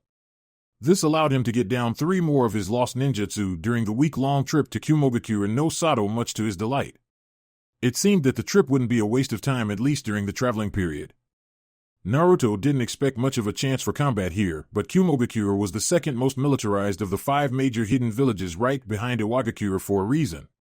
He wasn't sure how peaceful things would be, and he wasn't looking forward to seeing whether or not his team could run all the way to the border and stay in one piece, and he didn't want to rely on Kumo wanting to avoid a war. Konoha was still weak from the invasion, and no amount of bravado by still taking the same influx of missions could mask that against a shrewd strategist. If Kumo wanted to provoke anything, Naruto's team might have to simply bite their tongues and take it at this point in time. As they reached the top of the mountain, the carriage came to a stop at the main gate of the village. Instead of 2 guards, there were 2 complete squads keeping watch, showing exactly how many ninja Kumo had to spare if they could use that many just to watch one entrance. As Genma moved forward to get them all inside, Naruto elbowed Izumo and Kotetsu. You guys getting gate envy here? Getting a familiar feeling? Izumo shrugged Naruto off of them. Very funny kid. There's nothing wrong with watching the gate. Someone has to do it. Naruto nodded. Yeah, I know. I hope I never end up drawing that job. Gate watching is the D-rank mission of Chunin level ninja. Kotetsu sighed. You're telling me I'd rather do border patrol than watch that gate one more time. I die inside a little every time I sit in that fucking booth. I think that thing sucks chakra or something. Izumo rolled his eyes. Stop complaining, you're on a real mission now, so shut up. And look alive, you guys, here comes Genma. Right on cue, Genma came over and jumped back onto the carriage. All right. We're going straight to the hotel they've booked for all of us, and then we'll get our marching orders from Elder Mitokado when we get settled in. The 3 Chunin under his command nodded and set their usual position around the carriage as they made their way through town. Kotetsu and Izumo were no strangers to Kumo, having been there during the Chunin exams, but seeing that Naruto wasn't even looking around to get his bearing of the village. What they didn't know was that Danzo had all of his ninja memorized the general layout of all of the major shinobi villages, since none of them ever deviated from the basic plan that had been in place for certain villages since the Second Great Shinobi War, where Danzo got all of his information on the village layouts. Kotetsu tried to make conversation with the younger boy. So Naruto, you've never been this far north before, have you? How are you dealing with the climate change? Naruto had been that far north before, but he didn't need them to know what had happened the last time he was there. The less people that knew about that, the better. Seriously. Naruto kept a vigilant eye out as they walked the streets. They weren't safe until he was told to ease off by his commanding officer. The climate isn't bad at all. It's not freezing cold out here, it's spring, so it's pretty good up here to me. Izumo gave a short glance over at Naruto. Naruto, it's 50 degrees right now, and you're wearing a sleeveless muscle shirt. You don't even have your vest on you. You're telling me you can't feel anything? At all? Naruto shook his head. Nope. And I do have the vest on me, it just isn't on right now. And it's not that cold up here, man. Up you're older than me, and you're borderline bitching about a foreign climate. Izumo mock glared at Naruto, which went largely ignored by the blonde Chunin as they made their way to the hotel. As per the course, Elder Mitokado got a VIP suite and the other four were to share rooms. Izumo and Kotetsu, being the most familiar with one another, took one room while Genma and Naruto took another. As they all got themselves settled in the rooms, Naruto finished first as he didn't have anything to check or unpack. So Genma, what are we doing first? Genma turned to Naruto and rolled the sunbon in his mouth. Well, we were told by Elder Mitokado to accompany him to his first meeting with the Reikage. He saw Naruto stand up to prepare to leave. By us, I mean Kotetsu and Izumo. Naruto's jaw dropped before he set his face in a stone-like form. And I'm not going because? Genma sighed. He didn't hate Naruto, he actually liked the kid a lot. He was good. He had heard from others what the boy had done to Orochimaru's bodyguards when they came to extract Sasuke Uchiha, and he had to say that even he would have been hard-pressed to do as much. He actually fought them beforehand and lost. However, this was an order from the person that was the point of the mission. Hamura Mitokado didn't want Naruto there, and Genma's hands were kind of tied in this instance. It's a command from our boss, Naruto. It's not me, trust me. Naruto shook his head. What do I have to do for old goats like that to get it through their heads that I'm not a demon? If I was really a demon or some kind of monster, then I would have started killing them by now. Kami knows I'm strong enough. You've seen the Forest of Bone, right? Genma nodded. Don't talk like that, kid. I can understand, but still. There are some things that you shouldn't say, especially to the higher-ranked person handing out the orders to you on this mission. Just calm down, get some rest. If we need you, we'll get you. Just think of this as some rest after the trip up here. Naruto ran his fingers through his hair. All right, fine, you're right, I guess. I shouldn't have said that. I would never do anything like that to Konoha no matter what. I've already done too much for that place to let one old man get to me. Genma stood up and prepared to get Hamura so that they could escort him to the meeting. Okay, kid, do you have any questions before I leave? Naruto nodded. Do you use the same sunbon for as long as you can, like until you kill somebody with it, or do you just swap them out at regular intervals? Genma's sweat dropped and made for the door. I'll see you later, Naruto. Stay out of trouble. Naruto scoffed and flopped on his bed. Who do you think I am? What kind of trouble can I get into away from the meeting? He noticed Genma hadn't shut the door and was standing in the doorway giving him a deadpan look. Naruto glared and pointed at him. Never mind. Don't answer that. A chuckle came from Genma. Take it easy, kid. Don't do anything stupid while we're gone. Naruto yawned and waved him off as his Tokubetsu Jounin commander shut the door. Naruto rolled over and looked out the window. It's still the afternoon. There's no way in hell I'm staying in here until they all get back. The old bastard said I can't go to the meeting. He never said that I couldn't leave the hotel. Naruto grabbed the key Genma left for him on the nightstand and slipped out the door to head to the street. Naruto yawned as he walked through the streets of Kumogakure. He didn't get too many odd looks just because he was a foreigner. He chalked that up to the fact that there were a lot of blonde people in Kumo as opposed to in Konoha, where only the Yamanaka clan and Tsunade had blonde hair. While he found it to be a decent waste of time to partake in looking around, Naruto wasn't too happy at the moment. I can't even train here. It's not like they'll let a foreign shinobi like me just use their training areas or anything. What am I supposed to do while I'm here then? He eventually ended up wandering over to a training field anyway, although it was by accident. While wandering about on the outskirts of the village, he found an open area bored out from the side of the mountain at least a mile wide. Inside, he saw two ninja engaging in a spar and realized where he was. As he turned to leave, a cool-sounding voice came to his ears. This place is off-limits to civilians. Naruto turned around slowly with a frown on his face. Well, if I see any civilians, I'll be sure to let you know then. The girl noticed the Hyde attached to his beltum. So we have a Konoha ninja spying on us, do we? Naruto sighed. Goddamn it, this is just what I was trying to avoid. Naruto placed his hands up in a placating fashion as he came face to face with the blonde girl a few years older than him. Her hair stopped roughly around shoulder length, and like him she had blue eyes. She had a low-cut short skirt outfit with mesh armor underneath it, a short sword horizontally held on her lower back, and what appeared to be a modified Kumo flak jacket that simply wrapped around her stomach, and Naruto could see why it was like that, because her chest size was huge. Damn, she's only a bit older than me, and don't stare, dumbass. You're already in deep shit as it is. Naruto, with much effort on his part, lifted his eyes to meet hers. Listen, I found this place by accident.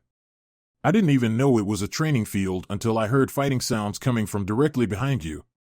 I'll just turn around now and head back towards town, okay? I don't need any kind of BS right now, Samui. The blonde woman stated when she felt Naruto reaching for her name. You have me at a disadvantage right now. You know my name, and yet I don't know yours. The two blondes kept passive eyes on one another, Naruto out of masking anything that might set a situation off in Samui, because that was just how she was. Deciding that diplomacy was the quickest course to getting out of Dodge, Naruto decided to satiate her with the information she requested. It's not like anyone knew him or anything. My name is Naruto Uzumaki. I'm just here on a mission and was granted some downtime. I was wandering about, okay? No need to cause a ruckus. And tell your team that if they want to sneak up on me, they need to do a better job of it. Naruto jerked his head in the direction of upraised craters, prompting two people to emerge from the area. One of them was a dark-skinned boy, also a few years older than Naruto, with spiky white hair, black eyes, gray pants, and a gray hoodie with the white Kumo flak jacket over it. Naruto could see a long katana on his back, signifying that he was at the very least a competent swordsman. Next to him was dark-skinned girl with amber eyes and long red hair. She had her Hyde in a bandana, a gray short-sleeved long dress, the Kumo flak jacket, and a katana on her back. These were the two that he had seen sparring before he turned to leave. Apparently they went around to try and cut him off from leaving so easily. Naruto resisted the urge to slap his hand to his forehead. Can I go now? I kind of have to get back to my hotel before my team leader has to come out looking for me. The male of the team gave him an appraising look. Maybe he's going to report back on Kumo's secrets and just stumbled on us while he was making his escape. Naruto almost face-fell at that. Great, now I've got a guy that overanalyzes everything. This is what I needed right now. Yeah, right. Naruto could see the situation could unravel at any moment and just wanted to leave. Why did I leave the hotel room? Even when I'm not trying to start stuff, things like this happen. It's like I'm a magnet or something. The red-haired female noted the ninjato on his back. You have a sword. Maybe you were spying on our Kenjutsu to take back to Konoha. Naruto's voice held a slight growl. You have a katana, and I have a ninjato. It's shorter. Your style would be useless to me. Let me go already, damn it. He turned his glance to Samui, who was still looking at him with an unreadable expression. I've tried to be civil about this. Like I said, I just want to leave. But if you don't all back off of me, I'll move you myself. She bared her teeth at the boy. You think you can take on 3 Chunin? By yourself? I'd love to see you try. Naruto coiled his muscles. You're not going to let me go so easily, are you? Sigh, this is a waste of everyone's time. I have somewhere to be. I was just killing time. I'm on a mission. The convoy nearby nodded in agreement. Yes, to spy on the inner workings of Kumogakure. Naruto had to slap his hand to his face this time. All right, I don't care any more, international incident or not.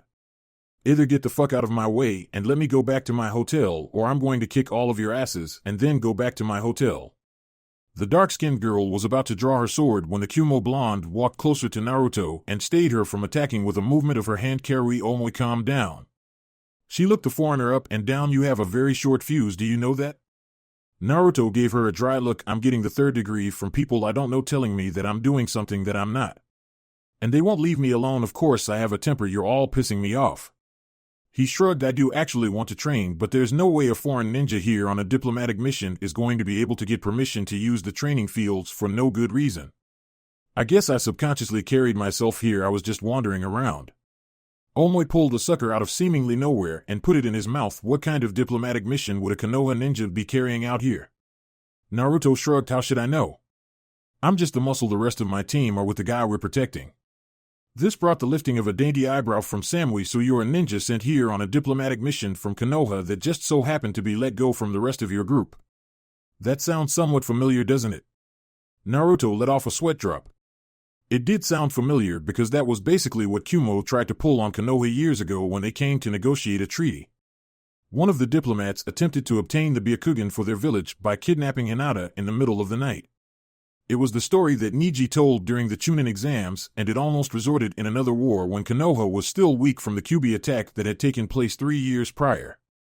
Do they really think this is some kind of revenge espionage kick?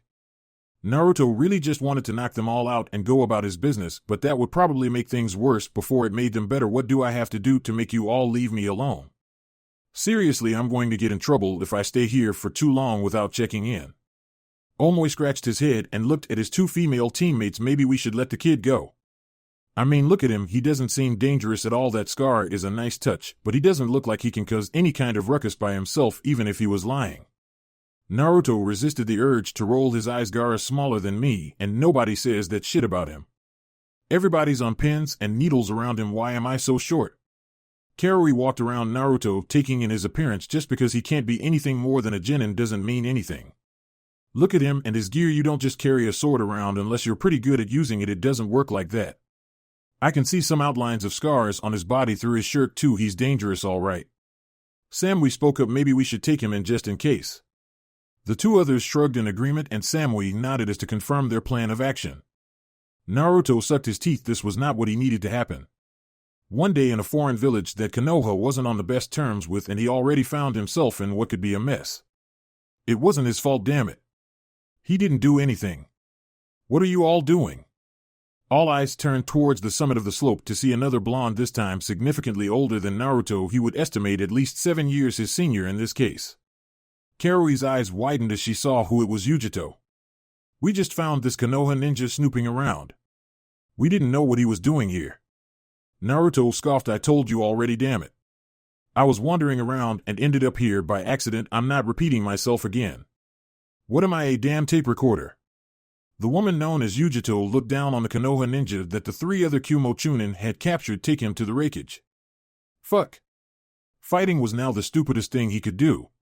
He was wary back when it was 3 Chunin on just him. Now they were joined by someone that could actually give them orders, undoubtedly making them stronger than the others.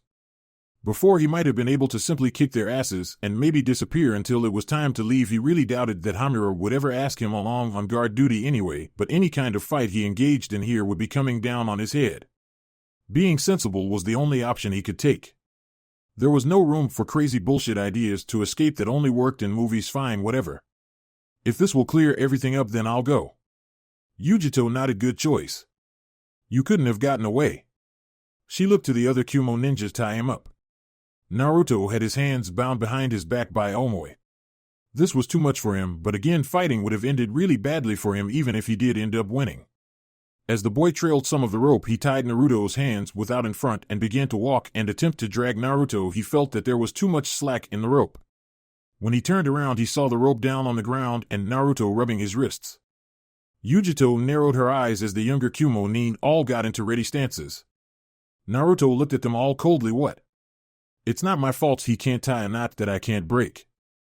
I've taken your bullshit without kicking your asses. I'm going with you to see your wreckage so he can prove why I'm here, and I'm taking it all in stride. But if you think that you're tying me up and parading me through town like a trophy, then you can all go fuck yourselves. Verstandlich. Karui took offense to Naruto's tone. You're not in Konoha. You can't just do as you like here, you know?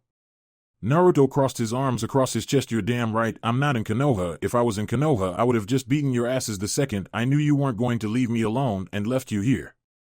I didn't know tying up random foreigners was big in Kumo, but anyway, you can take me in right now as I am. Hell, I'll probably head over myself to complain about you, seeing as how I can't do anything myself, or else I'll start a war. Sick of standing around talking to a brick wall, also known as Kumo Ninja, Naruto maneuvered his way through the Chunin around him and stalked up the slope to the top of the mountain. As he reached the top, he spared a glance at the oldest Kumo, Kunoichi Yujito. Not really able to understand, he felt some kind of familiarity with her. So that's what happened to Nibi. Naruto blinked in confusion as he was now being escorted to the wreckage tower by the Kumo contingent. This was the first thing that Kyuubi had said to him today, and of course it had to be confusing. Kyuubi, what are you talking about? Nibi? Naruto felt the effects of a phantom slap on the back of his head. Kid, don't you remember when Danzo briefed you on the other Jinchuriki back when you were en route? Naruto's eyes widened in understanding. Oh yeah, I forgot. Flashback, 6 years ago, Naruto age 7. Naruto had finished Danzo's training regiment 1 year ago and had been running through the paces of what Danzo had demanded of him in addition to a few missions close to Konoha that had him staying in High no Kuni. Currently, however, Danzo was planning on sending Naruto to Kuminari no Kuni, and if the shit hit the fan while he was there, he needed to know exactly what it was he would be up against. Seated in Danzo's office, he was looking over the table at the man that trained him. So Danzo Gigi, what do I need to know before I leave? Danzo flinched at the Danzo Gigi that had come from the young operative. Even after roughly 3 years of conditioning, he couldn't break that little facet of Naruto that was so expressive. However, contrary to Danzo's not-so-old beliefs, it didn't make him any less effective. He handed Naruto a folder that, when opened, revealed pictures of 2 people. The first was a blonde teenage girl that was significantly older than Naruto. The second was a heavily muscled dark-skinned man with sunglasses and pale blonde slick-back hair. Naruto shrugged in his chair as he resisted the inexplicable urge that all children had to swing their feet when they were dangling off of the ground like his currently were. I don't get it. Who are they? Am I supposed to kill them, Danzo Gigi? Naruto wouldn't have been surprised if Danzo was sending him on another assassination mission. The man seemed to love testing Naruto's skills. In that department, his last 3 missions had been to kill a certain person. Danzo would have chuckled if he wasn't trying to keep such a stoic facade. Oh, Kami, no. I've invested too much time into you to let you go off and get torn to shreds by them. You're not ready for them, Naruto. Not yet. At least just give it some time and you'll be more than a match for either one of them. But right now, consider them your biggest threats. The place I'm sending you to for your next mission won't hesitate to dispatch one of them to kill you if they are alerted to your presence. Naruto blocked a yawn. Danzo Gigi's briefings were so boring. Yeah, Danzo Gigi, just tell me where I'm going and what I'm doing, and I'll be back in the compound in a week. Danzo slammed his usable hand on the table, leaving an imprint. Damn it, boy, listen to me. Naruto cringed. Even though it didn't happen much when Danzo got angry, it meant that there was good reason for it. Naruto lowered his head. Sorry, Danzo-sama. I'll be silent now. Danzo looked at Naruto blankly and nodded before continuing to make his point. I'm not doubting your skill, Naruto. I'm positive that if I had you fight a student in Sarutobi's academy today, you could wipe the floor with every single one of them effortlessly. Same for all of his genin as well. However, these people are beyond your level because not only are they the true elites of Kumogakure, they share your burden. Naruto's eyes widened. Their Jinchuriki too? Danzo nodded. Jinchuriki Naruto-kun, not Jin dash. And yes, they are. The girl is Yujito Nai, 14 years old, jounin and container of the Nibi no Nikomata, the 2-tailed monster cat. The man is Karabi, also known as Killer Bee of the Yatsuki clan. This one is the most dangerous of the 2. His brother became the Reikage after the Hyuga incident a few years ago, and he is known as the Guardian of Kumo. Naruto took a glance at the pictures. So you know who Kumo's Jinchuriki are? Do they know who I am? Danzo shook his head. You, my boy, are a pretty well kept secret. Because no one can openly talk about the fact that you house the QB in public. That has made it so that the information could not slip to any visitors with a penchant for eavesdropping. Add onto that the fact that you rarely go out in public, and it's like you barely even exist to the world. You only appear enough for people to not question where you are too often, but I digress. Both are far more experienced than you and are capable of using vastly more of their tenant's chakra than you are currently capable of handling with your prepubescent body, even though you train to utilize it effectively. Naruto looked down at that. One of Danzo's conditions for training him was that he had to demonstrate sufficient use of the QB's chakra. While he could form a chakra shroud, he still didn't have any skills that he could use alongside it other than highly improved speed, strength, and reflexes. Naruto-kun. Naruto looked up to see Danzo shaking his head. I was never expecting you to show complete mastery over it at such a young age. Still, I expect results in the future. However, in the meantime, if you run across either of these 2 on your mission, I want you to abort immediately. This mission is not worth losing one of my prized investments, understood? Naruto nodded. Okay, Danzo Gigi. I'll stay away from these guys. End flashback. So this is that Yujito person. I wonder if I could beat her now if we ever fought. Naruto looked her over. She looked very strong and confident in her ability. He wondered if she sensed that he was a Jinchuriki like herself the way he had just a moment ago. Naruto panned his eyes over to her. Now that he was close, he could tell that her eyes were somewhat reminiscent of a cat. She caught him looking at her, forcing him to avert his gaze ahead as the tower came into sight.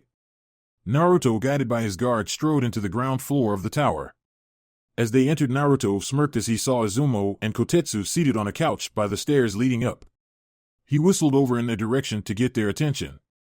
At seeing the blonde corralled by the group of Kumo Nin, the men hopped to their feet ready to defend their little buddy Naruto. What happened? Naruto shook his head. This is one paranoid place. I found a training field by accident and got accused of spying, and it's not like I can kick their asses, or I'll be the one in trouble. Kotetsu was ready to start something over the young blonde Chunin. He got enough bullshit back in Konoha, he didn't need it here too. Did they do anything to hurt you? Naruto shook his head. They were about to tie me up. But if they had pushed the issue with that, then all bets would have been off and we would have been fighting. He looked around. Where's Genma?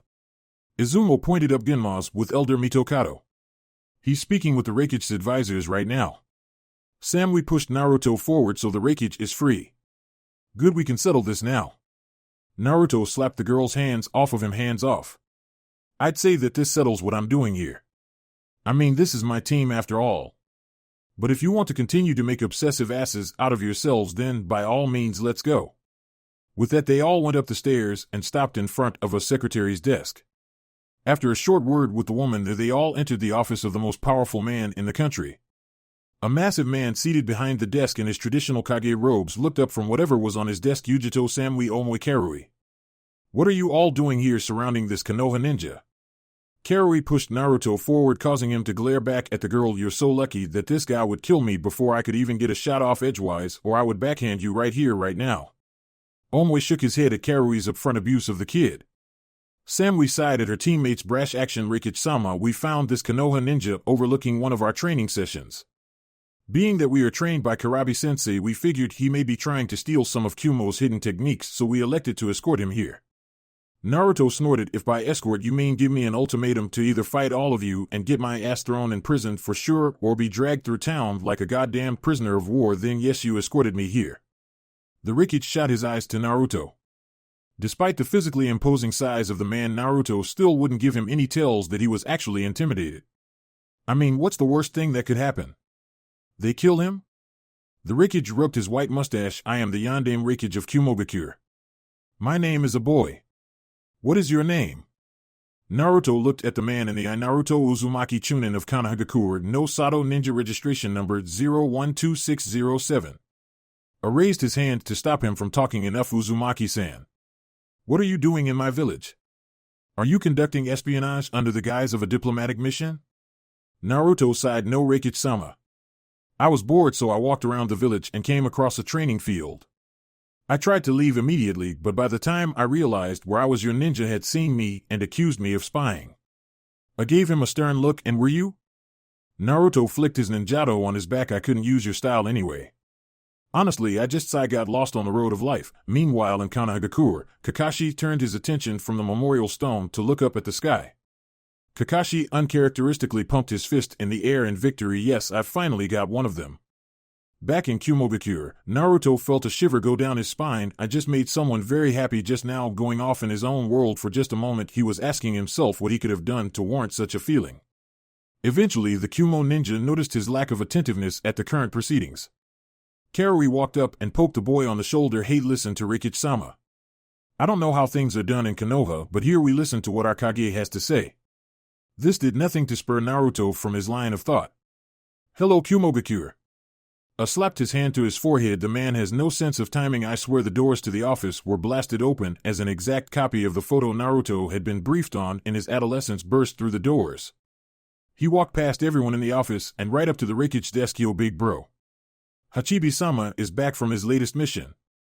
A's eyebrow twitched as he watched his little brother, who had a massive grin on his face. Karabi, I'm happy to hear that, but could you have waited until I was done before you came in? The man in question scoffed. Waiting out in the hall is for chumps. You're saying I'm less important than one of these lumps? He turned around and saw his team standing and looking on with sweat drops on their heads. Hey, students of mine. Is my big bro giving you your daily shine? Yujito sighed and walked forward. They came across a suspicious Konoha ninja and brought him here. He's standing right next to you. Naruto had moved directly out of the path of the desk the second he heard the door bust open and simply watched from the side. This guy is worse than I was when I was sealed. Karabi turned his attention to the young boy next to him, making Naruto somewhat uncomfortable, because the man was towering over him, looking directly down. After a moment, Karabi stuck his fist out. How you doing, Mr. Nine? Naruto blinked in place before slowly sticking out his own fist and tapping it against Kurabi's. Samui pointed at Naruto after hearing what Kurabi called him. Kurabi-sensei, his name is Naruto Uzumaki, not Mr. Nine. Yujito shook her head. He wasn't referring to just a simple name, he was referring to the tailed beast that he has within him. Naruto sighed and shook his head. Thanks for that, because I really needed everyone in the room to have another reason to be suspicious of me. Noticing that all eyes in the room were on him, he grunted an affirmation. Fine, all right. Since I'm stuck here, Yujito knew already, and Hachibi guy over here busted me out anyway, I guess I'll tell you. Kurabi stomped his foot childishly on the ground as Naruto thought about the best way to go about speaking. Somehow his thought process was uninterrupted by the large man's ranting about how it was Hachibi-sama and not Hachibi guy as Naruto had put it.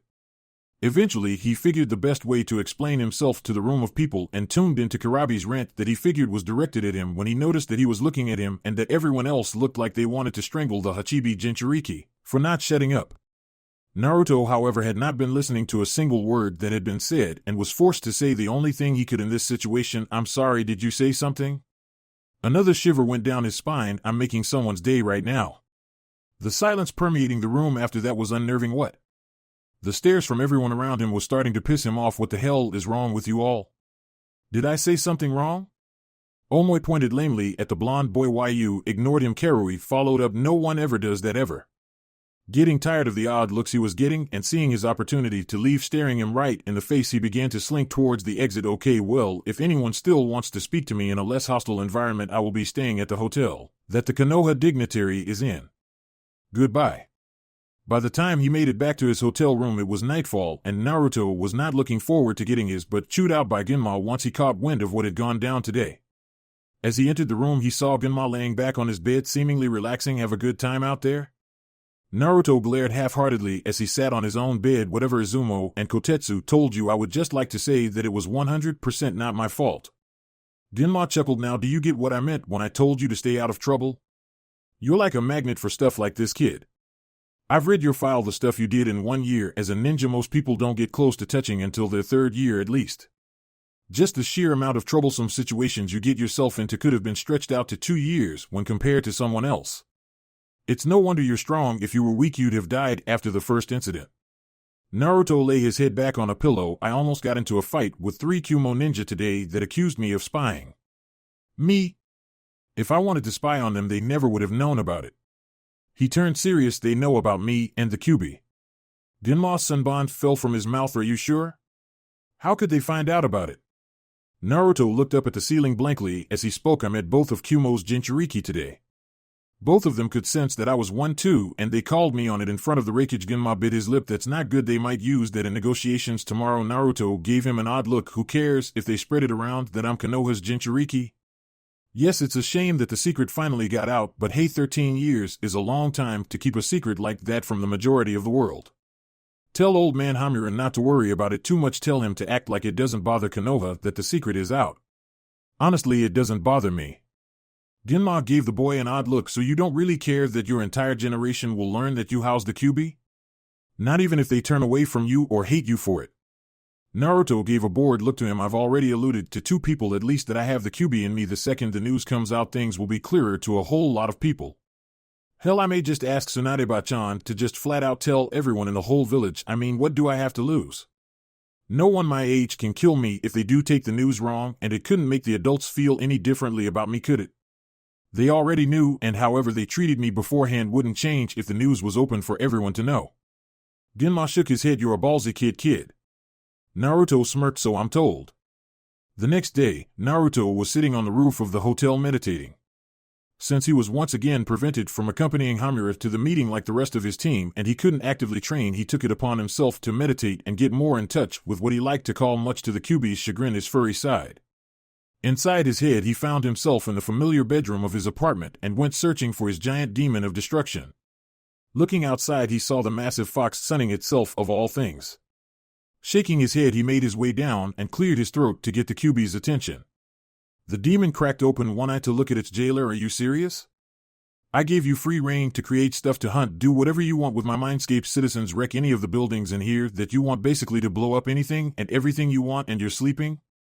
Kyuubi yawned as it lifted its massive head to look at Naruto. Properly mortal as fun as it was destroying your mindscape Konoha over and over again. The fact that it rebuilds itself kind of takes some of the luster out of the carnage. I mean, as great as it is to slaughter wave after wave of defenders, seeing the entire place rebuild 2 hours after you've eradicated the place of any and all signs of life kind of irks you after a while. Naruto sweat dropped. Okay, the reason I came. How do you think I stack up against the Kumo Jinchuriki? Kyuubi didn't think on it. The female would be a tough match for you, but you could defeat her without activating the Kitsune trigger. She doesn't have enough control over Nibi to keep her mind state stable during the fight. It would be far more difficult than your fight against Shikaku, but you would still win. The Hachibi container, on the other hand, would destroy you, no question.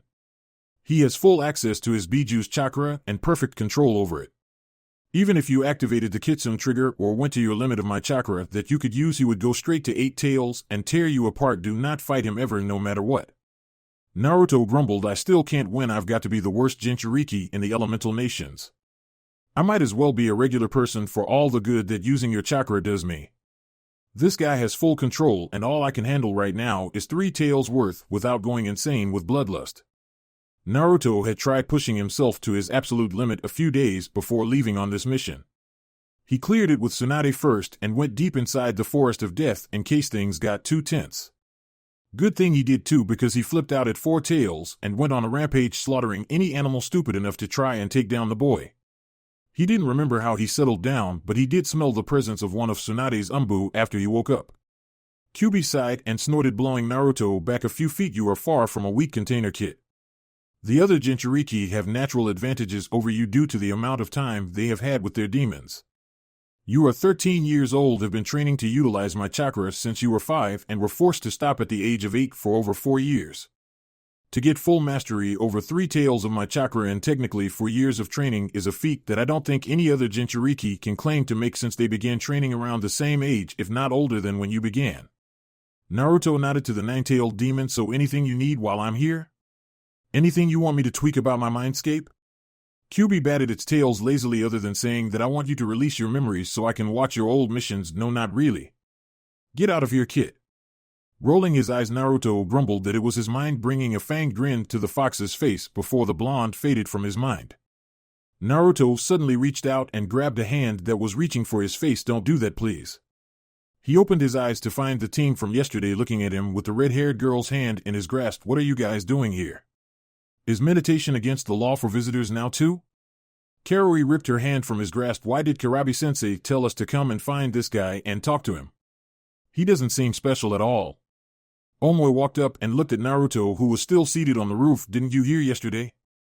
Karabi-sensei and Yujito said that he has a demon in him like they do.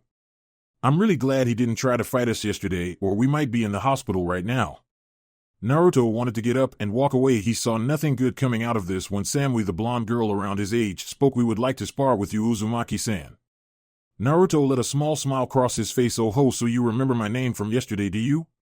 Naruto looked at the 3 Kumo ninja. Fine, I'll fight you. We need to go somewhere where I won't get in trouble for any collateral damage though. They all nodded and led Naruto off away from the village. As they exited the gates and noticed how no one moved to stop them, while in Konoha he would have needed permission to leave, but these people could leave whenever they wanted. After heading over and around the numerous mountain ranges surrounding the village, Naruto brought this up. Hey, why can you guys just leave whenever you want? If it was me, then I would have hunted ninja on my ass before I reached the next town.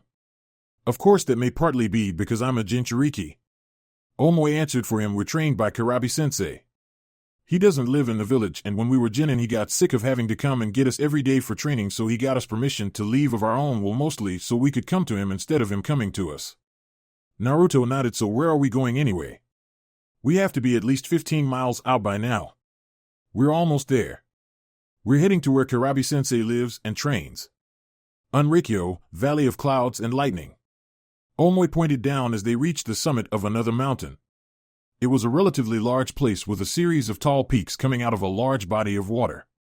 All 4 ninjas slipped down the slope to the water below and stood on the surface as Naruto took note of the environment. This is a really nice place. Your sensei lives here. I really like the looks of this place. Nearby, Naruto saw what looked like a mountain peak that was cleaved to make some flat land for training. After they all reached the platform, Naruto shook his shoulders out and looked at the 3 who were looking at him intently. So how are we doing this? Is it one-on-one or are you all coming at me at the same time? The team looked between each other at him. Samui gave him a strange look. Do you really believe you can take us all at the same time? Naruto gave her a deadpan look and slipped into a taijutsu stance. No, I just said that because I'm a masochist and getting my ass beat is how I get my jollies. Of course I think I can or I wouldn't have said it. And because you took so long, I'm not giving you the option. Come at me, all of you. Give me your best shot. Chapter 15 Kumo Chunin vs. Konoha Root. Give me your best shot. Naruto stood in a reactive stance awaiting any kind of action from the team of Kumo Chunin. The looks on their faces ranged from deep thought to rage and offense to no visible reaction. Naruto sighed, if you don't come to me, I'll come to you, and trust me, that's the last thing any of you want. Karui growled at him, who do you think you are? What makes you think you're so goddamn better than us? That Konoha is the strongest hidden village stuff is bullshit. Naruto blinked in confusion. That's not it at all. I don't think I'm better than you, I just want a serious challenge. Samui kept her impassive eyes on Naruto. What do you mean? One-on-one is enough of a battle for you, isn't it? Naruto chuckled, I'm sick of one-on-one fights. I haven't had a good fight where the odds were against me in years, and you all look like a fantastic team. This is a perfect time to see whether or not I still have the stuff that I used to be made of back in the day, but that's another story for another time. Omoe's eyes widened. What do you mean, what you used to be made of? You're just a chunin and you're younger than us. How many situations could you have been in that pitted you against multiple opponents by yourself? Naruto shook his head. There are some things that are better off left locked away. You don't need to know that, and hopefully you'll never find out. But put it this way, I have a minimum of 9 S-ranked shinobi planning on coming for my ass, and they travel in pairs. I need to get used to fighting a bunch of people at once, and this is the best place to start, so bring it on already. After a moment they still didn't attack. Shaking his head, Naruto reached into his pack, putting them all on guard. Before he acted, a smirk adorned his features. You're all going to make this way too easy. He quickly threw a smoke bomb to the ground, enshrouding himself and masking his movements. A massive shuriken flew from the smoke, forcing all of Team Samui to dodge accordingly. In the middle of their evasive actions, 3 Narutos flew from the smoke and began engaging each of the team members separately. Omoe drew his katana and began clashing blades with one of the Narutos. He can make solid bunshin? Which one is the real him? Omoe then took a hit to the face when Naruto freed one of his hands from the blade and shifted to one side. As Omoe jumped back and rubbed his face, he looked at a smirking Naruto. I really hope this is the real one, because if this is one of his clones. Karui attacked instead of defended once she engaged her Naruto in Kenjutsu. She was amazed at how fast he was. He was only using his sword to defend and was simply hitting her when she was open. She couldn't get a mark on him so far, it was making her angry, and that was what made her easy to defend against as far as Naruto was concerned. Omoe, how are you doing against yours? Omoe looked to her and ended up eating a boot to his stomach for his troubles. After rolling back on the ground from the force of the kick, he spit on the soil and spared her a momentary glance before refocusing. Just great, can't you tell? I'm just letting him beat my ass all over the valley. Karui dodged one of her Naruto's punches and forced him to back off with a wild slash, intending to cleave his arm off. Samui, what about you? Samui didn't answer as she was currently engaged in a deadly dance with the Naruto she was currently fighting. Samui's sword was so short that her Naruto wanted equal sport, and instead of drawing his ninjato, drew dual kunai and fought her like that. Samui was amazed at just how strong the boy was. He was absurdly stronger than her. It took almost all of her own strength to keep just from sliding backwards when she blocked one of his strikes, and she wanted nothing more than to visibly wince and cringe whenever she blocked one of his attacks that used both of his arms. His size truly belied his actual physical presence. He was shorter than her, and his muscles hadn't looked like they had much power until he actually used them, and then every single muscle fiber, every facet of his definition came out for her to see when he tensed up to block or attack. She let out a short gasp as Naruto kicked her in the ribs and sent her flying back. Her trajectory ended up sending her right into her fellow female teammate, hard enough to throw her to the ground as well. Omoe broke off from fighting his version of Naruto and jumped to the side of his teammates while they picked themselves up and cleared the cobwebs. Karui coughed up a little blood as she stood up. Okay, so this guy really can fight all of us at the same time and do pretty well. He can use solid clones, and I can't tell which one is the real one. We can't even hit one of them to find out. Samui dusted herself off. Until we can destroy one, we're at a disadvantage. One of us should try to keep the attention of two while the rest of us double-team the other. After we defeat one of them, we can rush to help the remaining member and turn this into a 3-on-2 fight. Karui set her katana in a Batajutsu stance right then. I'll be the distraction, you two just hurry up and finish your target quick before these guys kick my ass. With that, she ran at the 3 Narutos with a battle cry. She separated them with one swing, sending 2 in one direction and sending the last one off in another direction. As the last clone landed from his dodge, he had to do so again when Samui called out her Jutsu Raiton again no Tsubasa, lightning release wings of steel. Samui swung her sword and sent out a wave of electric energy at one of the many nearby peaks. Her jutsu caused a rockslide intent of crushing Naruto. The blonde was forced to jump off of the platform and evade on top of the water as chunks of rock smashed all around him. However, dodging the absurd amount of rocks allowed Omoi to get close enough to cut into Naruto while he was focused on dodging. As he cut into Naruto and watched his pupils shimmer, Naruto burst into smoke. Omoi popped a sucker into his mouth and made his way back to Samui. That was a clone, the real one is with Karui, we need to get over there. Samui nodded and the two rushed back across the landmass to assist their red-haired teammate. As they arrived, they saw that she had gotten rid of one clone and was fighting the one remaining Naruto, but was taking a beating. He had long since sheathed his blade after Karui had somehow lost her as it was sticking out of the ground a good distance away. Karui was trying in vain to match blows with Naruto but was taking a somewhat lopsided beating. Naruto was no longer simply dodging and countering, he was coming right at her, and with the speed advantage he had over her, he was taking sniping shots at her, pushing right through any guard she could put up. No mercy just because she was a girl. He knew that a woman could flatten him just as fast as any male could. Hurrying to the scene of the fight, Samui went to retrieve her sword while Omoi went in to bail her out of trouble directly. Naruto backed away after a slash from Omoi got him to leave Karui alone. Omoi helped her steady herself, all the while keeping his eyes dialed on Naruto. Karui, are you all right? Karui gave him a weak smile. I killed one of the bastards, but I think that just pissed him off.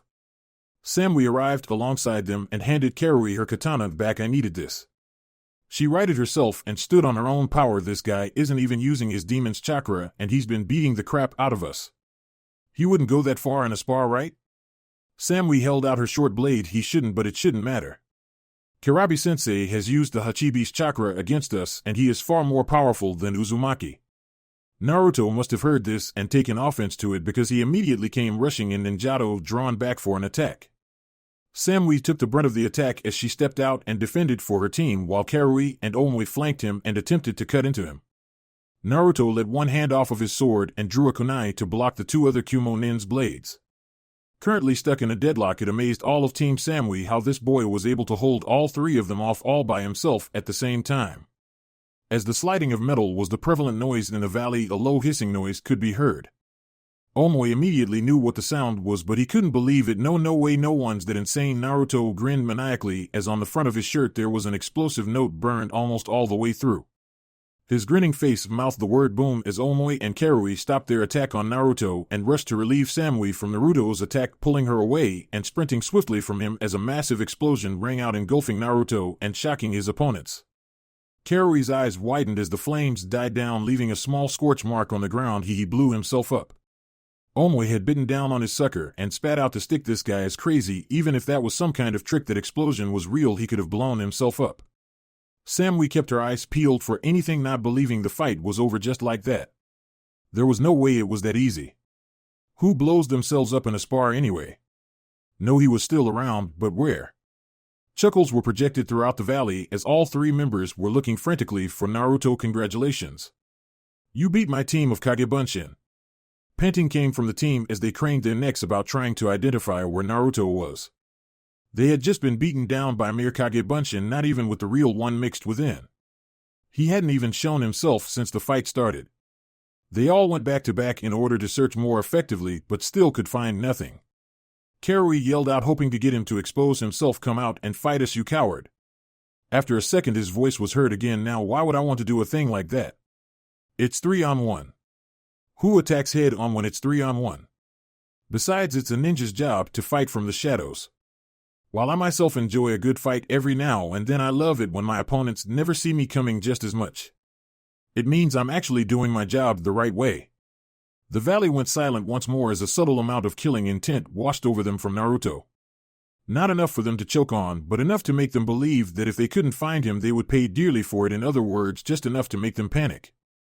Doton Shinjuzanchu no Jutsu, Earth Release Inner Decapitation Skill. Naruto's hands burst from the ground between all of them and latched onto Karui and Omoe's legs. While Samui got away, he only had 2 hands after all. He swiftly dragged them underground up to their heads. When Samui saw her teammates both temporarily taken out of commission, she ran over to free them until Naruto burst from the ground right by them. Omoe wriggled trying to get free. When did you place yourself underground? Naruto frowned at them. People are pretty predictable in fights.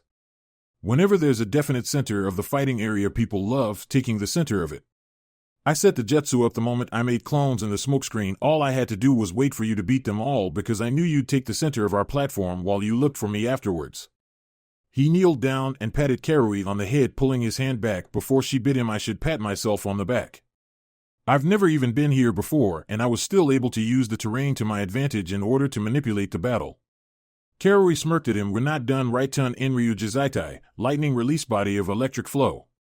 The ground around herself and Omoe loosened up as they burst from their place and attacked Naruto, not even bothering to use their swords.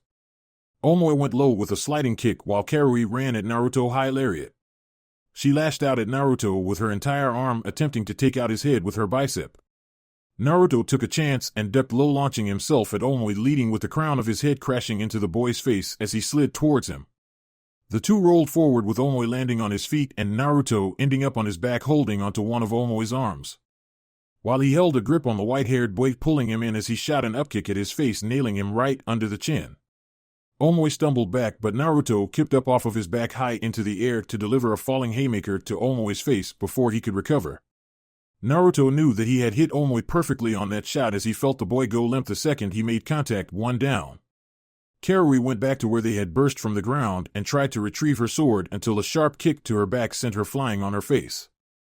Naruto was simply standing guard by the hole with the swords in them until Samui re-entered the fight.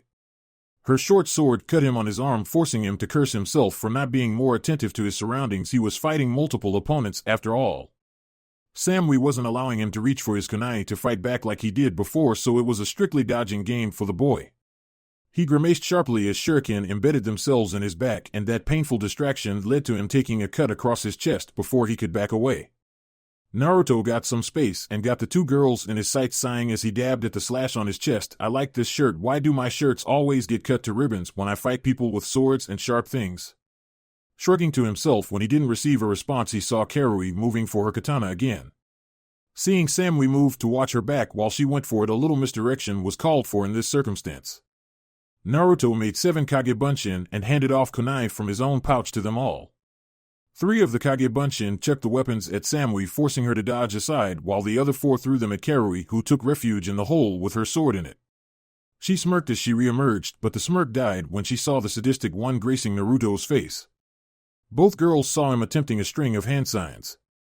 When Samui went to intercept him, his clones cut her off at the pass and forced her to defend herself instead of her red-haired teammate. Meanwhile, Naruto finished his hand signs. Raiton Denkai, lightning release electric field. You're stuck. Karui tried to escape the electric prison and yelped as volts of electricity flew through her body when she touched the edge of the barrier.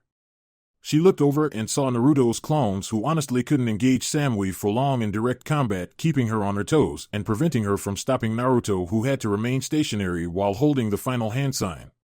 Naruto whistled sharply to Karui to get her attention away for attempts to escape. I can make this jutsu much nastier with 5 more hand signs. You should give up now before I decide to just use the branch techniques I have from here. This is checkmate for you. Karui reluctantly conceded defeat, and Naruto dropped the jutsu to allow her to go to the unconscious Omoe so they could leave the immediate area and allow Naruto to fight Samui alone. Naruto got back in his taijutsu stance and watched Samui do the same. I could ask you to surrender now, but I won't. You know by now not to hold back on me, so I'll skip that part. Let's get right to the fighting, shall we? Raiton Raikyu, lightning release lightning ball. Samui quickly gathered lighting chakra in her hands and launched an electric orb at Naruto. The defending blonde quickly made hand signs, held the last seal, and stomped his foot on the ground. Futon Fujikitai Cabe, wind release wind repel wall. A spherical wave of wind came from Naruto's body in all directions, forcing Samui's jutsu to dissipate. Naruto came rushing in head on to attack her. Samui drew her short blade, once again ready to test herself against the real Naruto this time. His rush was so basic she timed her first swing in conjuncture with the speed he was running at, timing it for just when he got into her range. With a smirk on his face, Naruto pushed wind chakra from the front of his body to immediately halt himself just outside of the range of her longest swing. Stopping on a dime the way he did it was too late for her, as she had put everything into the one clean shot she thought she was going to get. This left her dangerously overexposed and off balance, allowing her to disarm her and flip her to the ground. She tried to start another jutsu, but Naruto jumped over her prone body while in the air and linked his fists together before thrusting them out. We're done. Futon Fujin Saiken, Wind released Divine Fist of the Wind God. Samui uncharacteristically screamed in pain as she felt a crushing pressure push down on her form from above, locking her in place and forming a shallow crater the shape of Naruto's linked fists and the size of two human bodies. As the force subsided, she coughed up blood and stayed in place as she found a knee situated on her belly and a kunai to her throat. As she looked up at Naruto with cold blue eyes, she found him looking down at her with the same. Sighing, she finally spoke. "I yield, you win." Naruto's eyes lit up as he smiled and helped her to her feet. By now Karui and Omoi were able to get up and had made their way over to the other two. Karui rubbed her arm and looked away sheepishly. "Damn, we barely even scratched the real you. How did you beat us like that?" Naruto rubbed the back of his head sheepishly. "When I was little, I was trained to be an assassination specialist in addition to heavy combat, which was my main focus. This is the kind of thing that I'm good at. I didn't even use many of my higher profile ninjutsu because they're really dangerous and are intended to scar and kill." Omoi gave Naruto a goofy grin. "I couldn't even come up with a strategy to use against you fast enough. You were too good at disguising your movements, so I couldn't come up with a real idea that could flush you out. When you were out in the open, you were all over us." Samui walked close to Naruto, putting him somewhat on guard. "Hey, no one likes it when people suddenly walk up on you." After a moment, she gave him a small smile. "We really need to work, don't we? You beat us so easily you didn't leave any doubt about the outcome, didn't you?" Naruto sighed. "If it was a real fight instead of a spar, you would have all attacked me when the fight started instead of underestimating me, and that would have made the bout more interesting and closer. I'm not saying you would have won, but this still helped me out. From experience, S-rank ninja are somewhat arrogant even to other S-rank ninja, and they probably would have done the same thing that you did." "Whoa. Mr. 9, I have to say that battle of yours sure made my day."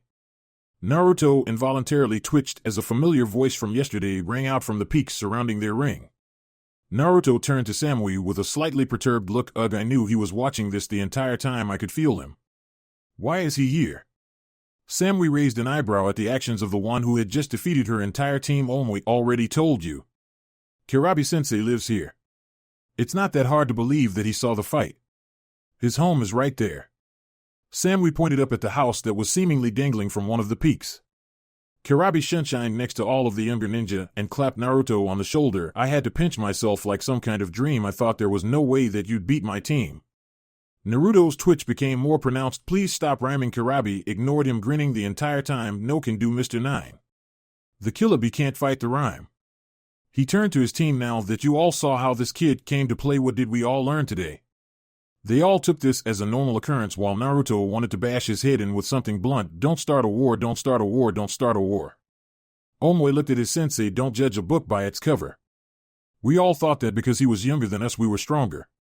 We didn't even care that he was a Jinchuriki like we found out yesterday, just that he was a kid." Naruto grumbled. "I'm not strong because I'm a Jinchuriki, you know.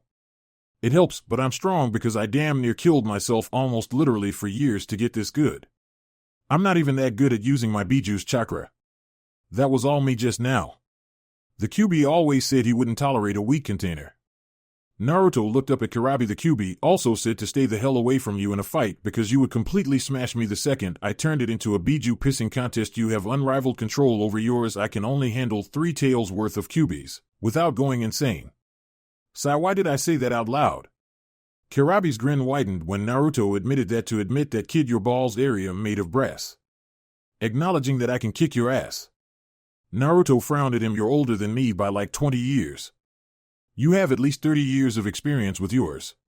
You may have unrivaled control over the Hachibi, but I make up for that in my own way." He clenched his fists at his side. "I try to do as much fighting as I can without relying on anything from Kyuubi. I only bring any of my skills that it provides out into the open when I truly have no other choice." Most of the other Jinchuriki on record just use their demons to flat out annihilate anyone in their way without developing their own skills too much. Suna's Jinchuriki is like that. I beat him in his fully transformed state without even really tapping into Kyuubi's chakra, and I had other disadvantages too that I'm not going to get into. Karui looked at Naruto strangely. Beating a Jinchuriki is no joke even for another Jinchuriki. This kid did it without even using his demon to match power. They all knew how Suna's Jinchuriki was repelled during the invasion of Konoha, but information on how it happened was scarce, and now looking at the kid that was claiming to be the one that stopped him single-handedly, she realized just how far out of their league they really were when they challenged him. How are you still a Chunin? With power like that you should be a Jounin like Kurabi-sensei or Yujito. Naruto shrugged. That's what I've been saying for months, but Tsunade-bachan seems to think I need to stop and smell the flowers, so to speak, because she didn't fast-track me after I beat all of Best Genin into the dirt without taking a shot. Hopefully, I can get some serious missions to convince her to promote me. Samui bowed to Naruto, making the boy sweat drop in discomfort. Thank you for sparring with our team, Uzumaki-san. You've showed us how much further we need to go. Naruto rubbed the back of his head as he looked away from the bowing girl, as the urge to stare down her shirt was nagging at the back of his mind. Or was that the Kyuubi? You don't need to bow to me, Samui. And please just call me Naruto. Honorifics kind of piss me off. Samui rose back up. Whatever you want, Naruto-san. His sweat drop got more pronounced. It's a start, I guess. Naruto looked at all of the Kyumo ninjas. So are we going back to Kyumo now? Because my squad leader Genma is going to be pissed when he can't find me. I can already smell the reprimands that I'll be getting when this mission is over. Nothing like getting your butt chewed out to make you feel like a kid. Naruto looked around in order to get his bearings and took off in the direction that he figured was Kyumo. Omoi walked up to his sensei as they all watched the blonde boy leave the vicinity. Kurabi-sensei, why didn't you ask to fight Naruto? I thought you would have been all over that. Kurabi looked at his student and ruffled his hair. There was no need, little Omoi. I already knew I could beat that boy. He said it himself. With my experience and power, he'd have been in the hospital in half an hour. Karui held her ribs. Man, that guy hits hard. Are you sure, sensei? The only person that I remember ever hitting me any harder than him was you, and this was a spar between foreign ninja. I'd say he would have pasted my organs if we were fighting for real. Samui and Omoi moved to help her walk out of the valley while the blonde girl chipped in with her own input. Naruto-san stated it himself. He couldn't beat Kurabi-sensei in a real fight. Sensei has way more experience and raw power at his disposal. It was big of him to actually admit it. Though I am still confused as to why you didn't fight him, Kurabi-sensei. You were never one to turn down a potential challenge. It's because even your sensei isn't crazy enough to go against Rikichi-sama, brother, or not. Yujito appeared from behind one of the peaks to meet up with her fellow Kyumo nin. A fight between the Jinchuriki of different countries is not something that should be done outside of the battlefield. Even this small fight that you all had is somewhat pushing it. Jinchuriki are not only weapons, they are political tools, and with the Konoha delegate in town, a fight between either of us and Naruto could end badly for the relations of our villages regardless of the outcome. Kurabi acknowledged his fellow Jinchuriki. Yujito-chan, watching Mr. Nine's fight too? You do know that he could see you? Yujito blew off the large man. He could see you too. I was never hiding, I just wanted to see him fight. I'd been following since the others picked him up in town. A smirk came to her lips. He's very good. I do think he would have still had the energy to go a few rounds with one of us if he had stuck around or was allowed to fight. He fought a very conservative style. All things considered, he really didn't use that much chakra as far as Jinchuriki are concerned. Kurabi grinned. Looks like you've taken a shine to Mr. Nine. If that look on your face is any sign. Yujito narrowed her eyes at Kurabi. I just said he was strong. He's younger than me. I could never be into a kid like that. I don't know, kitten. 5 years isn't that much of an age difference, is it? Yujito blinked at the voice in her mind. Nibby, shut up. He's just a kid. A kid that could kill 3/5 of the people standing here, yes, but still just a kid. All Yujito got was a chuckle from the back of her mind. Whatever you say, kitten. Acting like his fight didn't turn you on just a bit. Yujito blushed and walked away before anyone could see it. Samui, however, caught it before she could get away and narrowed her eyes. In Konoha, Sakura stood with her hands hovering over a fish and glowing green. The focus on her face was intense as she attempted to bring it back to life through use of Shosen Jutsu, mystical palm technique, taught to her due to her training under Tsunade. Sakura had been confused at first after Team 7 had been for all intents and purposes disbanded following Naruto's promotion and downright distraught following Sasuke's defection to Orochimaru, so it gave her somewhat of a pickup when she was told that she was to be the first selected to train in the new Medic program set up by Tsunade. This meant that she was trained and overseen directly by the legendary slug Sannin herself. A small smile came to her face as she recalled asking why she had been chosen, let alone the first chosen to be in the program. She remembered the smirking face of her master telling her to credit it to Naruto. "Hey Pinky." Sakura broke her concentration to look over at the Oto Kunoichi that was captured by Naruto during the retrieval mission. Tayuya, she was told her name was. "What do you want?" Sakura stated in a cold tone. She knew that the girl was under direct protection of Tsunade due to the copious amounts of information she handed out after being caught during the retrieval mission, and also that Tsunade told her that any attempts to cause physical harm to the girl would end with Naruto breaking his foot off in her ass. She had finally come to terms with the fact that Naruto was 100% willing and sure as hell able to go through with such a thing on his Sakura-chan. Not that he had even called her that since after the invasion. However, she also somewhat blamed her for getting Sasuke out of the country and into Orochimaru's hands. It was a useless grudge right then anyway. Even if Naruto wasn't around to beat her ass for harming Tayuya, she wasn't too sure she could pull it off herself anyway. Instead, she treated the girl with cold indifference, which suited Tayuya just fine anyway. If you didn't like her, she wasn't going to fall all over herself to change your mind. Tayuya shrugged off her tone. "Tsunade sent me to tell you to rest for now. It's time for you to knock off for the day." Sakura frowned and nodded. "Why do you call me Pinky and yet call Tsunade Shirsho by her name?" Tayuya smirked. "I may be pretty vulgar and everything, but I know well enough to not piss off people that can kill me, and that Tsunade lady sure as hell can. The only reason I don't call Shithead by his real name is because he let me call him Shithead and get away with it." Sakura sweat dropped as she heard Tayuya's name for Naruto, although calling him a baka as if it were his given name for roughly 4 years and trying to wail on him didn't really seem better. Kami, why didn't he ever kill her with his bare hands again? Elsewhere in Konoha, Team Guy was still hard at work training their skills even during the waning light of sundown. Tintin and Niji were seated off to the side as the brown-eyed Kunoichi was starting to lose her patience. "Guy-sensei, can we please go home now? Maybe you two can train until you can't even see your nose in front of your face, but both me and Niji have things to do back home." Guy halted the ongoing spar between him and his clone-like pupil. "My dear student Tintin, our flames of youth will light the darkness of the night. I am simply instructing Lee on how to defeat his eternal rival, a struggle that I myself can understand and respect." Niji rolled his pupil-less eyes. "Yes, I understand he wants to beat me, but do I really have to be here to witness him training to do so?"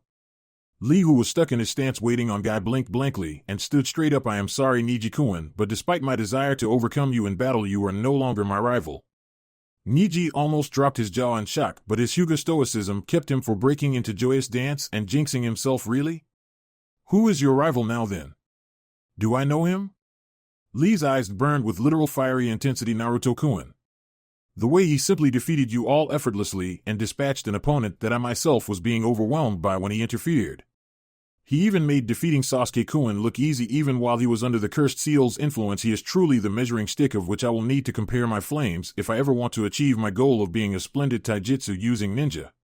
Niji nodded outwardly while on the inside he had already started making plans to build a small shrine to the blonde destroyer of men, Naruto Uzumaki. "You have already freed me from one burden, one that I was sure would follow me even beyond death, unlike my seal. I now have no doubts about your ability to change the Hyuga clan in time." Tintin sweat dropped and then began worrying for her blonde friend's future sanity. "Lee, just don't bug him too much. I don't want Naruto-kun to kill you to get the voices out of his head." Niji smirked at hearing Tintin call Naruto-kun and was about to call her on it before Lee broke into a youthful rant. However, it was too late. Lee had gone off on a tangent. "Yash. I will challenge Naruto-kun to a challenge of his choice upon his return to Konoha just to prove that I can defeat him. And if I cannot win, I will carry each of my teammates up and down the Hokage monument 100 times each, and if I cannot do that, I will dash." While Guy stood alongside him crying tears of pride, Tintin and Niji simply walked off towards their homes. This could continue on for hours, and it was already getting dark. Back in Kumogakure, nightfall, Gunma stood over Naruto, who was seated on his bed with a firm gaze affixed on his displeased superior. Rolling his senbon in his mouth, he sighed heavily. "Kid, you seriously need to let us know when you're going to go somewhere, and you don't think you'll beat us back to the hotel? We almost had a mini freak out about where you were until you came ambling back in." Naruto knew he deserved this. In his defense, he didn't know he was actually leaving the village altogether when he decided to take up Team Samui on their invitation to spar, but still that was no excuse. Naruto sat through Genma's half-hearted tirade. Honestly, he knew it really wasn't Naruto's fault fully, but he still had to get it into the kid's head that things like this couldn't happen on missions. What if there were people actively trying to kill them? Naruto took the lecture with a grain of salt. He wasn't mad at Genma, he was the leader of the mission, and what do leaders do when easily preventable mistakes are made? You chew someone's butt out. Naruto could now see why he wasn't ready to be a Jounin, he was still working like was flying solo. Sure, he spoke to his team and was on good terms with them all.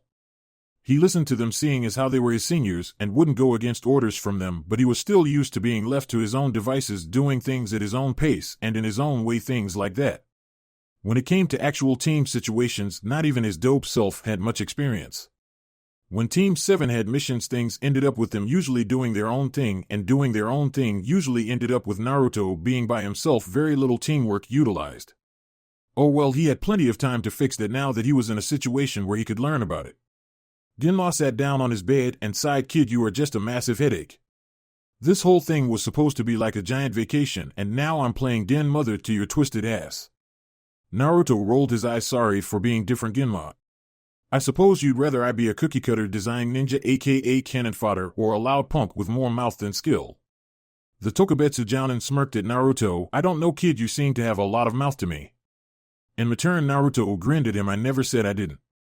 But the comparison was more mouth than skill. I'm pretty sure that if I talk about something I can back it up." Omoi, Karui, and Samui, following the spar with Naruto, were escorted by Yujito to the hospital for the beating that they took from Naruto. Omoi ended up with a mild concussion, a cracked jaw, and a nasty shiner. Karui had bruised ribs, a few marks on her face that would take a few days to fully fade, and an injured wrist. Samui had light internal injuries and a mark on her torso in the shape of a 13-year-old boy's fist. Karui was limping lightly as they all walked with one another towards each of their respective homes for the night. "The guy beat the crap out of us. I haven't been beaten like that by anyone our age ever." Omoi mumbled a response. "He did tell us to take him seriously. It's not like he didn't warn us." Karui glared at him but couldn't physically do anything because they were both pretty hurt. "I know that, dumbass. Hindsight is 20/20, isn't it? I still can't believe Naruto is a Jinchuriki. He doesn't fight anything like Karabi-sensei or Yujito." Samui nodded. "Karabi-sensei is more of an overwhelming force of nature in battle. Naruto-san is something more akin to a skill fighter. He only engaged us directly when he had determined exactly how much effort was required to defeat us all with minimum damage. According to the people at the hospital, he never showed up there. That means a few shallow cuts in his body that weren't even worth healing were all we inflicted on him." Karui let out an incredulous noise. "That's so cool though.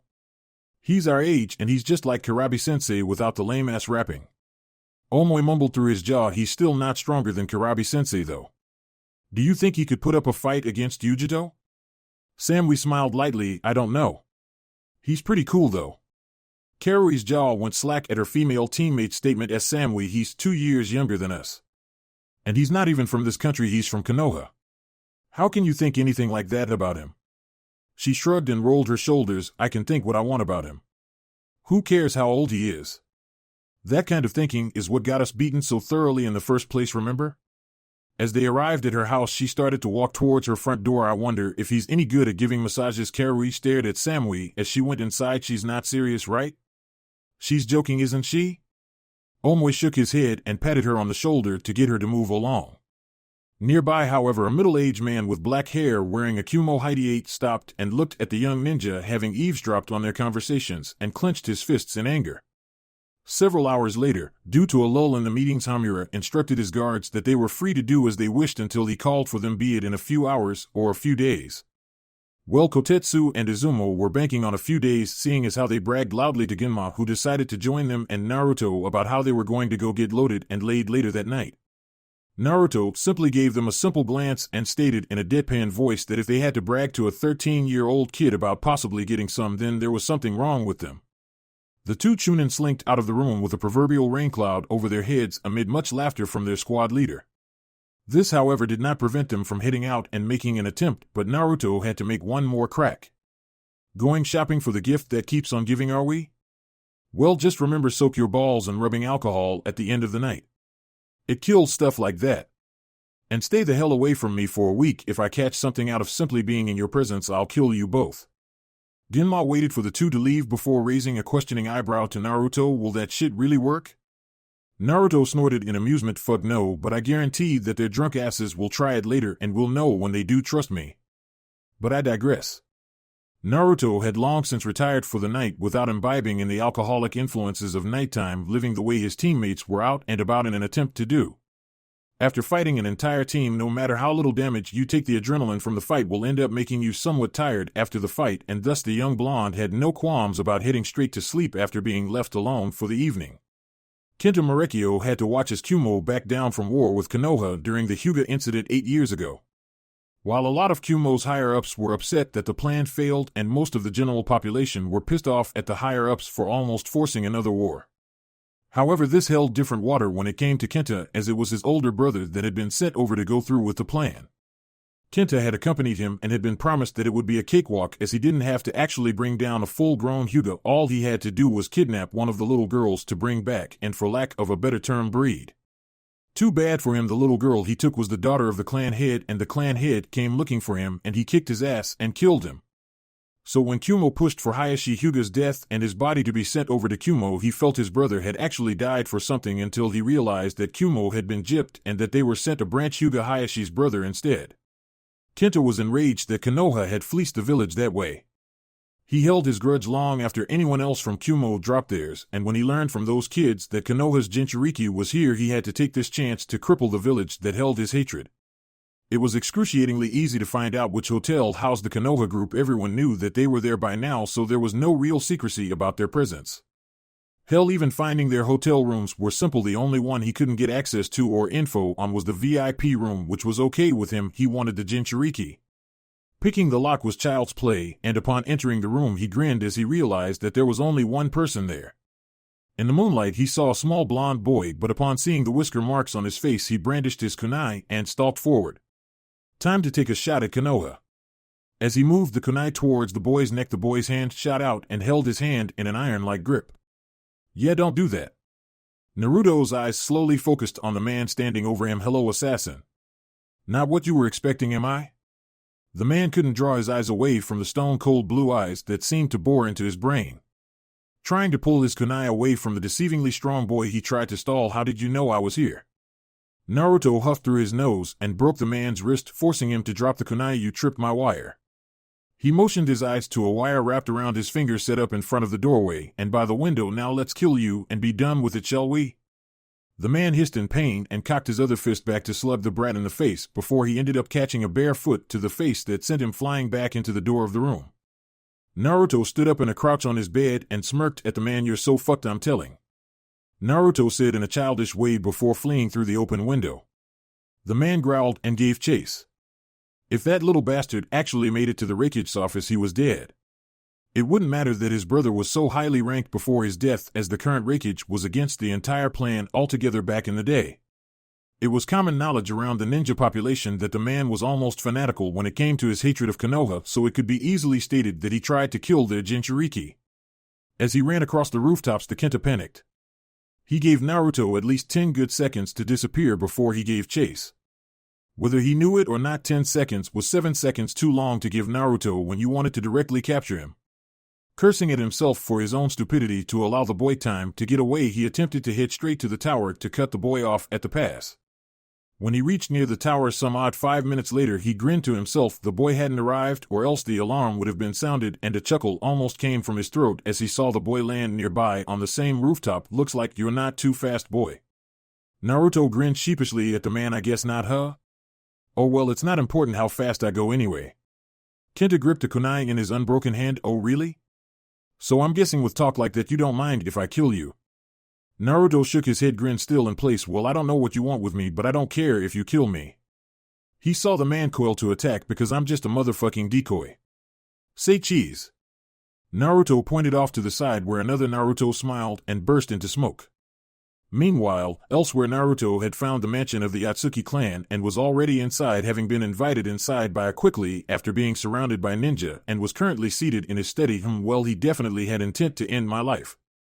Shook his head at the boy in front of him. And how do you know this? As a matter of fact, Uzumaki-san, why didn't you just kill him flat out? Naruto grinned cheekily. Well, my original plan actually was to just kill him and then tell you what happened, but I have a feeling that wouldn't have worked out too well for my Konoha contingent. Are you a ninja on him yet? I nodded. I sent them out right when you told me about this assassin. Kumo has no involvement in this man's actions. I hope you don't hold this against us. Trust me, he will be punished for this.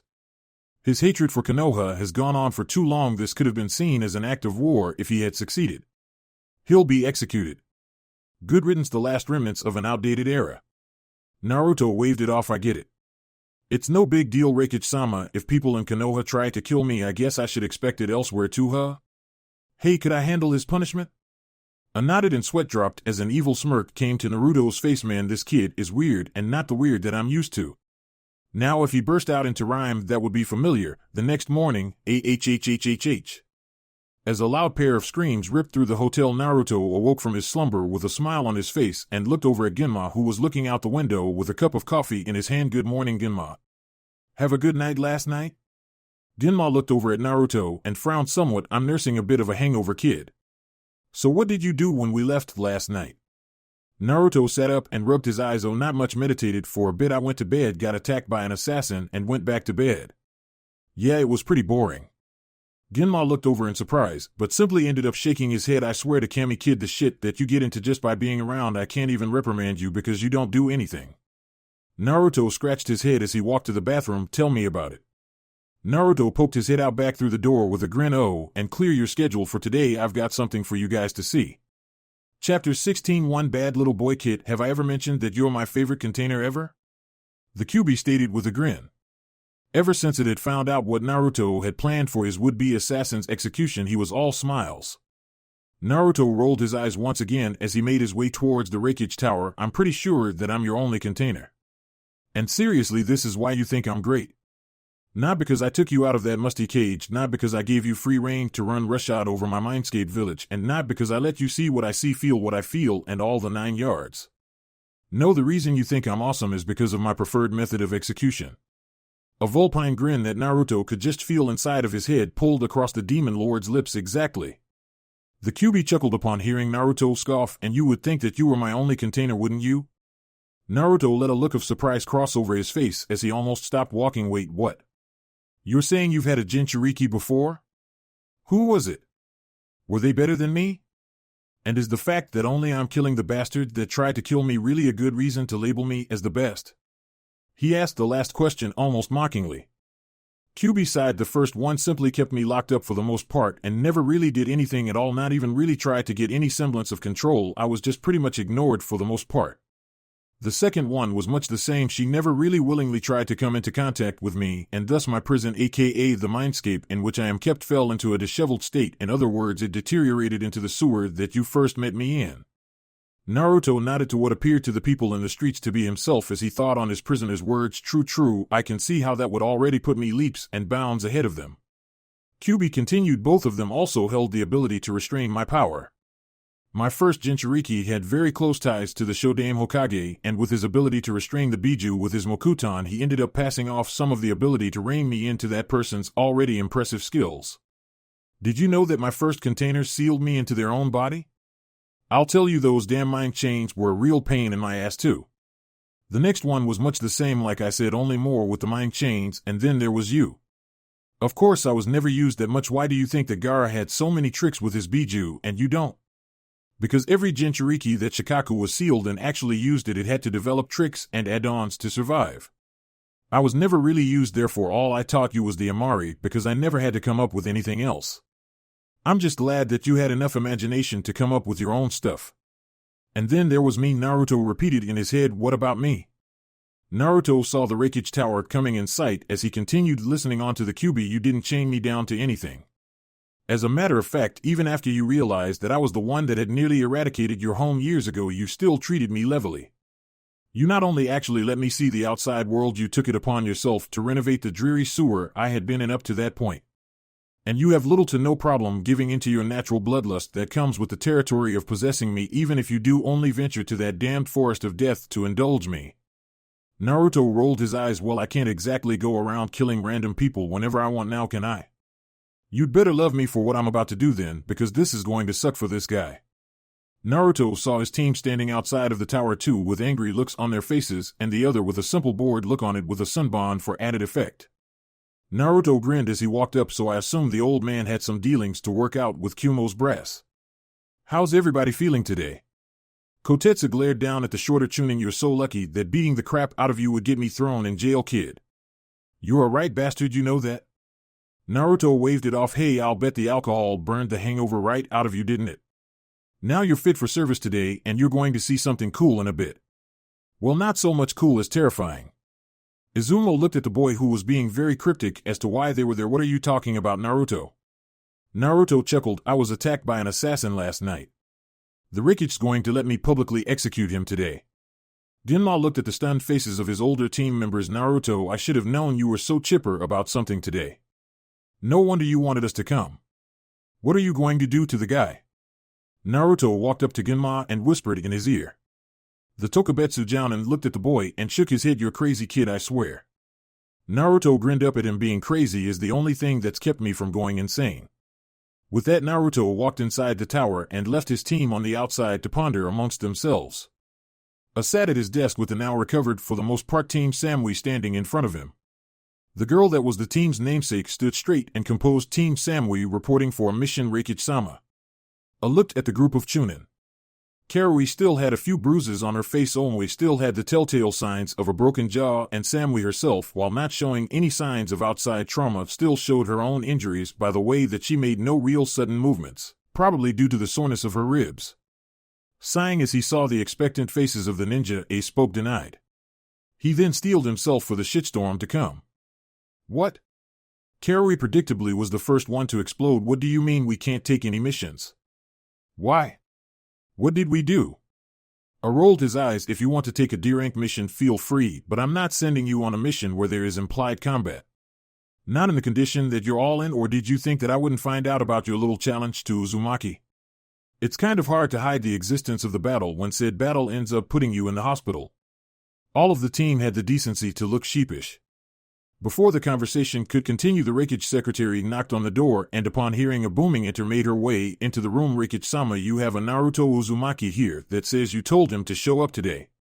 Nodded to the woman. Go ahead and send him in. His secretary left to fetch Naruto while he turned his attention back to his team of Chunin. Speak of the devil, he's here. Samui voiced a question. Rikichi-sama, why is Naruto-san coming to see you today? Decided to inform his ninja on what the boy was doing there, seeing as how he had somewhat established some sort of relationship with him. Uzumaki was attacked last night by one of our ninja in his hotel room.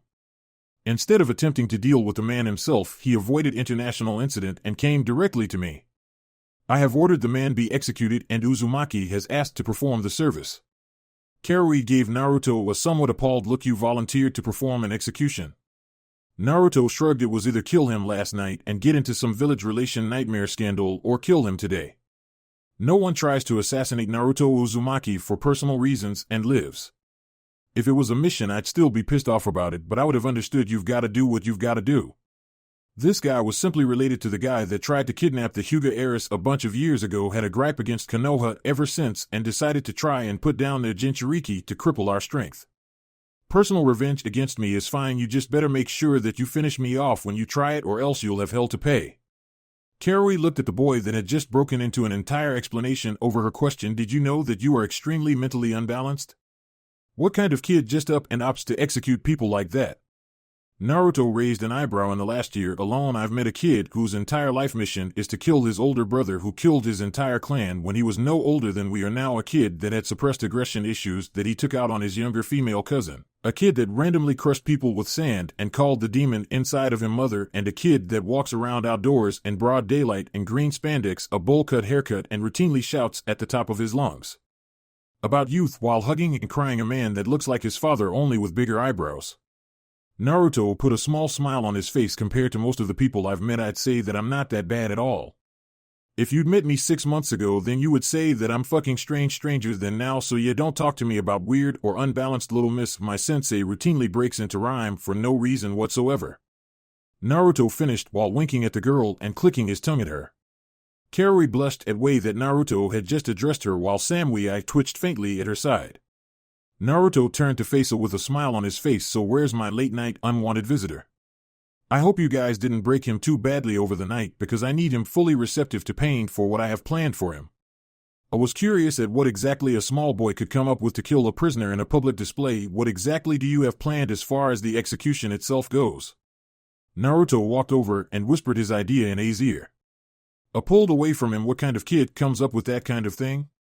Naruto again shrugged. All I need is something to hide my identity while I do it, because I don't need people from your village hating me for killing one of its ninja, even if it was warranted. Naruto looked around the office blankly. You wouldn't happen to have a cloak or something that could cover my appearance, would you? I made a face and noticed the team that was standing in his office. All right, if you kids want a mission, I have one for you. Go get Uzumaki here something to cover his identity with before the execution in a bit. Naruto stood gaping at A. Naruto wasn't dumb. He was well aware of the majority of things that went on around him, and by listening to the mission that had just been assigned to a team with 2 women, he had come to a conclusion that he confirmed when he looked over at Team Samui's lone male member. Looking downtrodden, did he just fucking give them free rein to play dress up with me? Naruto opened his mouth to dispute how he didn't need any help, that just a really long cloak would be adequate, when Samui laid a hand on his shoulder and spoke. Of course, Rikage-sama will complete this mission to the best of our ability. Naruto was then pulled out of the room by Samui, and surprisingly even Karui, by his hands. Turning back, he saw the smirking face of the Rikage and began cursing him out under his breath as the deep-seated chuckles came from the massive man. 2 hours later, arriving back in the tower, Naruto's eyes were well hidden by his new apparel that his female companions so readily picked out for him. Omoi was simply standing in the background with an amused look on his face. Naruto stood in front of the Rikage while the women stood back with satisfied looks on their faces. Samui, because she got to see what the new guy looked like underneath his shirt by accident, and Karui, because she had just spent the last 2 hours more or less ordering around the guy that had thrashed her soundly the other day. Naruto's new look was a sleeveless hooded gray vest that draped far enough over his face to cover all of his features except for his mouth and shadow. His pants were black and taped off at the ankles. He kept the black bracers on his forearms and had black shinobi sandals on his feet. Naruto smirked as he formed a cross symbol with his fingers. One last touch to my identity. Kage Bunshin no Jutsu, Shadow Clone Jutsu. A clone of Naruto sprang into existence and promptly transformed into what he wore when he came to Kumogakure in the first place. Go and find Ginma Kotetsu and Izumo and stay with them until the execution is over, then leave the area and dispel so I can change and catch up with them. His Kage Bunshin nodded and left the room to find his team, while the original turned back to A with a toothy grin, shadow covering the rest of his face. Now where's my victim for the day? Kyuubi's getting testy. Naruto sat meditating in his hotel room after carrying out the execution of Kenta Marekyo. The reason he needed to steady his mind this time? Random happenings of an unexpected nature occurring around his person. Not to say that the happenings in question were unwanted. No, not in the least. They were very welcome as far as he was concerned. But that didn't make them any less strange. The first was what had happened with his Kage Bunshin after he had it leave the premises of the execution site. Flashback, roughly 10 minutes after the execution, Naruto had wasted no time in leaving the immediate area after his creator's little show.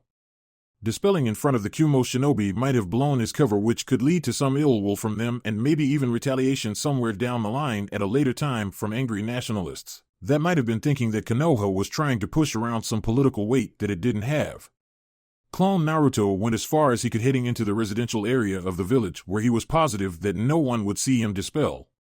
In an alley, he figured that he was as well concealed as he was going to be when a shadow blocked the alley entrance. Sighing to himself, the clone focused to see that Samui and Karui had followed him to the alley. What are you guys doing here? I need to dispel before boss gets caught. People can't realize that I was the one that did all of that yet. Samui looked down for a moment before steeling herself somewhat and walking closer to the clone. So anything that you know Naruto will learn after you dispel? She asked, getting a nod in response. Well then, when does he leave Kumo? The clone thought about it for a moment. I have no clue. I was never told how long we would be staying, so your guess is as good as mine. Why do you want to know? And where is Omoi? Did you guys ditch him? Karui walked up. Omoi said he didn't need to be here for what we wanted to say to you. Say, if you don't have anything to do while you're still in the village, why don't you come and find one of us? We can do something with you. Clone Naruto blinked. Are they hitting on me? Sweet. Boss himself never even gets hit on, and I'm just his freaking clone, and 2 girls are trying it. Giving the girls $1 million smile, he gave them an answer. Sure thing, girls, and if you want to talk to me while I'm still here, then you know where to find me, right? Both girls nodded as Karui gave him a smile. That's great. I guess we'll see you around then? Naruto nodded. Sure thing. You two shouldn't be that hard to find, right? I'll see you girls later. Karui waved to him and left the alley. Samui lagged behind, however, waiting until her teammate was out of sight before turning back to Naruto. Naruto-san. The clone held up his hand to stop her. Samui, I'm sorry, but I can't take the sand stuff. You don't have to use any honorifics with me. Just call me Naruto, it's all right, I won't mind. Samui nodded and took a breath, looking somewhat nervous, a sharp contrast to what Naruto had come to expect from her personality. Quickly moving up close to him, she planted a kiss on his cheek. I hope to see you soon, Naruto-kun. As he watched the girl sway her hips somewhat as she left him in the alley, a stupid grin rolled onto his face. Chuckling to himself, Naruto clone dispelled himself. End flashback. Yeah, he didn't see that coming. How the hell was he going to work that one out in the end? Who knows?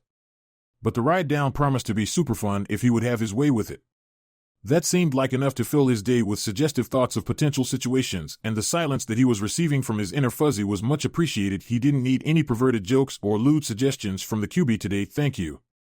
Unfortunately, or very fortunately in the view of the certain others, Naruto included himself in this line of thinking, his day didn't end like that. Flashback, a few hours ago, Naruto had hustled back to his hotel room after receiving his clone's memories and changed back into the clothes that he had come to Kumo with. Couldn't be seen in the new stuff after going through all of the trouble of hiding the fact that it was you in the first place, right? After washing the blood off of his body and changing, a knock came at his door. Grabbing his sword and walking to answer it, he opened it to find the smiling face of one Yujito Nai. This confused Naruto, as he hadn't really interacted with the girl at all since he had been in the village, save for the few minutes when they first met. Hi there, Yujito, how are you doing? Can I help you? Yujito nodded and Naruto motioned for her to enter the room. Yujito took a seat on one of the beds in the room and patted the spot next to her for Naruto to sit on. Naruto raised an eyebrow at the girl's cavalier attitude but acquiesced to Yujito's silent request. Looking the girl over as he sat down, now that he had time to let his eyes wander, he would agree with his earlier thought that Yujito was about 4 or so more years older than him, which begged the question, what was she doing here talking to him? He didn't sense any hostile intent coming from her, so she wasn't here to fight or challenge him or anything. And with 2 girls from the village seemingly interested in him as it was, there was no way that another one was right. Especially one that was this hot and older than him. Naruto looked up into Yujito's eyes to get a bead on why she was there and just decided to come out with it and ask, so Yujito, what brings you here? Yujito smiled at him pleasantly again. Well, I just want to get to know you a bit, Naruto-kun. Naruto almost gulped nervously. Naruto-kun? I had to force Samui to stop calling me San, and Yujito's calling me Kun right off the bat. Getting himself under control, he cleared his throat. Well, what do you want to know? I'll answer what I can, but I don't see why you would want to know anything about me. Yujito shook her head. You just don't recognize the fact that you're interesting to people, do you? You're a respectably strong ninja, even among Chunin and Jounin, from the way your team treats you, and you're only 13 years old. You're a Jinchuriki like me and Karabi, and you don't seem utterly insane like he is.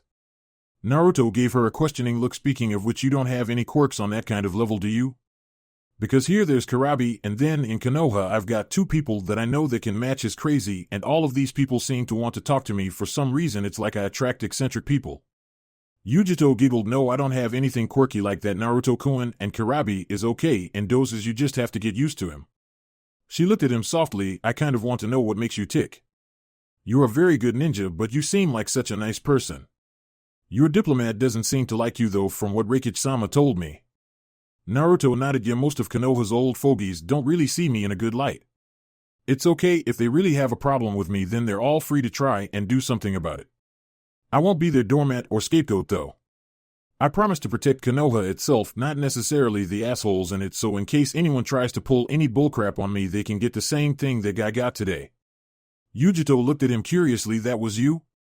Who am I kidding? It makes sense. Who else is that short and allowed to carry out executions? So he tried to kill you? She got a nod in response. Have people in Konoha tried? Naruto nodded. Yeah, but not for a long time. I guess the stupid civilians got sick of getting their asses kicked by a kid and smartened up. You're right, I am a nice guy until you try to kill me, then I'm a complete bastard, as Kenta Marekio could attest to if I hadn't cleaved him into 5 segments. Yujito nodded true, so tell me then. What makes Naruto Uzumaki tick?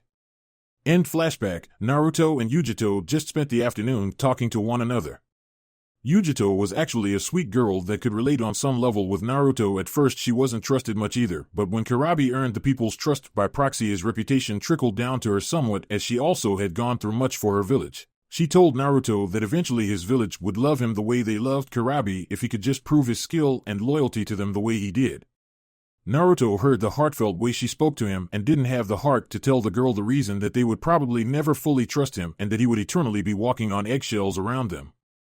He was now forever linked to the Kyuubi, the thing that had come within a hair of destroying the entire village of Konoha. The only way that he would be able to earn their full respect would be if he somehow defeated an enemy that was terrorizing the village and killing countless villagers single-handedly when no one else could stop them. But him was something, a 1-in-a-million kind of scenario that only happens in manga and stuff. As they both noticed the sun starting to set, Yujito stood up and thanked Naruto for taking the time to speak to her. She also told him that if he wanted to find her for any reason at all, she would always be free for a cutie like him. He had to fight down a blush on that one and had to stem blood flow to another place as he watched her leave the room and walk down the hall, because much like Samui, she certainly made a show of it for him. Naruto couldn't believe it. The only interaction with these girls that he had so far up to this point had been crashing the Raikage office, kicking 2 of their asses, with the other watching from a distance, and being arrested and hauled to the aforementioned Raikage office. How the fuck do those interactions get hot women like that to like me? I didn't do anything. Was I really that badass? I was just being me. Naruto was thinking to himself, dude, I can't even get a girl being a nice guy, albeit pretty dumb guy, back in Konoha for years, and here I just acted like a borderline psychopath and 3 girls just now showed interest in me. I guess that pretty boy Sasuke had it right. After all, the more fucked up you seem, the more women seem to flock to you. Kid, if you really start thinking like that, the next time you come in here I'll chase you and eat you, Naruto heard from inside of his head. Kyuubi never really liked the Uchiha clan that much, even back before Naruto even met Sasuke, but it refused to elaborate on exactly why. After running through most of the interaction that he had with the boy, Naruto just figured that it was his personality. It was certainly abrasive enough, just go with it. Whatever happens will happen. You're leaving soon anyway, you won't have to deal with it again for a while after this, so go and spend some time with them, maybe you'll like one. And you really need to ditch all of these males that you're hanging around anyway. Naruto sweat dropped. You mean my team? Kyuubi grinned to itself. Yeah kid, your team is a sausage fest. Go and find those girls tomorrow or I'll sing for the entire day out loud. Naruto's jaw dropped in horror. Oh come on. Why would you do that? I didn't even piss you off. You haven't done anything like that in years. Why now? Well, your real memories were sealed up until a few months ago, so the inside joke would have been lost on you. And you have pissed me off like that since then, but I've been very lenient. A pale hue covered Naruto's face. You're kidding, right? You wouldn't do that to me, would you? We're friends. Well, not really friends, but you get the point, right? Hey kid, do you like wings? Wings? Love, take me down to the streets. Love, take me down to the streets. 'Cause when you don't get fed at home, you gotta give the dog his bone. Take our lovin' to the streets. Several hours later, Genma found Naruto lying on the hotel room floor, frothing at the mouth, mumbling lowly, "That's not wings." 1 week later, despite not being trusted enough by Hamura to actually protect him during this trip, Naruto found that there was plenty for him to do in a foreign village. On the first day, he simply found Yujito and trained with her for the day. The girl was at first surprised that the boy was able to keep up with her, but remembered that he was no slouch and that the Kyuubi could pick up his slack if need be. Yujito even took it upon herself to teach him a lightning jutsu or 2 when he stated that the ones that he knew were very specialized. Naruto would have tried teaching her some wind maneuvers in return, but Yujito's elements were lightning and fire, and that made it hard for her to learn those techniques. She appreciated the effort though, and said she'd keep trying to learn them. The second day, he was quickly found by Kurabi and was forced to follow the man around Kumo all day, running errands with the man. Errands consisted mostly of standing by while the man stood on top of the Raikage Tower while he tried rapping to the masses. He even introduced Naruto, but thankfully left out the Mr. 9 stuff. After that, Naruto saw firsthand how beloved Kurabi actually was. There were kids coming up to him, some asking for his autograph, some asking him to do a rap. Naruto cringed when he actually went through with the request. Hell, there were kids trying to rap to him. It made him wonder if things could ever be like that for him. He smiled when he realized that it was getting there slowly, but it was. For better or worse, he already had his own chibi brigade that followed him around whenever he was in town, so that was step one, it seems. The next part was when Karabi went to his team's houses to tell them that he had a mission away from Kumo for a while, so training was put off. He learned that Omoi and Karui were related. He kind of didn't see that coming. They seemed too different to him. Their parents were dead, so he could relate with them like that, though he wisely didn't bring that up. That would have been stupid. He simply played the straight man to Karabi's over-the-top BS that he could tell was working on Karui's nerves. Upon departing from their house, Naruto probably had his moment of the day when Karabi actually broke into Samui's home when she didn't answer the door. While Karabi was roaming the house looking for the girl, Naruto simply stood in a hallway waiting for the eccentric man to give up so they could go. While he was standing there, he was graced with the sight of Samui emerging from her bathroom after a shower clad in only a towel, and that was enough for Naruto's mind to get to work. Strangely enough, Naruto didn't get the beating for that. Karabi did. Naruto dragged the man out of the house in pieces while apologizing and explaining to Samui, who just looked at him with a blush on her face. After dragging Karabi to the curb outside of her house, he even offered her a massage as an apology, somewhat jokingly, mostly just to see what she would do. He was either expecting a stuttering decline to his offer or a rage-filled chase with her still clad in a towel, which would have been great. After a slightly shocked look, she smirked at him and invited him inside. Yep, good day to be the kid. The next day, Naruto decided that seeing Samui would have been somewhat detrimental to his health after basically seeing her naked the day before, so he simply stayed in the hotel room. Izumo and Kotetsu eventually made their way to the room and ended up playing poker with Naruto. The end result was Naruto taking all of their money plus I.O.U.S from both men and the amount of their mission paychecks. Another good day to be the kid. Karui and Omoi found Naruto the next day after training him and dragged him out of his house to show him Kumo so that he knew what he would want to do next time instead of just training and staying in his room. Running into their teammate Samui later on, they decided to make a day of it and ended up seeing a movie. Naruto didn't really care about the movie as he ended up spending the majority of it working on his growing flirting skills. Mostly with Samui, but also with Karui when he was certain that he wouldn't be hit for it. The end of that day saw him sitting on the roof of his hotel listening to Yujito play her shamisen for him as she had asked if she could a few days before, and Naruto agreed, wanting to hear someone else besides him play an instrument, and also thankful that her innate musical talents came in the form of a more pleasant instrument to relax to, unlike him and his apparent skill with drums. That marked his last day in Kumo as negotiations on this end of the table had ended and Konoha had to leave and receive word on the results while simultaneously preparing for a representative from Kumo to come in the near future. After hunting down all of the people that he had ended up getting on good terms with during his stay in Kumo and saying goodbye, Naruto and his team set out for home with Hamura once again in a carriage that was steered by Genma. Kotetsu yawned as he kept in pace with the carriage rolling down the paths. Man, I can't believe I'm saying this, but I miss gate duty. Naruto snickered to himself. Well, you do tend to feel fondness for things that you do well. I guess you would miss that job, huh? Kotetsu glared at the blonde boy. Hey, don't knock gate duty. It's a steady, easy job. Your friends can come and talk to you when they want to. You get the gossip from all of the good missions firsthand and before anyone else, and the people watching is amazing. Izumo looked over at Naruto. So Naruto, are you going to try and join Umbu? From what I've heard and from what I've seen, you might not be too bad at it. Naruto held back the urge to roll his eyes. Bachan won't let me do it. Oh well, it's not like I need to jump back into the direct murdering of people yet. As long as I keep getting strong enough for those Akatsuki losers, then I'll be fine. Whatever happens, happens, just like the fox says. Turning to answer his partner's question, he smiles. I'm in no rush. I'm only 13 unless you want another Itachi-s prodigy to rise up so you can say you worked with me when I get famous. Izumo and Kotetsu snorted with laughter, and even Genma cracked a smile from his place on the carriage. Whatever you say, kid. Naruto grinned to himself. Yeah, things will get hectic enough all on their own. I'm in no real rush. Chapter 17. Home is where the what? The amassed team of Genma, Shiranui, Naruto, Uzumaki, Kotetsu again, and Izumo Kamizuki stood in front of the Hokage's desk, having just given their report on the mission to Kumo. Tsunade had to rub her forehead at the report. Naruto, how do you get arrested in Kumo after being there for 4 hours tops? Naruto shrugged. Hokage-sama, Murphy's Law just loves me like that, I guess. Come on now, are you really surprised by this point that this stuff happens to me even when I don't instigate it? You should know this by now. Tsunade sighed and waved it off. All right, other than the extracurricular activities of someone here, she said while looking at Naruto. Good work. You're all dismissed and have a few days of leave. The group nodded and turned to leave. Naruto, you stay, Tsunade said before he could exit the office. Naruto turned back around to face the blonde woman. Can I talk to you for a moment? Naruto walked back over to her desk and leaned on it. What do you need, Bachan? The toothy grin on his face let her know that he knew this was personal more than anything else. I need to get some sleep and then head into my favorite place to get some destructive new jutsu down. Tsunade shook her head in amusement. All right, brat, I asked you before, but I'm going to try it again. How strong do you think you are? Naruto raised an eyebrow. In a straight-up fight or when I get to drop on somebody? Tsunade blinked. Both, if you know.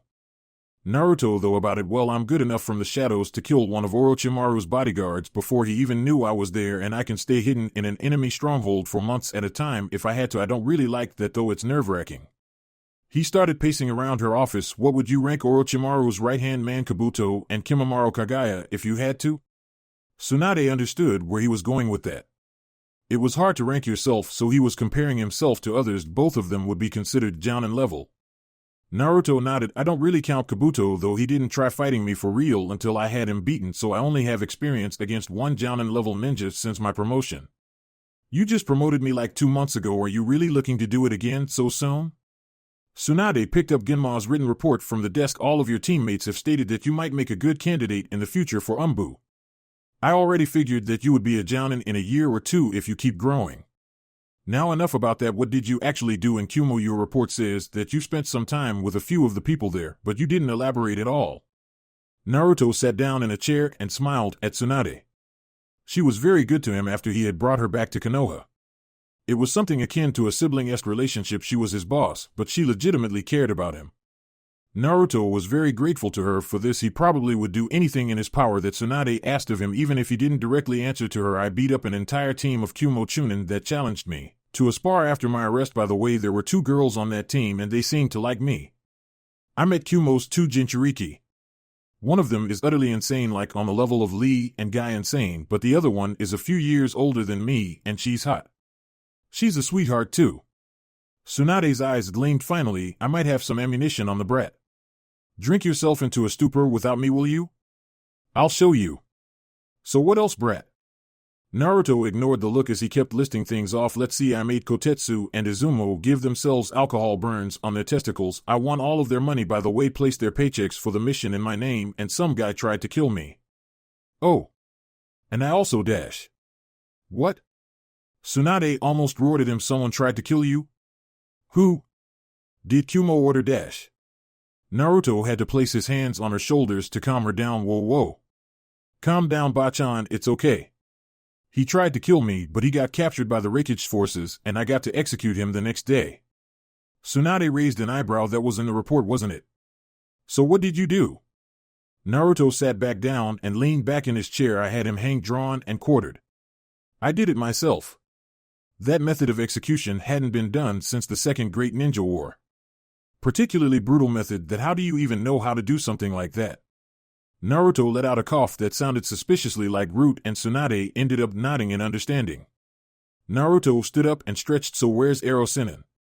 Is he here so I can start my training, or am I on my own for the time being? Tsunade shook her head. He's out gathering information on a lead on the Akatsuki, trying to find out exactly what they need the QB for. He's also trying to find out who other members are. He'll be back in a few months. I'll clear your schedule for that point in time and let you know in advance. Naruto made a grunt of affirmation and walked towards the window. All right then, like I said before, I'm going home, taking a nap, getting some food, and then I'll be spending some quality time in the Forest of Death in order to avoid collateral damage from the training I'm going to go do. If you need to find me, then that's where I'll be. Tsunade turned her head as he walked past her. Brat, take the door, for crying out loud. Naruto grinned as he pulled the window open. What was that, Bachan? The wind is kind of heavy today. Did you say doors are for losers? Because I agree with you wholeheartedly on that front. Tell Shizunichin I said hi. With that, Naruto jumped out of the open window and vanished in a shunshin. Tsunade slapped her forehead. Great, now both the brat and the pervert get their jollies from going in and out of the window. Naruto opened his apartment door and wasted no time in dropping face first on his couch with a massive side sigh. I need a bigger house. Naruto simply lay still face down while his door opened silently and slowly. The figure crept through the living room until Naruto's voice rang out. If you want to keep all of your limbs attached, I would stop moving forward if I were you. Wow, shithead, nice to see you too. Naruto lifted his head and rolled over to get an eyeful of Tayuya-chan. What are you doing in my apartment? Tayuya rolled her eyes. I heard your door open and heard your loud-ass buffalo noise when you dropped on the couch. What are you not happy to see me? Naruto shook his head confused. It's not that, it's just what are you doing here? Tayuya gave him a grin. I live in the complex. I'm actually right next door to you, shithead. Surprise. Naruto's jaw dropped as he mulled around what she had just said in his head. So you're out of confinement? He got a nod in response. And they're letting you stay? Another nod. And you actually chose to live in this complex of all places? Tayuya sighed. Listen up, I'm an Oto Kunoichi shithead.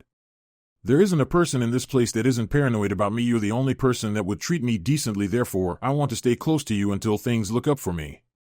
Naruto sat up straight on the couch. If you want, I can help you booby trap your place if you're worried about that. Tayuya let out a laugh. Maybe later, shithead. So where have you been? Naruto moved over and let her sit down as he stood up and walked to the kitchen. I was in Kumo. It was just a guard detail, nothing really strenuous. I kept active and I learned something pretty cool that I need to go test out full scale later. I was going to go train. Tayuya frowned. Who the fuck trains right after they get back from a mission? Give it a day at least. Kami, do you ever rest? Naruto grinned at her as he began boiling water for his ramen. Not really. I've got things to prepare for. I can rest when I'm dead. Tayuya walked over and poked Naruto in the chest. Listen up, I've been spending time with 2 full-fledged medic ninja and 1 that's in training, and that kind of ended up beating some basic fucking knowledge into my head. Don't push yourself. I know you're some kind of demonically rage-fueled juggernaut of energy, but everyone needs downtime. Naruto rolled his eyes. Tayuya-chan, I just got through with resting before I took the last mission. It's not like I'm burning out. How could I? I'm 13. Naruto stopped stirring the ramen he was making and placed the spoon in her hand. Stir. I need to go get something. Tayuya grumbled but carried out Naruto's request. Stupid shithead, making me stir his stupid fucking ramen. Language. Naruto walked back into the kitchen with a smirk, ignoring Tayuya's muttering of fuck you. Now what would you do if you had your flute back? You wouldn't try to kill me again, would you? Tayuya gave him a deadpan look, arm still stirring his ramen. I can't beat you even with the flute. Orochimaru made us specialize when we were training. Genjutsu is what I'm best at and you can walk right through it. Besides, I like Konoha a hell of a lot more than Otogekira here. I don't have to worry about some goon trying to take advantage of me when I let my guard down. Naruto nodded. Good answer. Here. He threw something at her from behind his back. Tayuya caught it and went wide-eyed. My flute. But I lost it during the fight. A snickering laugh came from Naruto as he took the spoon back from Tayuya and kept stirring while he turned his stove off. Who do you think took it from you in the first place? What did you think? I just dropped it in the forest and left it there. I've been keeping it. Tayuya just kept looking between her flute and Naruto, who just kept on grinning. Now you can register as a ninja for the village and can get a rank higher than Genin and avoid the grunt work of D-rank missions. He noticed she hadn't moved yet. Are you happy? She nodded. Good. You can go on home and start cataloging your jutsu for tomorrow. Tayuya nodded and walked out of Naruto's apartment, almost zombie-like, eliciting laughter from the boy as she shut the door behind her. Grabbing a bowl for his ramen, he smiled to himself, glad to help Tayuya-chan. The next day, Naruto's personal obstacle course of death that had used to hone his reflexes and increase his speed since he had gotten his memories back wasn't really an obstacle course at all. Naruto would make a random number of Kagebunshin and send them out into the heavily wooded areas of the Forest of Death and have them set traps, hide themselves in order to attack him during his dash, attract animals that had the potential to harm him, and anything else his twisted clones could think of to hurt him. He would make the clones meditate for 3 hours, then he would begin his deadly game. Naruto would traverse the rugged terrain back and forth 5 times each. Each time was a length of 5 kilometers from a starting point in the forest to the gate leading to the outside and was fraught with peril. His clones were utterly ruthless in their attack, and despite their one-hit limit that they could all take, they were more of hit-and-run type attackers, engaging Naruto himself when he was not expecting attack and fighting to kill. En route they would do the same, only with real people, so it was never as many as it was when Naruto used Kagebunshin. It was also done in a long corridor that Danzo manipulated to his liking for whatever situation you were training for. This training was twofold. Not only did it allow Naruto to train himself on speed evasion and trap detection, it also worked on Naruto's ability to set traps and ambushes. Being able to see both sides of the conflict both from his own view and from the memories of his Kage Bunshin allowed him to analyze what he did right and wrong on both fronts and to adjust for using the traps on other ninja in real-life combat situations. After finishing his warm-up, Naruto called his remaining Kage Bunshin out into a clearing and made even more, around 300 or so. Looking at them all, he began barking orders split into 5 even groups. The clones scrambled to follow his orders, breaking off into 5 groups, and even Rose first said if you find a spot and get to splitting leaves, any review work is still very much needed. Also, I want you to work on kunai balancing. Pointing to the next group, he continued, you all will go back through our jutsu catalog and start getting down the ones that we still can't do. He looked at the last group, you all will be on stealth detail. You will be following people of interest and shadowing them. Do not get caught, this is on my reputation here. I expect some cool memories upon your dispelling at sunset. Now go. Naruto cracked his neck and made his way deep inside the forest for some live fire combat training. Oh spiders, you and I still have a Greg Team H training for the day was driven, to say the least. Ever since Kiba and Shino's humiliating one-sided losses at the hands of Naruto, both had been training hard to catch up to the boy that had blown right past them. Kiba worked on his speed and combination tactics with Akamaru and was also trying to teach the puppy how to better defend himself in case they ended up being separated or one of them went down in battle. After hearing how Naruto dealt with the majority of the Sound Four with little to no effort in the least, and how he himself instead had to be saved at the last second by Niji and Kenkuro, Kiba resolved to somehow get to the blonde's level. Shino was inspired by a combination of his crushing defeat by Naruto and the knowledge of the Sasuke retrieval mission that had failed. It was almost a prerequisite by this point for all Jounin Sensei to venture to the site of Naruto's battle with Kimimaro with their Genin cells in order to either inspire them to work harder or to let them know just how powerful Naruto was. The sight of the countless bone spires sticking out of the ground and the knowledge that Naruto was able to outlast such an enemy on his own planted a seed into Shino's head that if he didn't want to be left behind even more than he already had been, then he needed to improve, and fast. Kurenai watched as her 2 students stood at opposite ends of the training ground with her lone female charge standing between them. In a blur, Kiba and Akamaru charged the blue-haired girl and launched the Getsuga directly at her. On her other side, Shino unleashed a torrent of insects at her. Opening her eyes with her Byakugan active, she began spinning and directing her hands in precise and exact locations all around her. A field of chakra as precise as lasers surrounded her body, bouncing Kiba off and actually shredding Shino's Kakai insects on contact. Kurenai had to smile as her most timid student had come up with her own technique on par with the Hyuga clan's Hakusho Kaiten. The Shugohack Rokujuyan Sho, protection of the 8 trigrams 64 palms, was more tailored towards Hinata's flexibility than the rigid form that the Kaiten required from its users. The fact that she came up with the technique on her own without help except to test its development was incredible to Kurenai. Kiba stood up from where he was launched off, holding his head that had a gash on it, but with a smile on his face as his Ninkin came bounding up to him. Wow, Hinata, that was rough, and you're saying that it's not finished yet? Hinata smiled as she turned off her Byakugan and dropped her stance. No, it's close though. I'm not sure what it would do against an attack from all sides the level of your Getsuga, but when focused in just a few areas it should be fine. Kurenai smiled. At least Naruto's utter thrashing of everyone's genin in front of the entire village did good things for the majority of them. Hinata's stuttering had all but vanished. She had learned that things with Niji were getting better. Even her father was beginning to improve Hinata. That was very impressive. When that jutsu is complete, it should be B rank if not A rank. A blush came to the girl's face, but she gave a firm nod.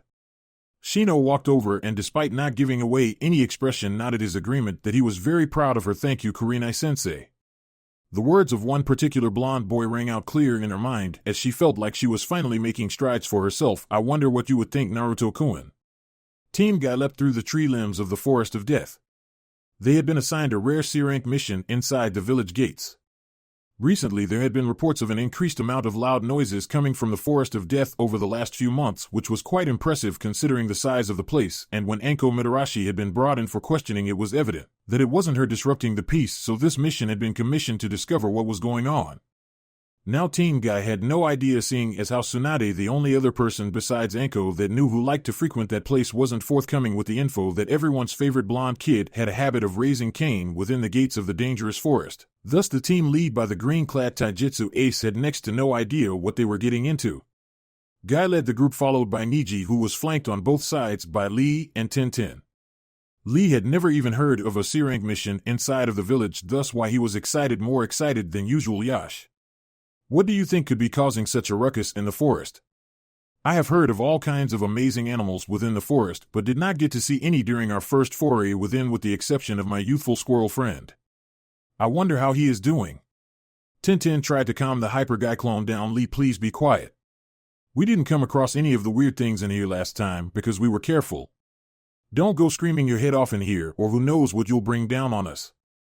Lee opened his mouth to retort in a youthful fashion, but Guy turned his head to give Lee a firm look. Lee, Tintin is right. You may have made your way through the woods before, but you should count yourself lucky that you didn't come across any of the creatures in this place. I don't care if we are inside of the village, treat this like a hostile environment because it is. Even Jounin are somewhat wary of entering this place. Lee gulped and nodded after being reprimanded by Guy. Niji squinted and spoke up. Guy-sensei, I am seeing countless human life forms in an upcoming clearing. Guy nodded and looked back at his genin. Once more, prepare yourselves when we enter the area. Who knows what will be here. Getting a nod from his students, Guy turned back ahead. The group's mojo was disrupted, however, when Niji face fell onto one of the branches, forcing his team to halt. Tintin jumped back and helped the boy stand up. Niji-kun, what's wrong? Are you okay? Niji nodded as he stood up and started jumping forward ahead of the rest of the team, ignoring Guy's cries to come back. Pushing his way into the clearing, he found a mass of Naruto clones diligently at work, spamming jutsu all over the place, some dispelling from lack of chakra, but otherwise it was something that the young Hyuga genius had never seen before. His team came up right behind him and were stuck staring at the scene before them, much like Niji was. Tintin looked at the clones wide-eyed. What is going on? Naruto-kun? He's everywhere. Lee's eyes were ablaze with youth. Yash, such a youthful training program. I must spar with Naruto-kun. Lee took off into the mass of hard-at-work clones, stopping in front of the first one, scaring the hell out of it and forcing it to electrocute itself with one of the jutsu Naruto had learned in Kumo and blow up in a puff of smoke. This forced all of the other Naruto replications to take notice of just who it was that intruded on their session. Lee ran up to another one and dropped into his stance. Naruto-kun, my eternal rival, I request a spar with you to stoke both of our flames of youth. The clones all looked at each other until one spoke up. We're all clones. Boss just told us to work on his jutsus until we dispelled from lack of chakra. He's out further in the forest getting even with those stupid spiders. The clones all broke into a smattering of chatter, mostly circulating around how the original Naruto was going to go medieval on those spiders' asses and how they all wished they could be there to fight too. Guy listened into what was being said. So you're saying that Naruto-kun is deeper in the forest? Getting a collective yep from the clones, he continued, and he's actively trying to provoke the more dangerous wildlife just for training? They all nodded as one clone spoke up. Yeah, I mean, you're saying that like it's a bad thing. Sure, there's a shitload of spiders in this forest, but they have to realize that they can't win after he slaughters like a few dozen of them, right? Guy paled concerning his genin. Clone-kun, no one knows exactly how many of certain creatures this forest has. Especially the spiders. There are reports from Umbu of nests under the ground with countless amounts of them, and they're highly aggressive in nature. The clone scoffed. Well, we could have told you that. Those eight-legged fucks mess with us every time we come in here to train. We have to divert clones just to keep a lookout and as extermination squads in case the bastards get too close. Guy palmed his forehead. Clone-kun, you're not getting it. These spiders mature at an absurd rate and they reproduce far too quickly. If your original is out there killing them for sport, then he is in grave danger. Which way did he go? The clones all pointed northeast to the bad spot where we know the spiders hang out. Like I said, we have a gripe with those bastards.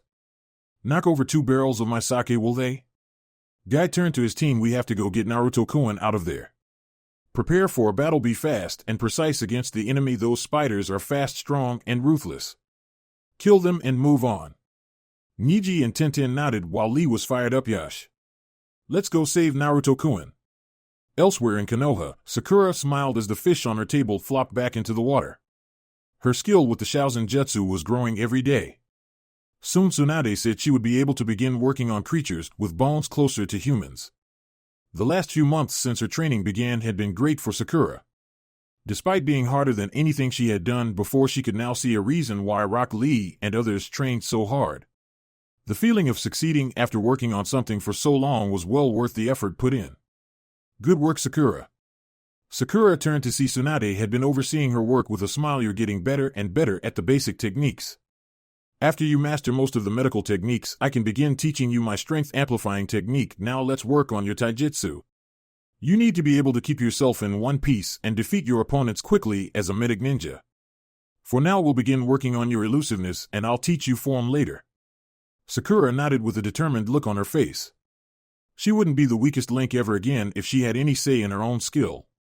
Team Asuma had just returned to the village after a B-rank mission. Ino was groaning loudly while rolling her neck. I'm so glad we're done with that mission. I need a hot shower and some rest. Asum smirked as he took a drag of his cigarette. Good work with those bandits, team. Shikamaru, good work with the plan. It went off without a hitch. Choji, you're coming along nicely with your family techniques. Ino looked at her sensei expectantly, who looked at her for a moment before speaking up. Ino, that was a good use of Shikenshin no Jutsu to scout out the camp. I was sure that you wouldn't use that jutsu again for quite some time after what happened the last time. All of you take the rest of the day off and meet me at our training field tomorrow. With that, the bearded Jounin walked towards the Hokage Tower to give his report to Tsunade about the mission. Choji looked between his teammates. Hey, do you guys want to get some barbecue before we go home? Shikamaru chuckled and patted his friend on the shoulder. Sure thing, Choji, let's go. Ino. The group found their way and ended up in a booth shortly. After placing their orders, the team started to converse with Shikamaru, launching out the first question. Ino, you never told us why you stopped using Shikenshin no Jutsu after the fight with Naruto in the first place.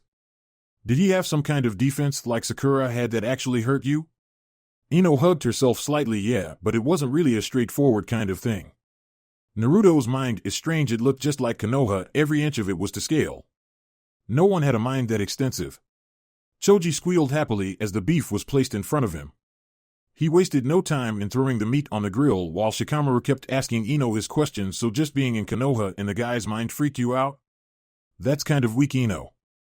The platinum blonde growled at him as she placed her own meat onto the grill. That's not all that happened.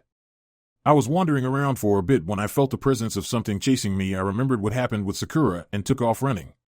It corralled me to Naruto's apartment and left me there. I never saw it, but I could feel its presence the entire time. Shikamaru raised an eyebrow. His apartment? You're not telling me everything, Ino. Ino shook her fist at him. I'm trying to tell a story here, you blockhead.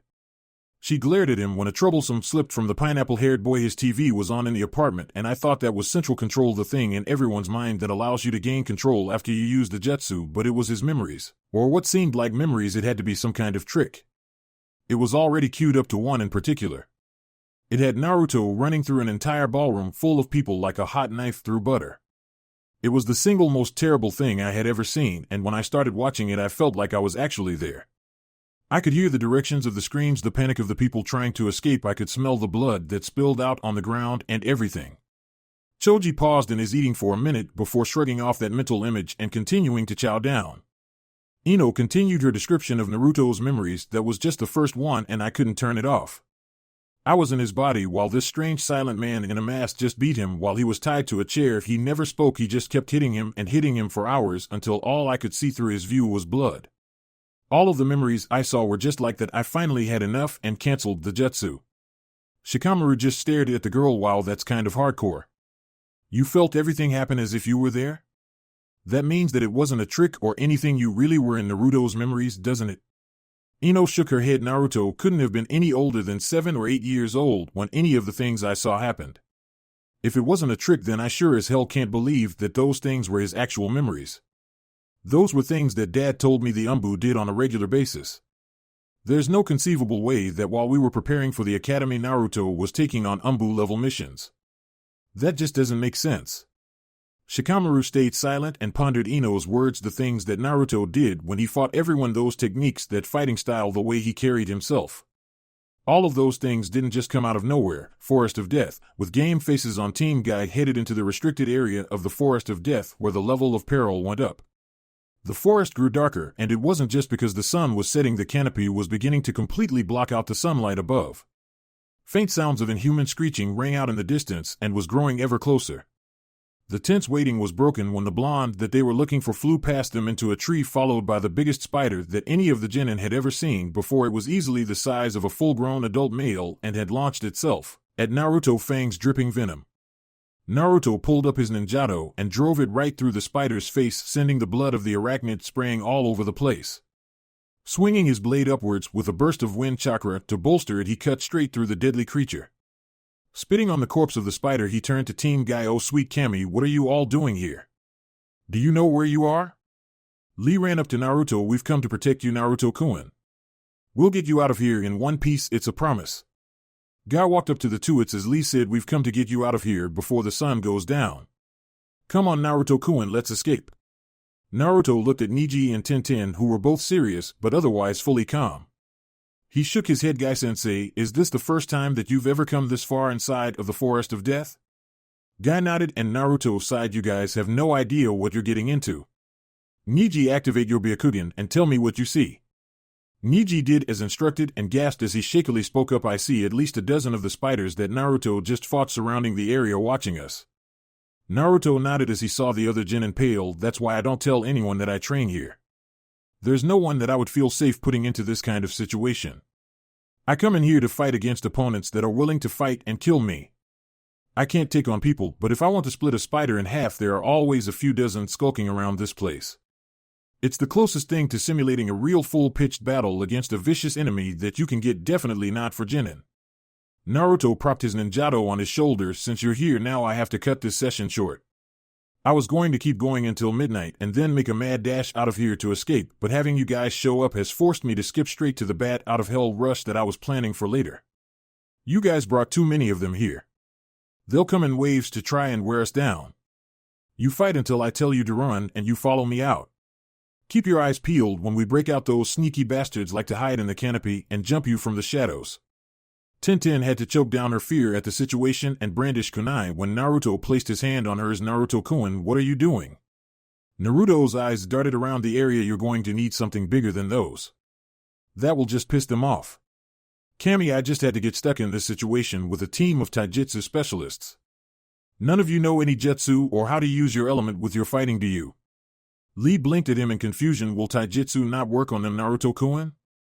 Naruto looked at Guy and Lee. If you can generate enough force to crush the exoskeleton, then it can, but you don't want to stay up close with these things unless you can smash them in one shot. Guy shot Naruto a shiny smile. Naruto-kun, it's time to show you what good old-fashioned hard work and youth can do. Lee and I will have no trouble dealing with these spiders with our taijutsu. Niji, how about you? Niji stood in his Jiken stance. If they have a chakra system and they do, I can fight and kill them. Naruto looked at Tenten, who put her kunai up and unsealed a battle axe from a scroll. I'm ready. Naruto stared at her blankly. Tenten, you can use an axe? That's awesome. The first spiders saw a moment of weakness and jumped from the trees at the group. Naruto jumped in the air and gave the spider a wide berth while swinging his blade. Extending the end of his sword with wind chakra, he cut right through the spider and landed on the ground. You fucking eight-legged pieces of shit just don't get it yet, do you? Naruto formed two Kage Bunshin to watch his back as he ran directly towards the closest spiders that would jump at him. He cut out one of the spider's legs from under it using a one-handed swing while simultaneously driving a Rasengan into the torso of another, carving into it with the force of a drill, sending guts all over the place. I'm not trapped in here with you. You're trapped in here with me. Naruto's clones ran to back him up as three more spiders emerged from the surrounding area to attack. The giant arachnids were now extremely wary of Naruto's sword, seeing as how it had been his weapon of choice for the entire day's events. Getting sick of how the spiders were avoiding him, he ripped a sword from one of his Kage Bunshin's hands and threw it at one while enhancing it with wind chakra, impaling it against a tree and killing it. Hey! That was mine! Was the indignant cry from the victim clone. The original just shrugged before the three Narutos scattered due to being double-teamed by the two other spiders. The original and the clone that still had his blade engaged the spiders, with the clone being far more conservative with its way of fighting, as one bad shot could dispel it. The original simply ran some misdirection and cleaved all four legs on one side of his spider off. Before running off to assist some of Team Guy, he planted an explosive note on the nearly helpless spider, forcing it to explode in a shower of guts. While he was judging which one of the team required assistance, he ended up being blindsided by the spider that had dispelled his Kage Bunshin and sent sprawling along the ground by the powerful creature. The giant spider skittered closer to the boy before one of the more sizable tree limbs from above came crashing down on top of it, killing not only that one spider but two more hiding in the background. Naruto's other Kage Bunshin landed on top of the tree limb with his sword that Naruto had thrown in hand. Hey boss. I found my sword.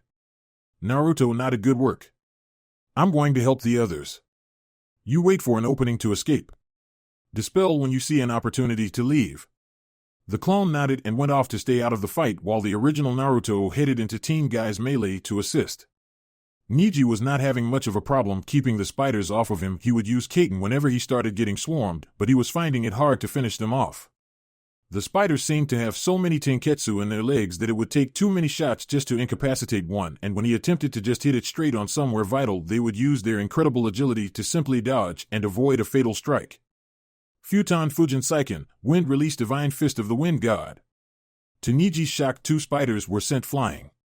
One off into the distance deep into the forest, the other hit a tree with crushing force, turning it into a stain before the tree itself cracked and fell over.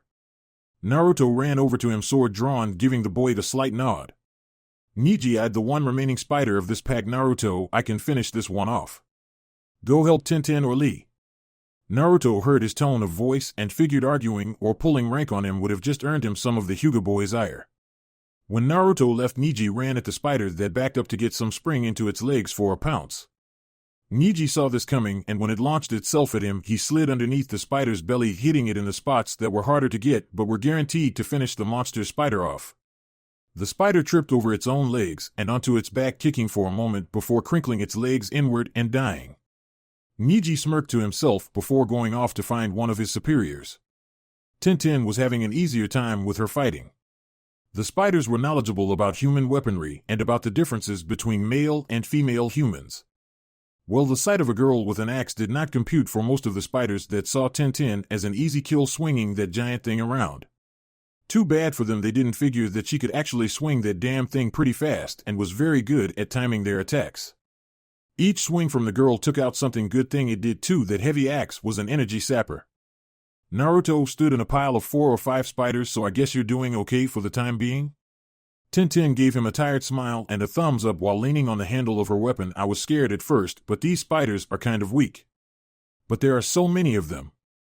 Naruto nodded while watching out for her, giving her some time to rest for a moment. They aren't supposed to cause any ninja better than an academy fresh jin in any trouble one-on-one, but they're persistent, ruthless, and they just keep coming. Hell, I make a game out of counting them as I kill them. Tenten raised a delicate eyebrow at that. What's the highest you've ever gotten? Naruto thought about it as he watched Niji finish off a spider. Well, I got started earlier than usual in the day this time, and I could swear that I was bearing down on some kind of record when you guys showed up. I lost count though. I think it was getting up past 200 of them. Tenten's jaw dropped. 200 of these things? There are really that many that you can kill 200 before we even get here and still be worried about us attracting too many to you? Both noticed Niji coming to their side, and all 3 of them looked at what the 2 more eccentric members of Team Guy were getting into. Yash. Guy-sensei, who knew that this mission would turn into such a splendid battle. For Naruto-kun to seek out a challenge such as this, I truly have selected the appropriate choice for my eternal rival. Lee ducked under the pounce of one of the spiders before launching himself at 2 more Konoha de Zenpu, Leaf Great Whirlwind. Lee unleashed a torrent of high-speed kicks at the oversized arachnids, smashing them into a nearby massive tree. Guy cracked one of the spiders with an axe kick that simply made it collapse in a heap. Lee used this as an exercise. Naruto-kun. How many of these creatures did you fell? Naruto watched the 2 identical taijutsu users seemingly having a blast fighting these damn things. You mean since you've shown up, or since noon? Because that's when I started. Guy sent Naruto a gleaming smile. I believe in my Lee. Let's go with this afternoon. Naruto, Tenten, and Niji looked at each other before Niji and Naruto shrugged. Tenten sighed and answered him. Guy-sensei, Naruto-kun says that he's killed around 200 of them since he came in here. Guy stood seemingly shaking in place. Naruto thought that the number of spiders he killed had pissed Guy off. He didn't know Guy was all for arachnid rights. How was he supposed to know? Guy turned to Naruto with flaming, tearful eyes. However impossible that seems such a youthful, combat-filled day. Lee. In order to defeat your rival, you have to defeat more than 200 of our 8-legged enemies. Lee's eyes blazed over in a similar fashion. Yes, Guy-sensei. And if I cannot best my rival Naruto's number of spiders slain, then I will do 500 push-ups on my thumbs. With one last battle cry, Lee ran into an area where spiders were waiting for an ambush. Naruto palmed his head as he watched Lee begin ripping into the spiders with fists and feet. You guys are going to bring the whole damn population of the things on us. Look, we need to get out of here. The more you kill, the more show up. If it was this easy, then don't you think it would be recommended for ninja to train in here? It's actually frowned upon because you can't take them on forever. You'll run out of energy and chakra before they run out of bodies to throw at you. Kill all you want as we get the hell out of here. Naruto ran in and grabbed Lee by his collar before dragging him off with everyone else following close behind. As they started to go back through the thick of the woods, a spider tried to come from behind a tree to sneak attack them. Guy saw it coming and flipped at the massive thing with punches and kicks dynamic action, turning the spider into goo as they didn't break their stride. Naruto-kun, what is the best course of action to escape? Naruto, move back. Guy-sensei, watch the front, I'll keep them off of our backs. Niji, Tintin, and Lee, stay between us. Niji, keep your Byakugan on. Tintin, prepare some kunai with explosive notes. Take to the trees, it narrows down the angles that they can attack from. Team Guy listened to their Chunin tagalong and got themselves into position as they leapt into the branches of the forest. Naruto's knowledge of the terrain by now was second only to Anko. He knew where the majority of things of interest in the forest were, and the current thing of interest was the closest exit that wouldn't take them straight into the nest of the spiders. We need to get further south. If we head straight north or east from here, we'll have to go straight through the nest to escape. That would be suicide even for me. Guy nodded and lead the group further south. During their run, Naruto held his head in pain and fell down on a branch. Lee jumped back to help the boy to his feet. Naruto-kun, what is wrong? Are you hurt? Naruto cursed to himself as he grimaced in pain. A bunch of my clones actually fully lasted for their time limit and dispelled all at once. It's like the worst headache you've ever had hitting you all at once. Thanking Lee as he stood back up, they were distracted by Niji's shouts, there are more coming. Naruto turned around to see 5 of the spiders jumping from branch to branch, getting ever closer. Naruto threw Lee off of his branch at his team, stay back. There's something I need to test out anyway. They all watched as Naruto let the spiders in close before making a set of hand signs and crossing his arms in an X motion while crouching. Futon Senpu Kakusui, wind release whirlwind pyramid. Standing up and stiffening all of his appendages straight out, a vicious crosswind surrounded the area around Naruto's body, catching the spiders within and sending them flying into the air, some of them cut into pieces, others missing legs, all of the survivors hissing in anger and pain. The jutsu faded after a few seconds and he turned back to Team Guy, getting everyone moving again to stay ahead of the spiders attempting to prey on them. The genin were pretty stunned by the use of Naruto's new jutsu, but were too occupied with staying in one piece at the moment to ask anything. After another half hour of random spider attacks and running, they escaped the forest of death and collapsed a good distance away from the gates that cut it off from everything else in the village. Naruto laughed to himself as he looked up at the night sky. Well, that was fun. You guys all right? Guy looked back at the forest of death. We're fine. Naruto-kun, what was the inspiration for going so far into the forest of death? You know how dangerous that place is, don't you? Naruto stood up and dusted himself off. Of course I do. That's why I went in there, for a challenging fight. I'm training to kill my opponents, Guy-sensei, not just defeat them. I need to be used to ending lives whenever I need to, and since I'm pretty sure that absolutely nobody would miss any of those spiders being gone, I go in there to fight them. It's amazingly good battle experience. The genin all deadpan. We noticed. Naruto chuckled, but then turned a suspicious eye on them. Wait a minute. What were you all doing in there? The only person besides me that ever goes in there is Anko, and she doesn't even spend time there like I do. She'll just go in far enough to train in peace or find me to spar, not deep into the back end of the place. Guy nodded. We had a mission to head into the forest of death and find the source of all of the sounds coming from the place. Naruto laughed slightly. Well, mission complete because you're looking at him. I make tons of Kagebunshin and have them work on lots of different stuff. Pretty cool, huh? While I handle my physical stuff, they can handle things like my chakra control and ninjutsu.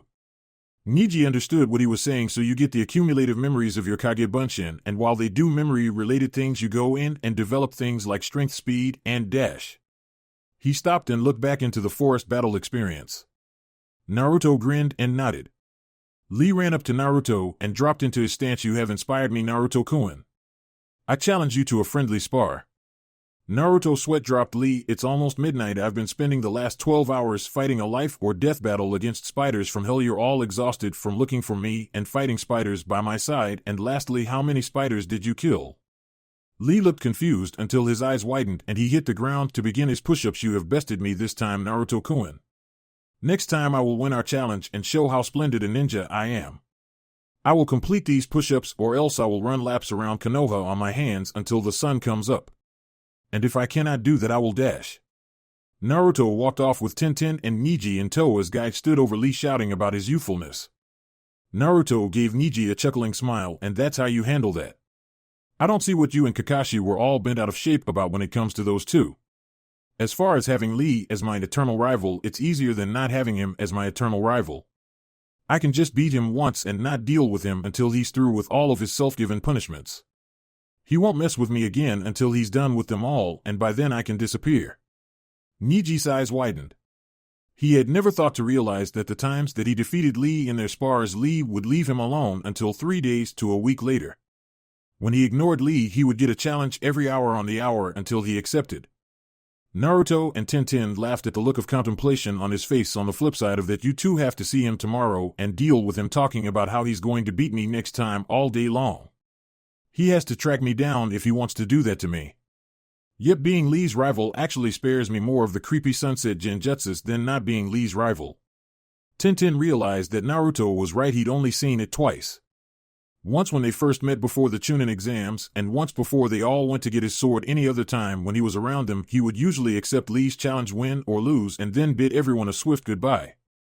Compared to the people that are around when Lee and Guy have their little moments in town, and not even trying to tally up all of the times that it had happened around Niji and Tintin. Since the team had been formed, she realized that Naruto had to have the pretty much lowest victimization rate of being subjected to the sunset of youth.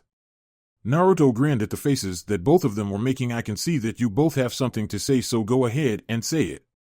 Before Naruto could notice, the tenketsu in his legs had been sealed off, and Tintin and Niji had used his momentary incapacitation to start dragging him back to Lee and Guy.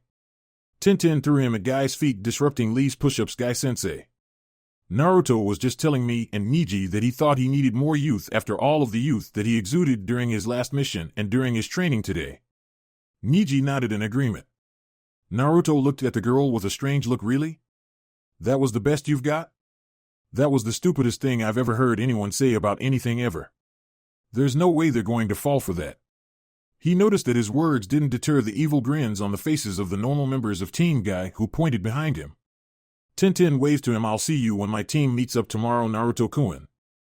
Before he could say anything, Guy and Lee had placed their hands on Naruto's shoulders and had hoisted him to his feet with tears pouring from their eyes. Do not worry, Naruto-kun. Lee and I always have time for a comrade in youth. Lee nodded vigorously. If need be, Guy-sensei, and I will stay up all night with you, making sure that your fires of youth are fully replenished. Naruto resigned to his fate and turned back to the still smiling Niji and Tintin with a dark look. I hope you enjoy this. Because you both know that you're getting fucked for this, right? He never got their response as Lee and Guy had dragged him off to their usual training ground. Naruto-kun, in order to build your flames back up, I want 1,000 punches with each arm and 1,000 kicks with each leg. After that, we'll go for an invigorating run around Konoha on our hands. 10 times. Naruto's cries of protest could be heard throughout the night.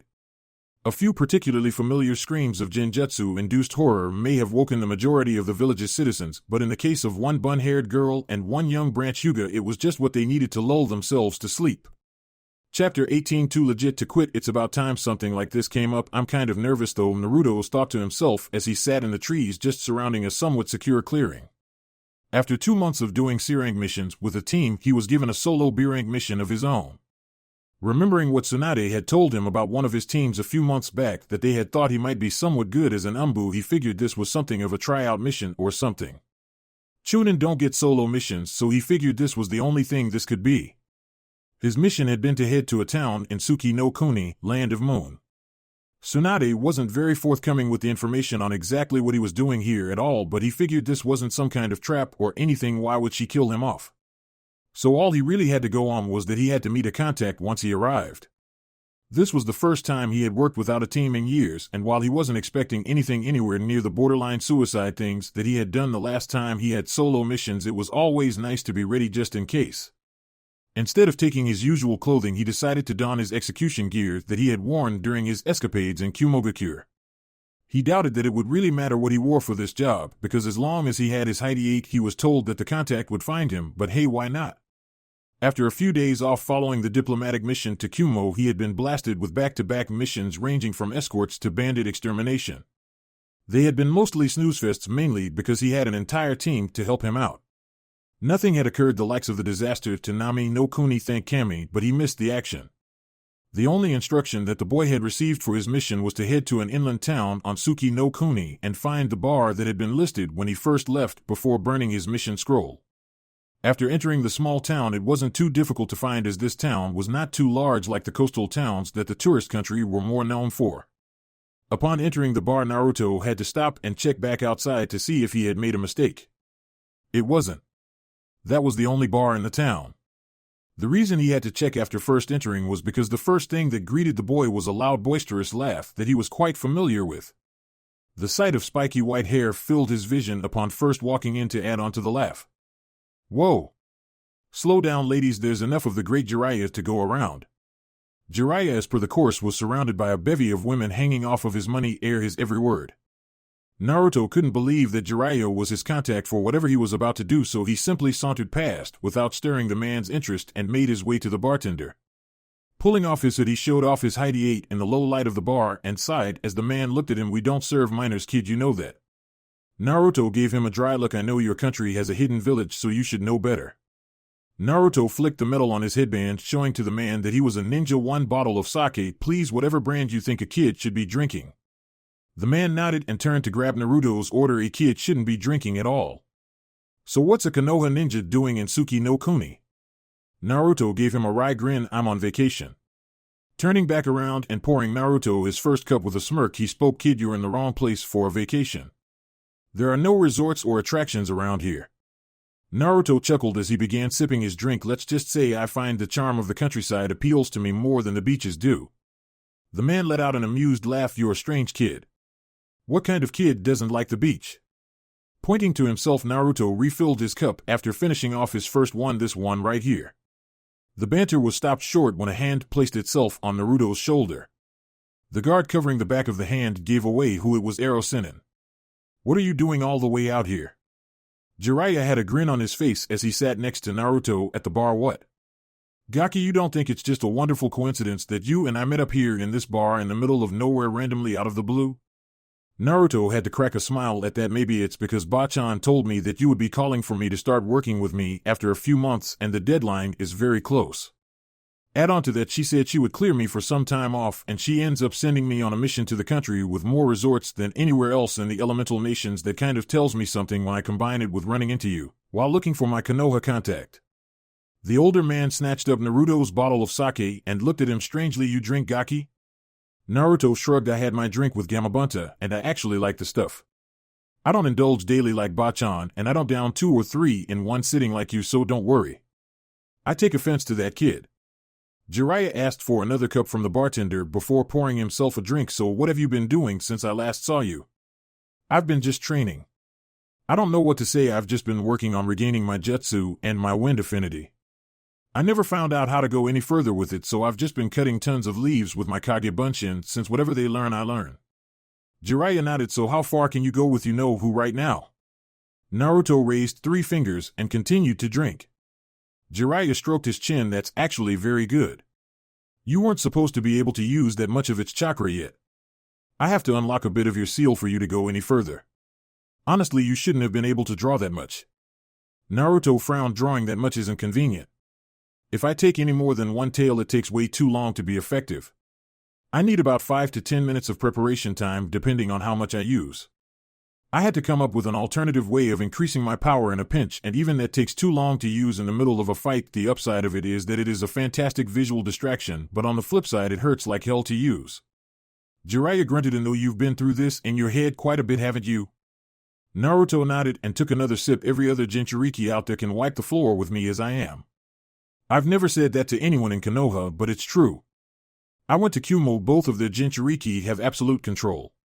Like Gaara did, but without the crazy hostile takeover of their demon hell. I'll say that the only reason I beat him is because I had Gamabunta run interference on the simple-minded fuck while I woke Gaara up. If I had tried to just fight and match power, even with Gamabunta there, we might have lost."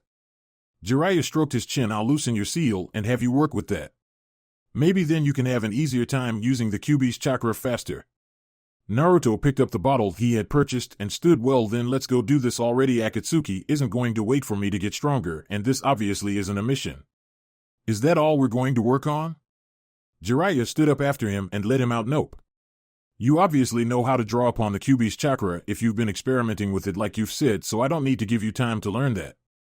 You can make Rasengan absolutely perfectly, so you don't need to work on that. Speaking of Rasengan, if we can get through your training the way I anticipate we can, then I'll tell you something special about that.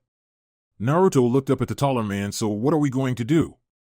Jiraiya grinned down at him. You needed to know the next step to furthering your wind manipulation, didn't you? Well, I'll show you what to do to work on that. You started on it back when you were a kid, right? Naruto nodded. Danzo told me about the leaf-splitting exercise a few months before my little incident in Odogekure. I still blame you, by the way. Jiraiya's face fell. So you still hate me, do you, kid? Naruto shook his head. No. Not anymore. If there was anything that I learned en route, it was that Konoha comes first. If you and the old man thought that I was a threat to the village, I can see why you didn't wait for me to wake before acting. I don't like it. I probably never will like it, and I'll always have some spot in me that resents that, but I understand.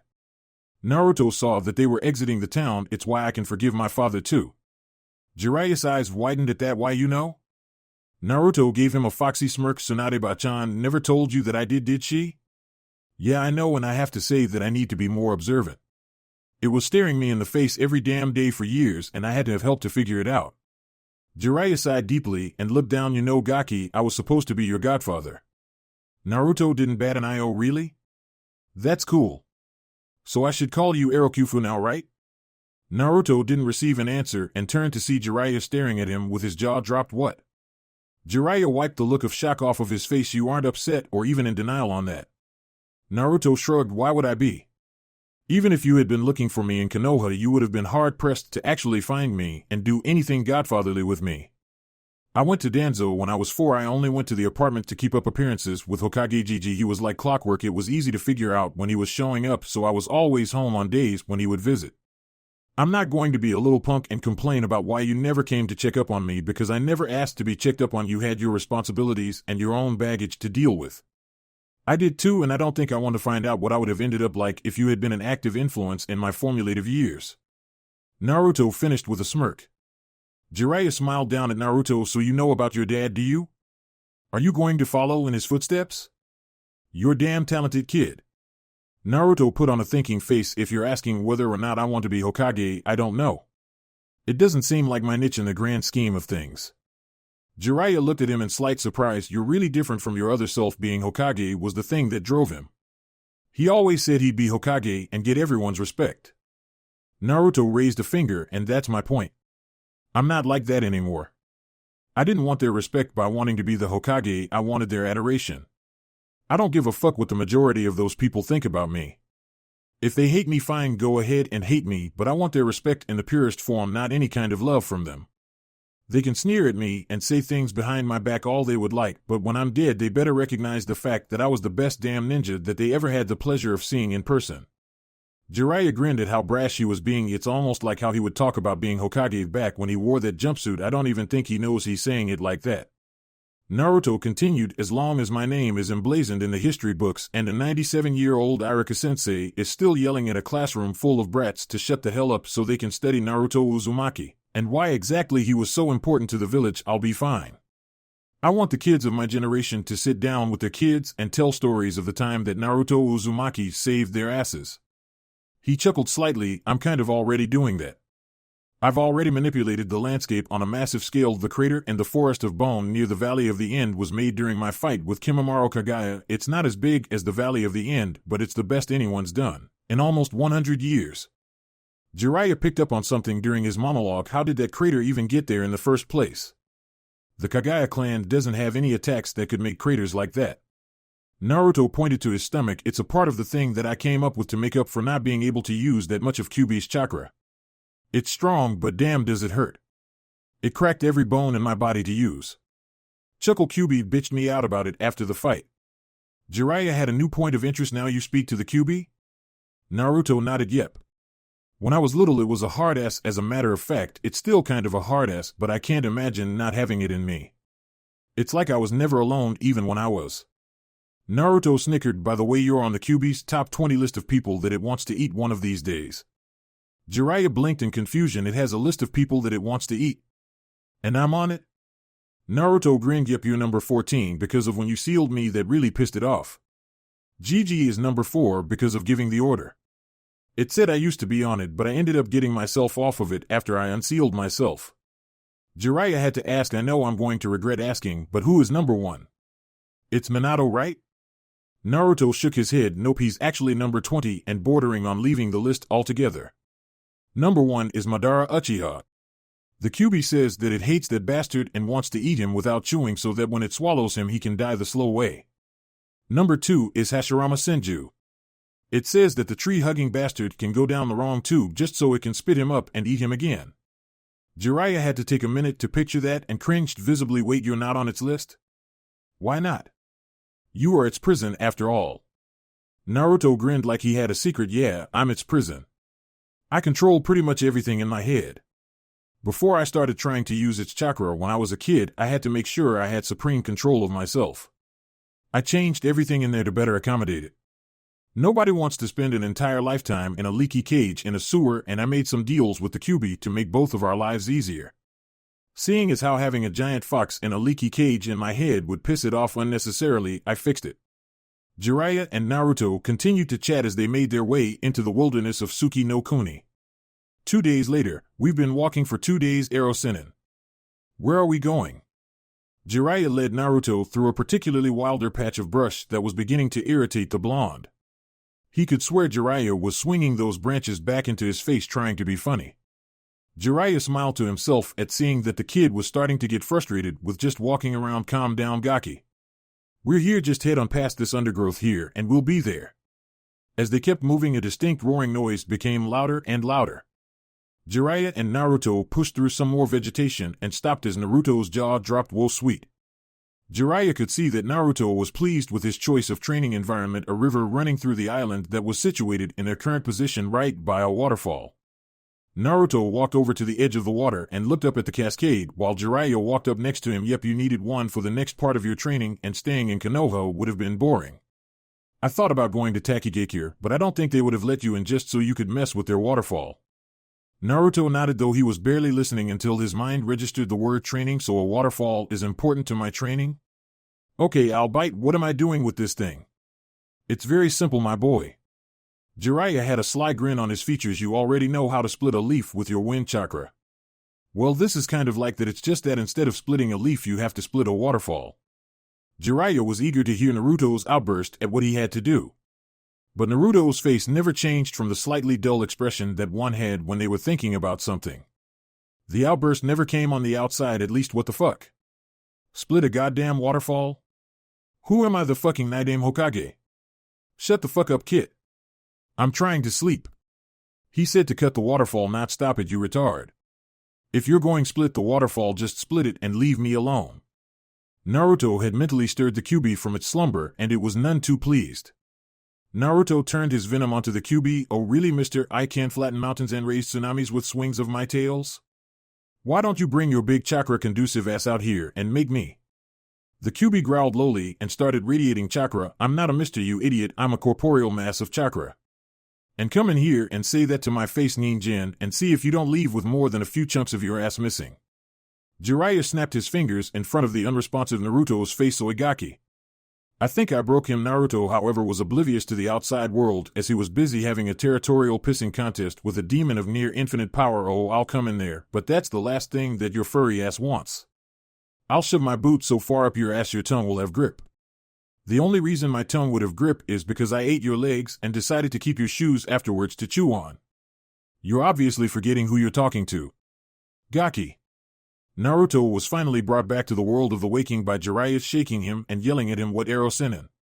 I was in the middle of something with my inner furball who was being an ass. Jiraiya sweat dropped. Ya bitch, at the Kyuubi later, we have work to do. Just channel your chakra and try to cut it the way you did with the leaf. He pointed. You can use the bridge over there as a stable point to stand on. Naruto nodded. Who built the bridge on the waterfall? We're in the middle of nowhere. Jiraiya preened like a peacock. I built it myself. I found this spot and decided to bring you out here, kid. Someone else decided to chime in once more. Who the fuck else would have built it, you brain-dead hairless ape? Naruto growled on the outside. I'm sick of your bullshit, Kyuubi. Be productive or shut the hell up and go back to sleep. Jiraiya tapped Naruto. Geez, calm down, kid. Kyuubi chuckled and spoke mockingly. Listen to the hermit kid. Calm down, just calm down. Calm down, just calm down. Calm down, just calm down. Naruto's eye twitched mute. Naruto sighed in relief as the Kyuubi's voice went silent. I forgot I could do that. What the hell is up with him? He hasn't tried to provoke me like that in forever. Naruto turned to Jiraiya. Sorry about that arrow Sennin. You were saying? Jiraiya frowned momentarily. He's already showing signs of the added demonic chakra from the loosening of the seal. Maybe I should have waited until after we finished his elemental training to do it. Alright Gaki, get up there and get started on trying to split that waterfall. Naruto saluted Jiraiya and scampered to a spot in the middle of the waterfall on the bridge. Pulling his hood up to avoid getting totally soaked, he stuck his hands into the waterfall and began generating wind chakra. Naruto could feel the force of the waterfall snuff out the force of his minuscule amount of chakra. Okay, it looks like I need to come up with more raw force to split this thing. Goody. Naruto shook his hands dry as Jiraiya came up next to him on the bridge holding an umbrella. This is more or less a trip to get you started on the training. The entire process could take upwards of a few years to master. Naruto looked at Jiraiya before forming a cross-seal Kage Bunshin no Jutsu, Shadow Clone Jutsu. Naruto filled the bridge with copies of himself that immediately went to work trying to cut the waterfall. I just wanted to try it for myself before I had my Kage Bunshin do it. I have something I need to do for myself right about now. Naruto jumped off of the bridge to the surface of the water and walked ashore before sitting down and getting into a meditative position. Jiraiya appeared at his side. What are you going to do, Gaki? Naruto looked up at Jiraiya. I'm going to go into my mindscape so that me and the fox can hash out our little situation. Jiraiya looked apprehensive. That might not be such a good idea if it's mad at you, kid. Naruto shook his head. Why not? I mean, we've been at each other's throats before, but it blows over. We fuck with each other. I stopped being malicious about it years ago. Naruto shut his eyes and put his hands back in the ram sign. Jiraiya grabbed his hands and broke his concentration again. Don't. Remember when I told you that I was going to loosen the Kyuubi seal to give you better access to its power? Well, I did it the other night while you were asleep when I said I was going to check your seal.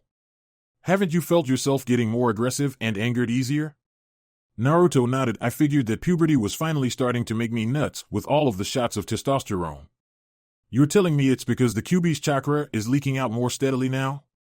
Jiraiya pulled Naruto's shirt up and revealed that the seal was showing. Even though Naruto wasn't doing anything, your body is adjusting to the influx of demonic chakra, though now it's more important than ever for you to control your emotions. It's now far easier for you to lose control when you become angered. You tried picking a fight with the Kyuubi a few minutes ago. I would have slapped you right then if I wasn't sure that it would have made you madder. Naruto blushed out of embarrassment of being called out like that. It had been months since anyone had called him out for being overly emotional. Having been en route, he took it somewhat personal that he was being told that he needed to control himself until he realized that he had been freer with his outbursts than even 4 months ago. Jiraiya noticed this. I'm not saying that being expressive makes you a bad ninja. I mean, just look at me. He said with a stupid grin that got Naruto to crack a smile. But you've got to know how to manipulate your emotions rather than just go with them or cover them up. If you're mad, learn how to channel that elsewhere. I've seen that you're none too shabby at the trash talk. That's good. Things like that can help you. Naruto nodded. So you don't want me to go into my mindscape, at least not right now anyway? Jiraiya patted the boy on the shoulder. No, don't go in there for a while at least. Probably until your seal disappears from view when you're just sitting idle like now. I'll tell you when it's okay to try. He pulled Naruto to his feet. Now, while your clones are doing their thing, why don't you show me what you can do? Naruto smirked and started bouncing around in loose stance. You do know that I'm going to take out quite a bit of aggression on you, don't you? Jiraiya grinned and crossed his arms across his chest. You do realize that I'm the strongest ninja in Konoha, don't you, Gaki? Naruto rolled his eyes. There's that S-ranked superiority complex again.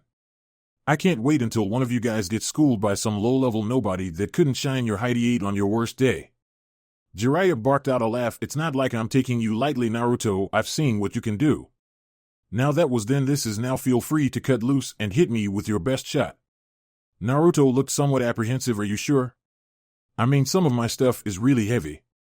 I mean, really heavy. And I'm not talking about the stuff you've seen either. I could get you with a lucky shot and you could be a goner. Jiraiya waved him off. If you manage to push me that far to the extent that actually you wound me like that, then that just means I'm getting rusty and needed the ass kicking anyway. Now come on, kid, you're still 10 years too soon to beat me. Naruto's smirk returned full force as he blurred from Jiraiya's sight. Jiraiya wheeled to the side to block a jumping kick from the blonde. Jiraiya's face held quite a bit of amusement. Faster now, aren't we? I've been training with Rock Lee and Mato Guy for a while now. They said that I was slow, that kind of pissed me off, but damn the way that they train, I'm not surprised. Naruto pulled his leg from Jiraiya's arm and lashed out at his body with a straight punch that Jiraiya parried down. Naruto kept his attack low with sweeps, low kicks, and attempts at body shots, but Jiraiya was way faster than him without the Kyuubi's chakra. Naruto expected as much, but it was still a kick in the teeth to stomach. Speaking of kicks in the teeth, Jiraiya eventually got tired of dodging and planted the soles of his geta into Naruto's face, sending him flying back. Don't get lazy with your attack pattern, kid. You're not faster than me, so you can't overwhelm me like you do everyone else. Fight smarter. Naruto picked himself up and made 3 Kage Bunshin before rushing Jiraiya again. That brought a grin back to the legend's face as he found himself in a hodgepodge of a premeditated taijutsu assault from the clones and the boy himself. Jiraiya had to admit that the clones were very coordinated. They definitely knew their role in the attack. Since one hit would dispel them, Naruto had them play more of a pestering role, trying for low success rate strikes from Jiraiya's blind spots. Things like flashy jumping spin kicks and the like. He also had them shouting and yelling. While this was a good way to distract most opponents with the false threat of the clones, it also gave away the real Naruto, who was right in front of Jiraiya the entire time, staying out of range of the man's attacks and trying to keep a lower profile by staying silent, until he thought that one of his Kage Bunshin feints had enough of Jiraiya's attention to attempt a short rush. If he had tried this on anyone his rank or below, hell, if he had tried this on a few jounin that specialized in flashier arts and weren't good enough at taijutsu to keep the kid off of them, he would have beaten them into a bloody pulp fighting the way he was. Unfortunately for Naruto's plan, Jiraiya was fast enough and aware enough to dodge everything and pinpoint the real body. Averting his eyes as a feint of his own to draw the real Naruto, and he grabbed the original's arm while ducking kicks from 2 of the clones. He knew this was the original because he pulled him in and drilled him right in the stomach with a powerful shot to send him flying back again. The clones tried attacking all at once, but Jiraiya stood between them all calmly and flew through his hand signs too fast for them to stop. Hari Jaizo, Needle Jaizo. The clones were dispelled when Jiraiya's hair grew to surround his body and hardened and sharpened to puncture the poor things. Jiraiya let his hair regress and stood straight up, clapping his hands. That was nice, Gaki. You made me use a jutsu. Naruto narrowed his eyes in determination. Well, since you showed me yours. Naruto made hand signs and placed his hands on the ground. Thank you, Yugi-chan. Raiten Kaksen no Jutsu, lightning release live wire jutsu. Naruto sent out a speedy burst of arcing electricity from where his hands touched the ground in front of him at Jiraiya. Jiraiya made a hum noise and jumped high into the air over the crackling electricity before making his own hand signs. Katan Enden, fire release flame bullet. Jiraiya shot a bullet of flaming oil at Naruto, who was still on the ground. Naruto simply darted away from Jiraiya's aim and decided to try and catch him hanging in the air. Naruto grinned as he made hand signs and linked his fists together. Got you hanging. Arrow Senin Futon Fujin Saiken, wind release divine fist of the wind god. Naruto shot the attack in the direction of Jiraiya's fall to time it to make contact. Jiraiya saw this coming and shot another flaming bullet at the shimmering wind attack, causing a mid-air explosion that allowed him to land safely. Naruto snapped his fingers in disappointment while Jiraiya dug out his ear. Damn, Gaki, you cleared out the wax with that last explosion.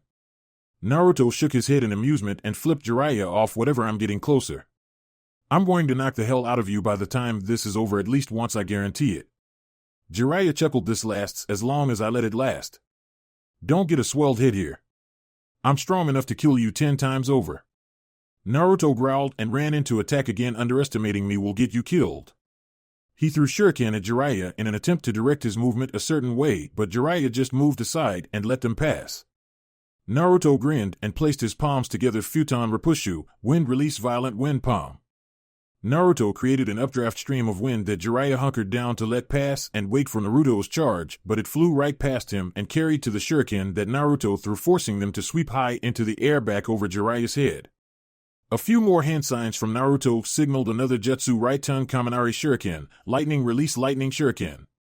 The shuriken over Jiraiya's head began raining down bolts of lightning that he was forced to dodge. Upon getting out of the storm of electricity, he hastily ducked a cutting jump kick from Naruto that would have made good on the kid's promise to nail him with a good shot at least once today. Jiraiya grabbed hold of Naruto's leg and flung him off hard. He flipped to his feet to see Jiraiya make the boar and tiger hand signs before slamming his hands to the ground. Doton Yomi Numa, earth release swamp of the underworld. Naruto made a yag noise and jumped high into the air but didn't clear enough ground to escape the swamp gachagaki. I'm not good at this yet, but it should do for this. Naruto smirked. You think so? Futon kaze wakiakaru, wind release wind burst. Naruto seemingly jumped on nothing but air and shot himself the rest of the way over the swamp. Jiraiya's jaw dropped until he realized that Naruto was hovering directly over him and was falling fast.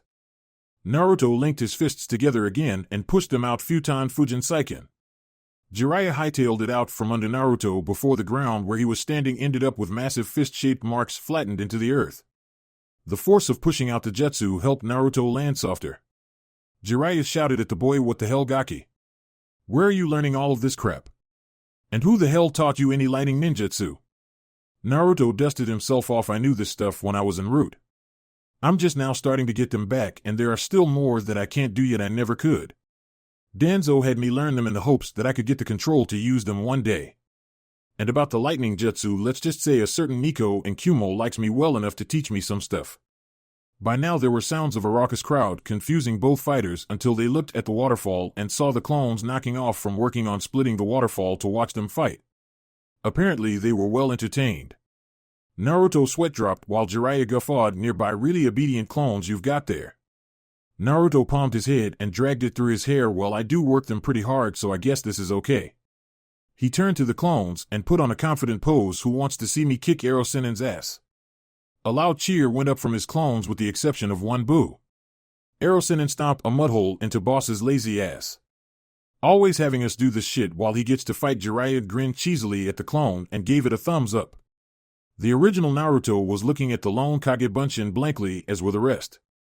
Naruto pointed at him. "You shut up." Before the clone could respond, Naruto dispelled him. Jiraiya turned to Naruto. "What's the matter? Can't take the fact that even you know that I'm going to kick your ass, Gaki?" Naruto set himself back into a ready stance. "Hey, I need unanimous support for myself. I can't be telling myself I'm going to lose." Naruto ran at Jiraiya and tried dropping a falling axe kick on him that was dodged. Jiraiya tried to retaliate with a backhand strike at him that Naruto caught in his hands. Jiraiya pulled him back towards him and kicked him in the stomach, forcing Naruto to let go. Jiraiya kneeled down near Naruto, who was coughing heavily on the ground, crouched in a near ball. "As if I'm going to let you keep a grip on me and use your scary strong strength to throw me around like a 6'2" ragdoll. I'm still physically stronger than you." "I noticed."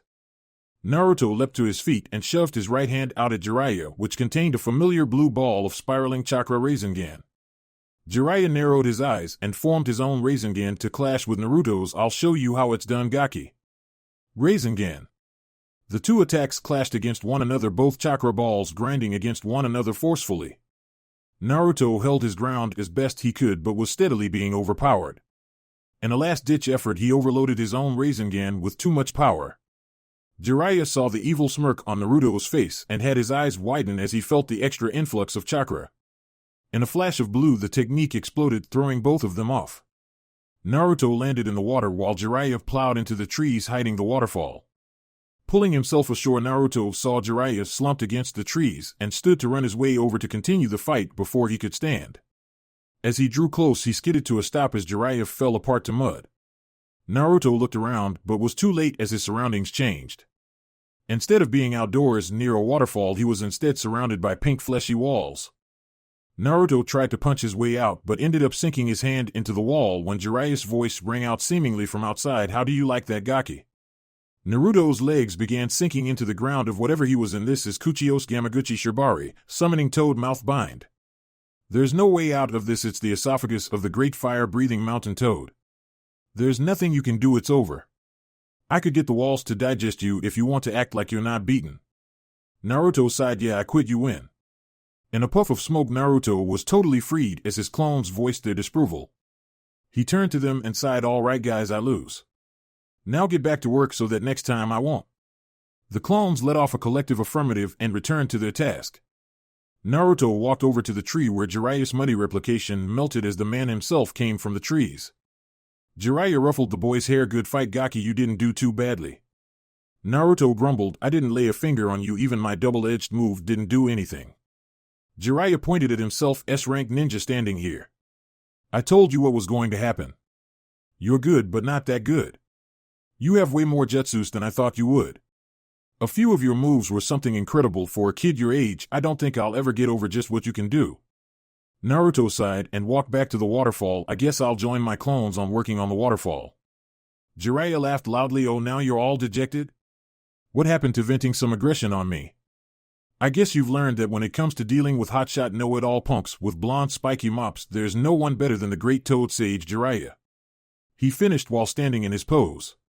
Naruto got a tick mark on his head and formed his seal for Kage Bunshin surrounding Jiraiya and copies of himself. Oh yeah, like a bunch of brats are going to beat me up. Oh, I'm so scared. Hinge. Harem no Jutsu. In a puff of smoke, Jiraiya had countless nude blonde women hanging off of him. This was too much for his brain to handle as he launched back into the woods with blood flying from his nose. Naruto dispelled the clones and headed back to the waterfall. I should have thought of that during the actual fight. 2 weeks later, Naruto had been steadily training with his clones to perfect his nature manipulation, but even with the clones his progress was slow. They were finally making headway with a cut beginning to form in the waterfall, but there was an agonizingly long way to go if he wanted to master his element. He had still yet to go speak to the Kyuubi after their little episode because his seal was still visible on his stomach even when he was relaxing. He followed Jiraiya's advice and stayed put of his mind for the time being.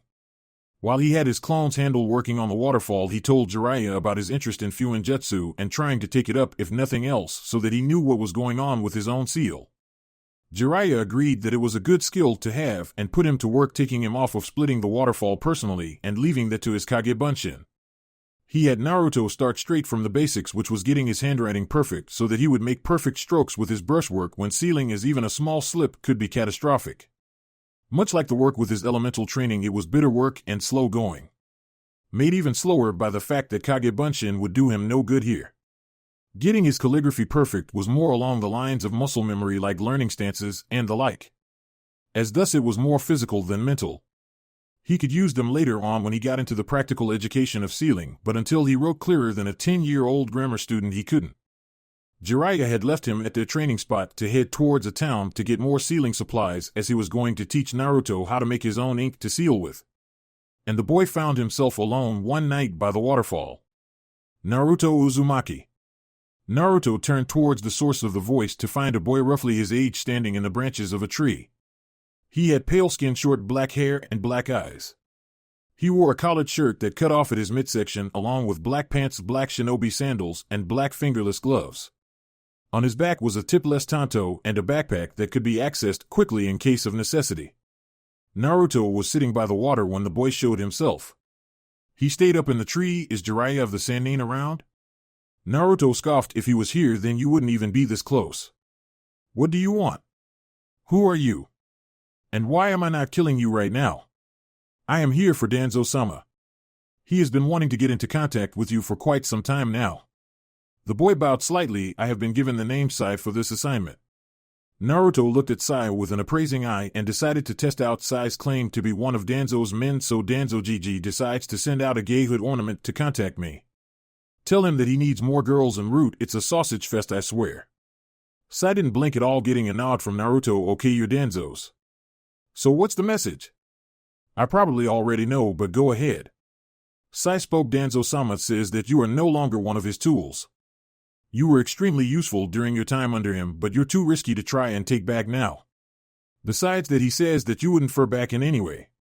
Naruto nodded. I figured that he's right. I can't just disappear back to HQ now. I'm too out in the open, and he can't keep risking guys like you just to make contact with me for assignments. Either it's too high of a gamble now for him to have me. He looked at Sai suspiciously. So what does this mean then? Am I a loose end for him and he sent you to try and kill me? Sai shook his head. I am incapable of bringing you down, Uzumaki. I was simply dispatched to bring you Danzo-sama's messages. You are by no means expendable. You carry his teachings inside of you deeper than any other. He just cannot risk trying to meet with you himself. It would seem too suspicious, and it is no longer necessary. Even without him, you are true to the one thing that he put into you more than anything else, that Konoha comes first. Everything we do is for Konoha. To that end, he says to you to grow stronger and protect our home. The foundations of the great tree will always be rooted inside of you, Uzumaki. Naruto nodded and turned to return to watching the water when he still sensed Sai's presence. Yes? Do you still need me for something? Sai was still in place from when he first started speaking. Danzo-sama does have one last assignment for you, Uzumaki. It is one that he is certain is well within your parameters to complete. Naruto turned around and stayed seated watching Sai carefully. One last mission, huh? What the hell, why not? One more for old time's sake. I owe the old cripple that at least. He gestured for the pale boy to continue with the message, which he did without delay. Danzo-sama wants you to do all that is in your power to become Hokage. Naruto's eyes widened. Root training be damned. Even though he was in front of one of the operatives, he was surprised as all hell to hear that Danzo Gigi wants me to become Hokage? What? I thought that was his kick. Why would he want me to do it? Sai stared at Naruto emotionlessly. He has not truly given up. Danzo-sama is getting old, Uzumaki. He says that the death of Hiruzen Sarutobi, the last Hokage, showed him his own mortality. He is well aware of the fact that he will probably die before another opportunity to take the position ever shows itself again. You are the closest thing to an apprentice that he has. He has shown you his ways of working. He has shown you what he could about the system of the village. With you in power, he would feel secure in the fact that Konoha would have a Kage that would truly be strong enough to handle the job, to do what is necessary. Naruto still couldn't believe it. Why me? Couldn't he have actually trained someone for something like this? Sai spoke again. Who else would suffice? Even though you have Danzo-sama's backing, no one knows it. He could never instill his views into someone and send them into the political world without suspicion arising. You already are mistrusted by a good portion of the population, and you are slowly turning that number around. You already have the backing of a few significant names in the village due to your actions and character. Alone, the entire country of Nami no Kuni sees you as a hero for one, and you are close to the current Hokage herself as well as the children of the Kazekage, and the current Reikage favors you.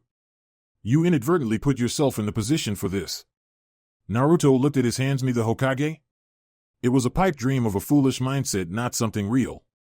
And he wants me to actually go for it? Sai turned to walk away. I have given you Danzo-sama's words to you, but he asked me to leave you with this in case you were having trouble. Turning around to face Naruto, he looked at him firmly. Where there is light, there is shadow.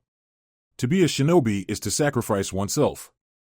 Closing your eyes to the sunlight, distinguishing yourself in the shadows. That is the true form of a ninja. Naruto nodded in agreement, but snapped his eyes open when Sai continued, but that is not your destiny, Uzumaki. The truth is you are the leaves bathing in the sun, and I am the roots that grow in the dark. Naruto looked up at Sai, who turned and began walking back to the woods. Before he made it to the edge of the trees, he turned around one last time. You have the full support of Danzo-sama and Root. We will be in touch, Uzumaki. Do not worry about that. We will not disappear. Sai gave Naruto a closed-eye smile that seemed totally out of character and left the area, leaving Naruto alone with himself. Naruto looked at his reflection in the moonlit water. Splashing the water to disrupt the image, he looked up to the moon and sighed. The last order from Danzo Gigi: become Hokage or die trying. Naruto chuckled to himself. Naruto Uzumaki, the Rokudame Hokage of Konohagakure no Sato. Now that sounds like it would look good in a history book. Go to my Patreon for more fanfiction. Link in the description.